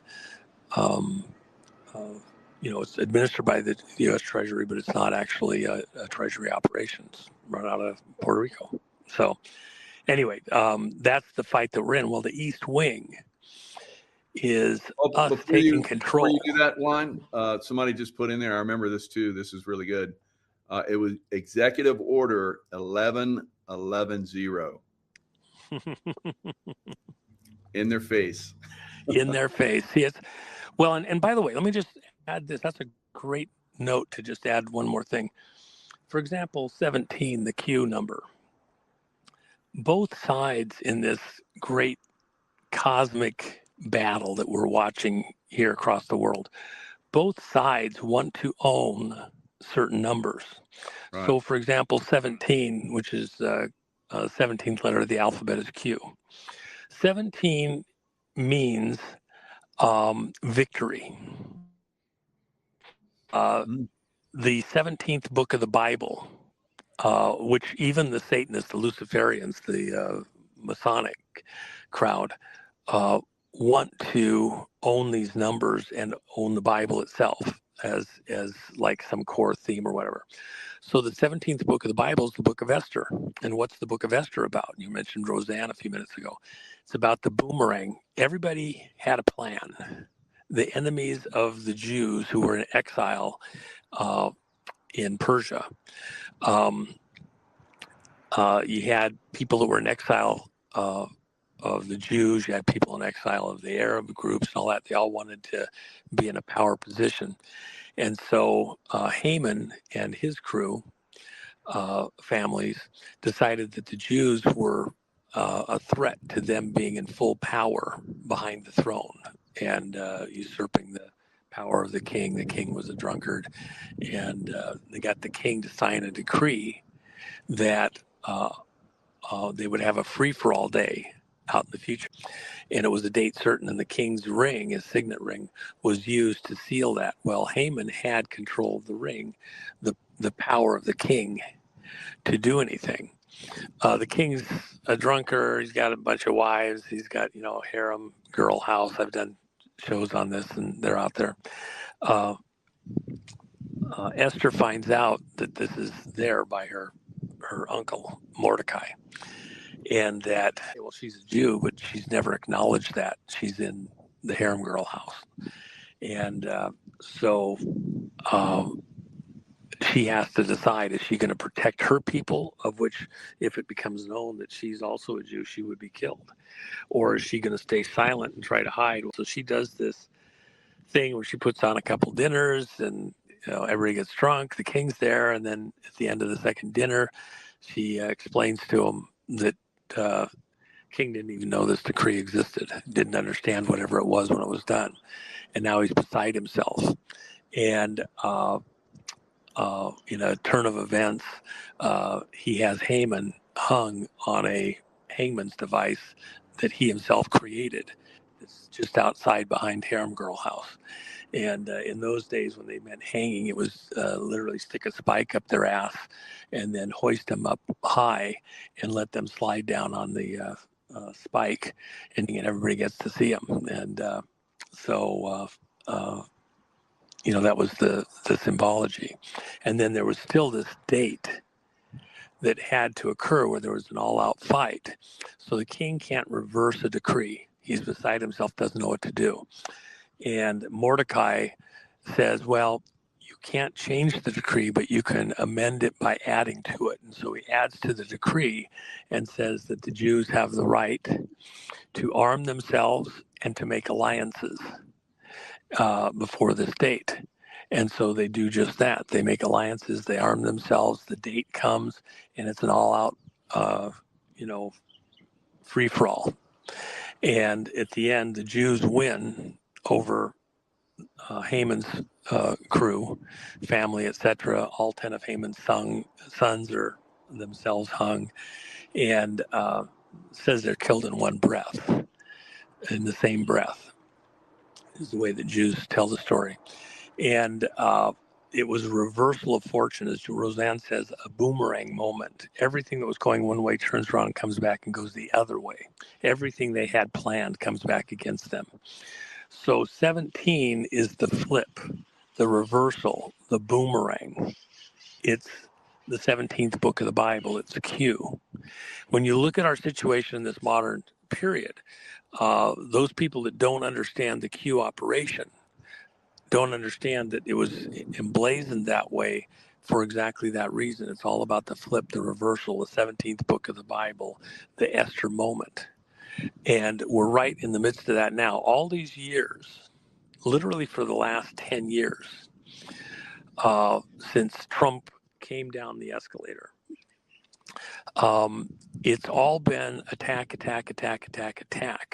to stop this conservative movement. The Q operation was done to inform and to project certain things and to put certain information into the public persona and to understand context. Right this second, right now, we're in the reversal moment. We've already actually reached the apex and things are coming back. The first arrests. If you've ever watched a boomerang going out in flight and it goes out and it reaches this apex moment, and you'll see a boomerang, it goes out and it goes up. And then it turns around and it comes back. And it's actually slowing a little bit, not in the spinning, but in its flight. And then it gains speed as it comes back down and comes on its return side. That's where we are right now as the arrests occur, including Gitmo. By the way, Gitmo had a storm the other day that was came right over the top of it there. And everybody was all concerned. Oh no, it's going to be destroyed. How are we going to send anybody to Gitmo, etc.? I said, relax. It's built for Cat 7. Now, things like the movie theater, they actually have a movie theater with actually movie theater seats. It's outside because the island, that area is a true desert, almost no rain every year. And so they have the movie theater outside that you go to watch movies. Well, the chairs got turned over a couple of times and the screen got torn up a little bit, etc. You had a little bit of things dusted up there. The actual facility itself able to handle a Cat 7 storm. And by the way, all of the FEMA ships that were intended for us, by the way, can be taken to Gitmo. They built amazing concrete piers, pilings that can accommodate all of those ships and a few more in the harbor next to Gitmo, and they're set up to handle a Cat 7 storm. So much more powerful than this Cat 5 that just went through there, even though the storm that came across there was the third strongest tropical hurricane on record ever. So pretty powerful. Whoever wanted to engineer that to do whatever, if you wanted to test the facility, make sure everything was good, well, it's sound, it's still there. Gitmo awaits. The diners are assembling. It's about to be epic. And so in this moment we're in, you're now at that point in the narrative where we're already past the apex moment, and you'll see these amazing, dramatic arrests of people and them going to get the information about the 2020 election. It's not over in a yet. national emergency. Yeah, but 2020, it's not over yet. And by the way, I wasn't lost on me. I love that Nino, Nino, Nino shirt. All the hand wringing. Nino, Nino, Nino. Jen has them over on her site, by the way. It's pretty fun. And that was Barbara, the donkey lady, when she was talking to Nino when he was fretting and fussing, I don't know, 4 or 5 years ago. And Barbara, you know, because Nino's a recovered of alcoholic, drug abuser, things like that. He talks about it very openly. And so he has this thing where he'd be hand wringing. We did the Nino's Cremo, you know, okay. Hand Nino's Cream, yeah. Hand wringing. With his boxing gloves on and all that, you know, there's only 500 jars of that out there, by the way. Those people that have those will be fun for, you know, generations. I can never get any. It was always sold out. I wanted to like hold that up and say. Well, it was a very high end, a really high end cream. It wasn't just you know, the garbage stuff. It was very expensive, and I got a great deal on it. It actually sold for people that were getting it elsewise. I think it sold for like $125 a jar, and we got a deal on 500 of them. And we tried to work a deal. They tried to raise the price up too much, and I thought, no, I just don't want to.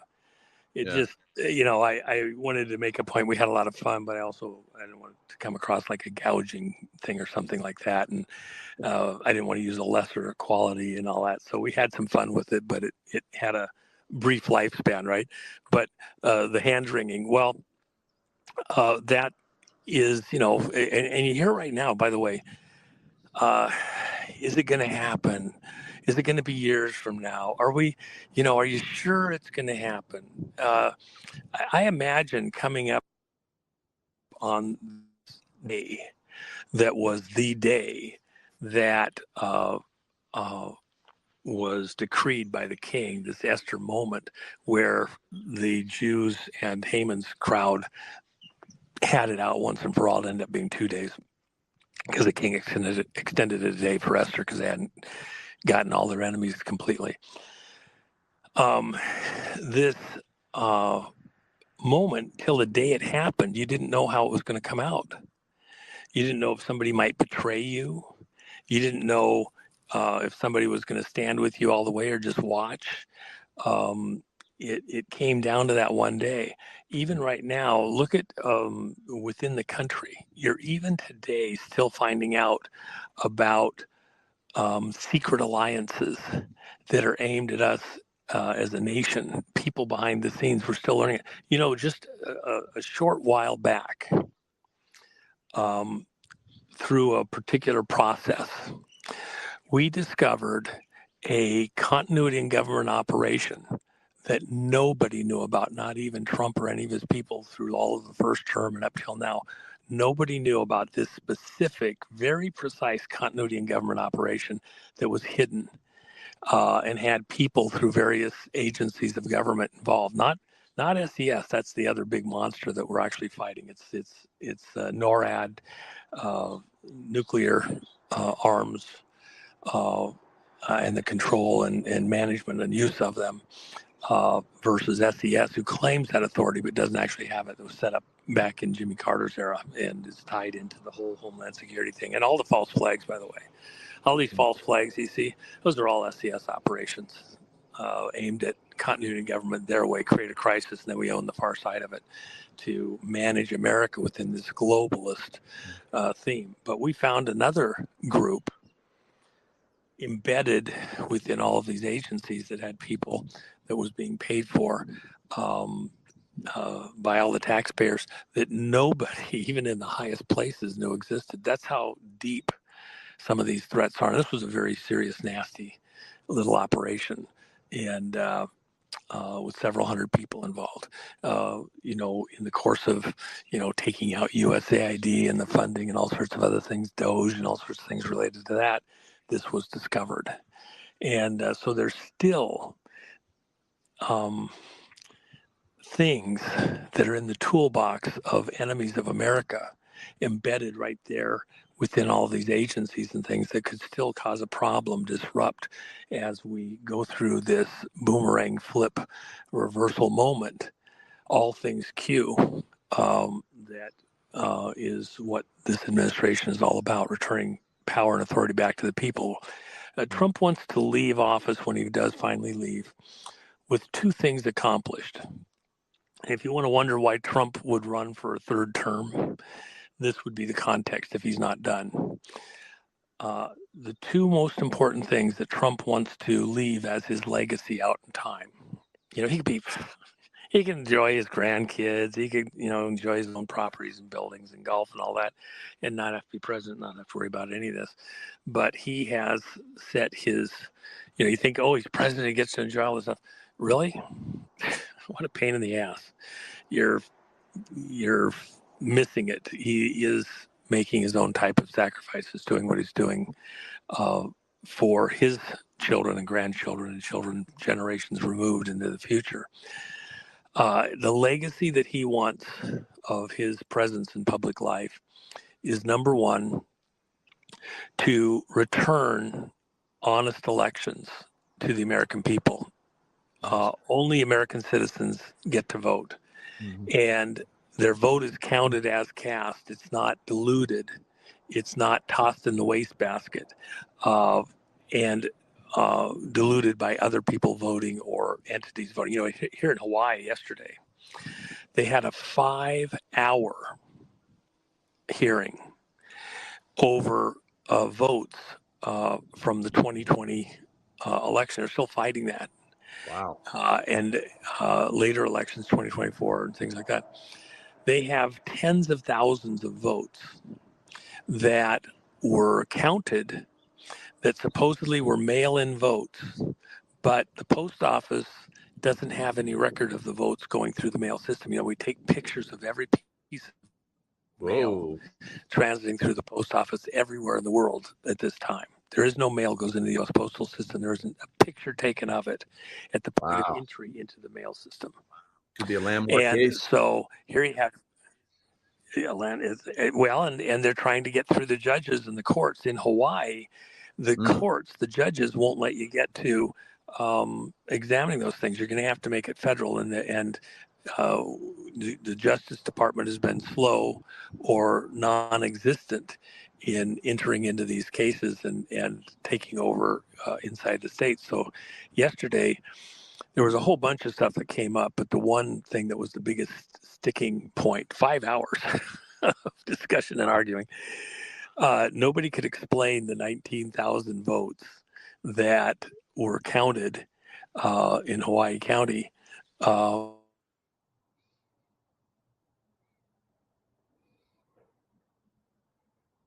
And they couldn't come up with an answer. And it threw a small population. So when you got 19,000 votes, you can't things going on in the machines. There was other mechanical things that occurred. The fact that you had paper ballots that supposedly came in through the mail system. You had no way to account for where they came from. And then who did that? You think about crimes. You're getting people into office that shouldn't be in office. The governor of Hawaii was sworn in before they'd even officially determined that he won the election. Wow. So how does he get sworn in when they haven't even had finished counting? Okay. There's all sorts of issues. And by the way, look at what's going on over in Utah. Oh my gosh. If you haven't seen it, go, everybody here should go pull up the website, utahcorruption.com, utahcorruption.com. And about halfway down the page there, there's two butterflies here. It's beautiful.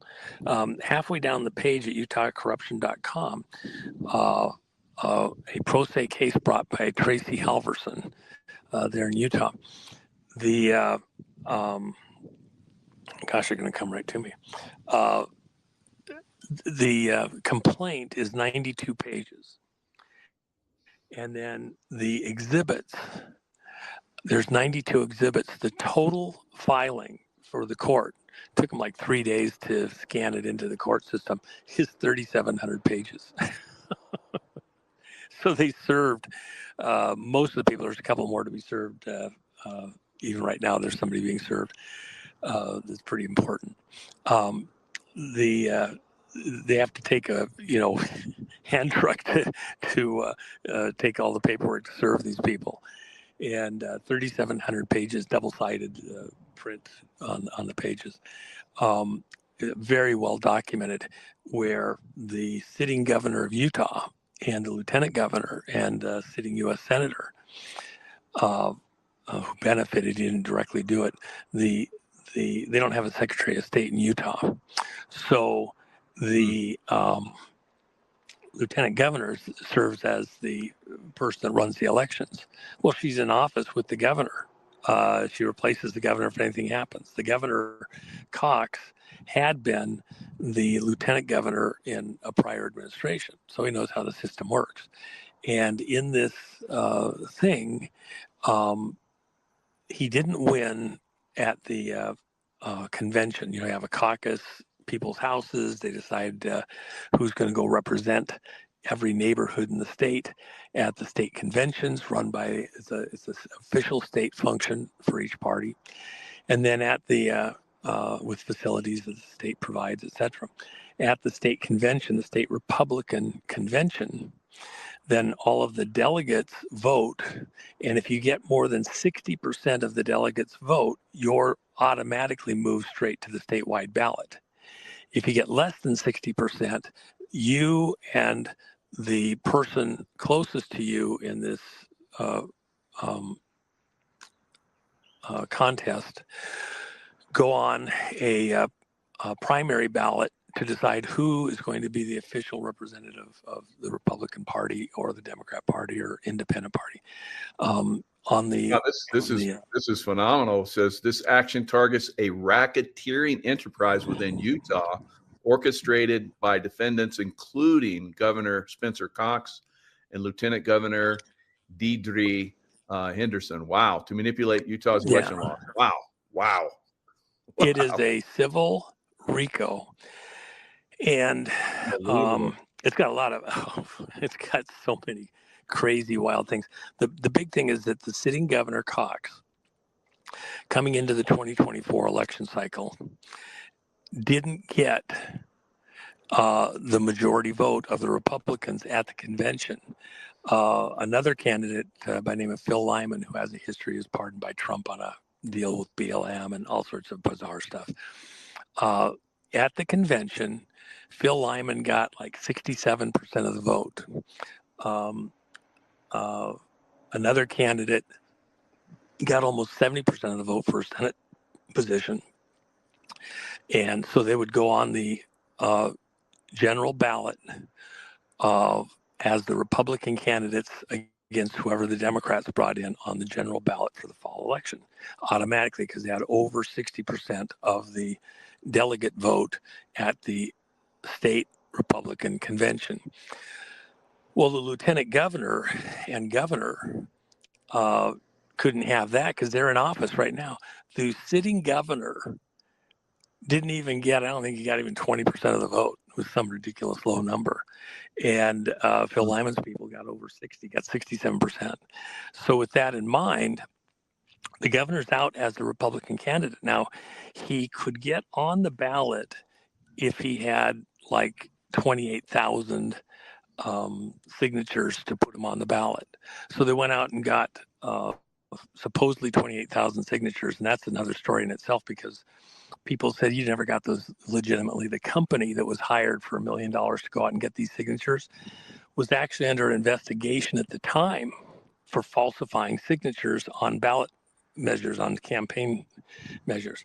So the legislature in Utah took 10% of that 28,000, did an exam, And it was so horrid as to whether the signatures were valid or not that they came to the conclusion that almost certainly they did not have enough signatures for Governor Cox to be on the ballot at all, let alone enough signatures to, it wasn't legit.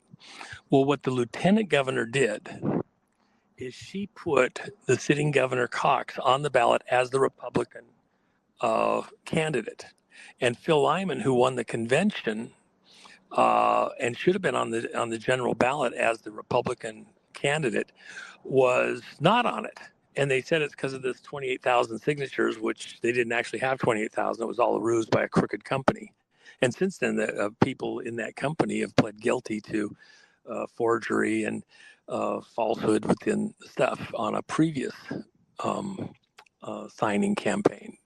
They've never been prosecuted, charged, anything with the one where the legislature looked at it and said that almost certainly Cox didn't have enough signatures. Even if Cox had enough signatures, which he didn't, to be placed on the ballot, he couldn't be placed on the ballot as the Republican candidate for governor because Phil Lyman won that. But the lieutenant governor placed him and herself on the ballot as the Republican candidates because they were already in office as the candidates and pushed Phil Lyman you don't outside. miss the Republicans in Utah because remember how they booed Mitt Romney and now Romney's gone? Oh, yeah. They screwed up bad. Well, and this is kind of a legacy in many people's minds of the, Romney enterprise, which in this lawsuit, Tracy is calling a racketeer influence corrupt organization. They worked together, along with the judges, by the way, who wouldn't hear the cases properly, to protect the person placed on the ballot as the Republican nominee for governor and lieutenant governor, and then he didn't actually do stuff proactively like the governor and lieutenant governor did, but he was a beneficiary. Senator Curtis got into office. He also didn't get enough votes to be placed on the ballot as the Republican nominee. So with that in mind, they ran a criminal enterprise. It really was criminal to put these people on the ballot as the Republican candidates, and people going to vote, they see him as, and by the way, Trump endorsed Cox, even though Cox had not lawfully won the the nomination process at the state convention. So Phil Lyman's people, I was one that asked Phil, would he run for governor in Utah? And we kind of wrestled through it, and then he finally said, yeah, okay, I'll do it. He had already talked with a few people, but he hadn't made the decision. We spent a long day kind of going through all the logistics before he decided to throw his hat in the ring and go for it. And so I felt a little bit, I need to stay on this. And then they had it stolen from him, not just once at the state convention, but again with this write-in campaign run by a crooked organization. And then the legislature not enforcing that the governor's group clearly, as they said, he didn't have enough valid signatures to have the 28,000 he claimed was needed to get him on the ballot, let alone be the Republican nominee. But this lieutenant governor, if you get to the core, the nexus is the worst of the worst. She's the one that ran a crook. She knew that she couldn't do this, and she did it anyway, put herself and the governor on as the Republican candidate. She controls how the ballots are set up in Utah, and she created a fictitious, fraudulent ballot, mailed it out, and the rest is history. But Phil Lyman, just to give you an idea how much backing he had, they did a write-in campaign where you could write on the ballot, other than what was offered to you, write in a candidate. And so over 200,000 people wrote Phil Lyman's name as Wow. the person for governor. 200,000. That's the largest write-in ballot campaign ever in U.S. history. Oh my God. For that kind of an office. It was Somebody in the chat that said the citizens of Utah fought hard for Lyman and Staggs to get into office. There's even a rally this weekend. We won't stop fighting. That's awesome. Well, and let me just say this. So, and this goes to all of your listeners here, including you guys.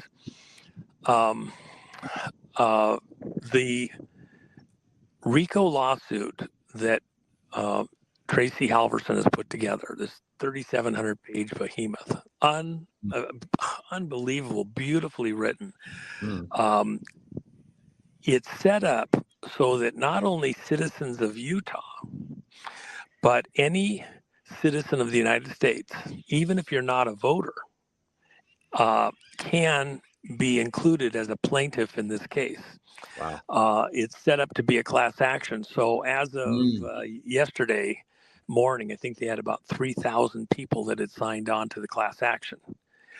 And to be included as plaintiffs in this case. Now, the reason that's really important is this. She's going to be filing something in the next few hours that brings in the United States government as a plaintiff in the case. And the reason is because the governor of Utah is out all over the world making alliances with other countries with these trade agreements as though he's president. He's, the sister cities and inland port stuff and all that. Right. He's doing all sorts of stuff. And part of the deal was, in fact, why did the cabal, if you will, that hidden hand that's been running politics in Utah for so long, why are they so adamant they had to have Cox? Because Cox was the guy that was going to bring the Olympics to Salt Lake City again. And they created this inland port, and they're got taxing authorities and all sorts of stuff that voters can't even vote on. It's just automatically done.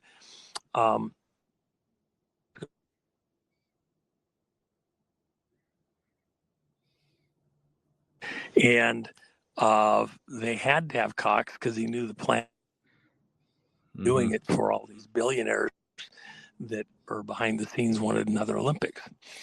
And going to be the governor, and Phil Lyman wasn't in the same mode to tax all of the citizens of Utah with all this extra special stuff to do this and hijack a bunch of land for the facilities and everything else.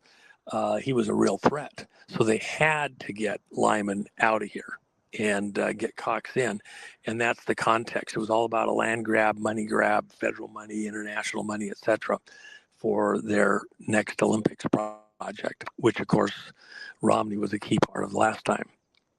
And so this RICO, all of these people were working in collusion to make sure that Cox won this election. That Trent Stagg was going to be their senator, he was a threat to their senator, which was Curtis, and the operation there.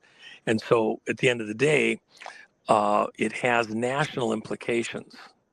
So therefore, because this was something that is taking U.S. taxpayer money and has national, international implications for every citizen of the United States in this statewide election, every citizen of the United States has a place to be a plaintiff in this case, in this class action. So we've got 3,000 people already signed up to be on the class action. And you don't even have to be a voter. And the reason is because a lot of people don't vote anymore because they think it's so rigged, it's so crooked. Why would you vote? Because the machine's going to do what it wants anyway. Al Capone and his crew are going to win no matter how you vote because they've got control of the election booth, the judges, the politics, everything else. So if you're just an American citizen and you're pissed off about the way that the elections have been run and the way your money is being spent and the obligations as a taxpayer, etc., you can be on this suit. And so we all should be. And it's a class action. And here's the cool part. So what they do, if you're a pro se litigant, if you come in, you don't have a judge, you don't have a lawyer, bar association accredited lawyer. If you come in and try to represent yourself, then the courts in Utah have a special rule that you have to first be cleared as having a correct, legitimate case by a magistrate. A magistrate is, almost just a referee in these cases. You don't actually get to a real judge. This is a federal lawsuit. This isn't a state lawsuit. This is a federal lawsuit. Wow. RICO lawsuit. So, but what they do is anybody that comes in that's a pro se, they say, well, because you're not an attorney, we got to make sure you're crossing the T's, dotting the I's, all this other stuff, blah, blah, blah. And you can never get out of magistrate hell. It's part of their racket in Utah. That's the reason why things stay corrupt and crooked. It's an internal rule in Utah. So what Tracy did, she put in the way this is set up in the federal system, also that any U.S. citizen, as well as Utah citizen voters, as well as the U.S. government, can enter this claim, this case as a claimant, as a plaintiff.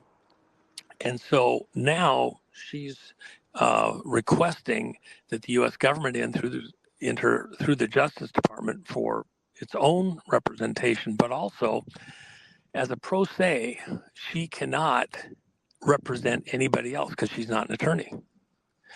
So the class, all of the people that sign on to be plaintiffs in this case, the other claimants, have to be represented by an attorney, and it has to be a U.S. attorney because it's in federal court. So Pam Bondi is going to have to assign an AG to this case to represent the class, the 3,000 people and growing, plus the U.S. itself in this case in court, because Tracy can't. And what happens then is the rule inside of Utah saying that if it's a pro se case, it goes into magistrate hell and they can just manage it and play around with it for decades. You never get to an actual judge. You never get outside of their little machine. In this case, what happens is now you have a bar authorized member attorney. They can't keep it in magistrate hell. It has to go to a U.S. judge, federal judge, and it gets outside of their rules. As soon as Pam Bondi assigns an AG to this case to represent the United States and or the plaintiffs in the case, you're out of magistrate hell, and they're in trouble because now they can't play their games with you. And she did put an injunction barring them from just assigning this to a magistrate. That's in there right now, and they ignored it and assigned it to a magistrate. So the reason why everybody should be on this case is that, this is already one of the largest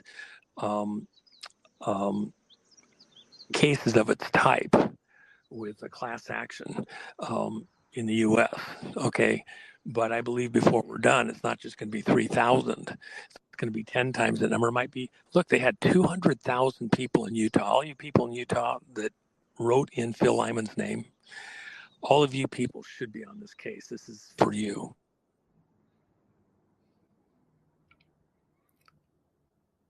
Yes. 100,000 people. Just those on this case, let alone everybody else around the country, because everybody in the country is affected by this. The governor, who is not legitimately the governor of Utah, is out making international agreements on all of our behalf, and he's there through fraud. Okay, on multiple levels, and the senator, the lieutenant governor, other people down through the ranks. If you don't win this one, I don't know when you'll get another case as clear as this ever again. It's life or death for the political health, representative health of Utah. This is the one. Either you win this one or you'll never get another chance in your lifetime again. And if you can't win in the courts, if you can't win in the legal arena, what's left for people to get rid of a tyranny tyrannous government. You know, it's tyranny when they can pull off whatever they want. You can go to convention. Part of the reason the convention is set up the way it is, Michael, is if you have the caucuses in the houses and they vote a delegate at the neighborhood level, you know, people invite everybody over to their house, they have a caucus, they elect a delegate from the neighborhood to represent them at the state convention. So there was 4,000 people at the state convention. All of those people elected within the caucus system in Utah, communities all over the state. They go to the state convention, a facility that the state puts up. They spend travel money, hotel money, plus the night that they did their caucus. They prepare by talking to the candidates. They spend, you know, hundreds of hours each preparing to go to this convention. And then they're there and they have a vote, and the law in Utah is if you get 60% or more of the vote at the convention from the delegates, you're the automatic candidate. You go straight on to the general ballot for the fall election. When that didn't happen for Phil Lyman, he put a lot of campaign money, and his donors put a lot of campaign money into the caucus system and into the state convention to win the party nomination. That costs real money, time, everything, to then be the one that goes on the general ballot. When they did what they did and ignored the state convention against the state law and went through this other system, getting the 28,000 votes to put them on the ballot in the fall election, then frauded everybody that they were the Republican. Now, they could be put on the ballot, but not as, if they'd had 20,000, which they didn't have, but not as the Republican candidate. They'd just be on there as their own independent thing. They were put on as the Republican candidates and pushed the people that were legitimate candidates off to the side like they didn't even exist, okay, and ran an illegal election. Totally illegal by Utah law, totally illegal. And when you complain to the courts, the judges are looking at the sky, they're counting sheep, you know, asking what's on the menu for lunch, whatever. They won't even let you get in through court, okay, because it's a fixed system. It's their own little cabal. That's why it's a RICO. They were racketeering to engineer how the election was going to be conducted illegally. And so within that context, numbers mean things, even to the federal government, Pan Bondi, et cetera.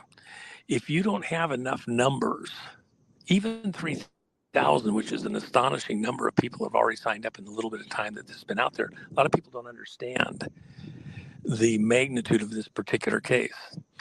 You get 30,000 signatures. You get 300,000 signatures. How's the Justice Department, Pam Bondi, and everybody else going to ignore this? Okay, the will of the people is being denied. I think that numbers do matter in this, and that you have to make known decisively that we're not going to be shut down, put away, ignored. And even now in the courts in Utah, they know that 3,000 number. It's only been out for 2 weeks. It only was filed 2 weeks ago. We haven't even got all the main players served yet. They're doing some of that today, right now. There's 12 people named in the lawsuit right now. The number of people, as they find out, that are plaintiffs in this case is going to continue to go up, and they're going to have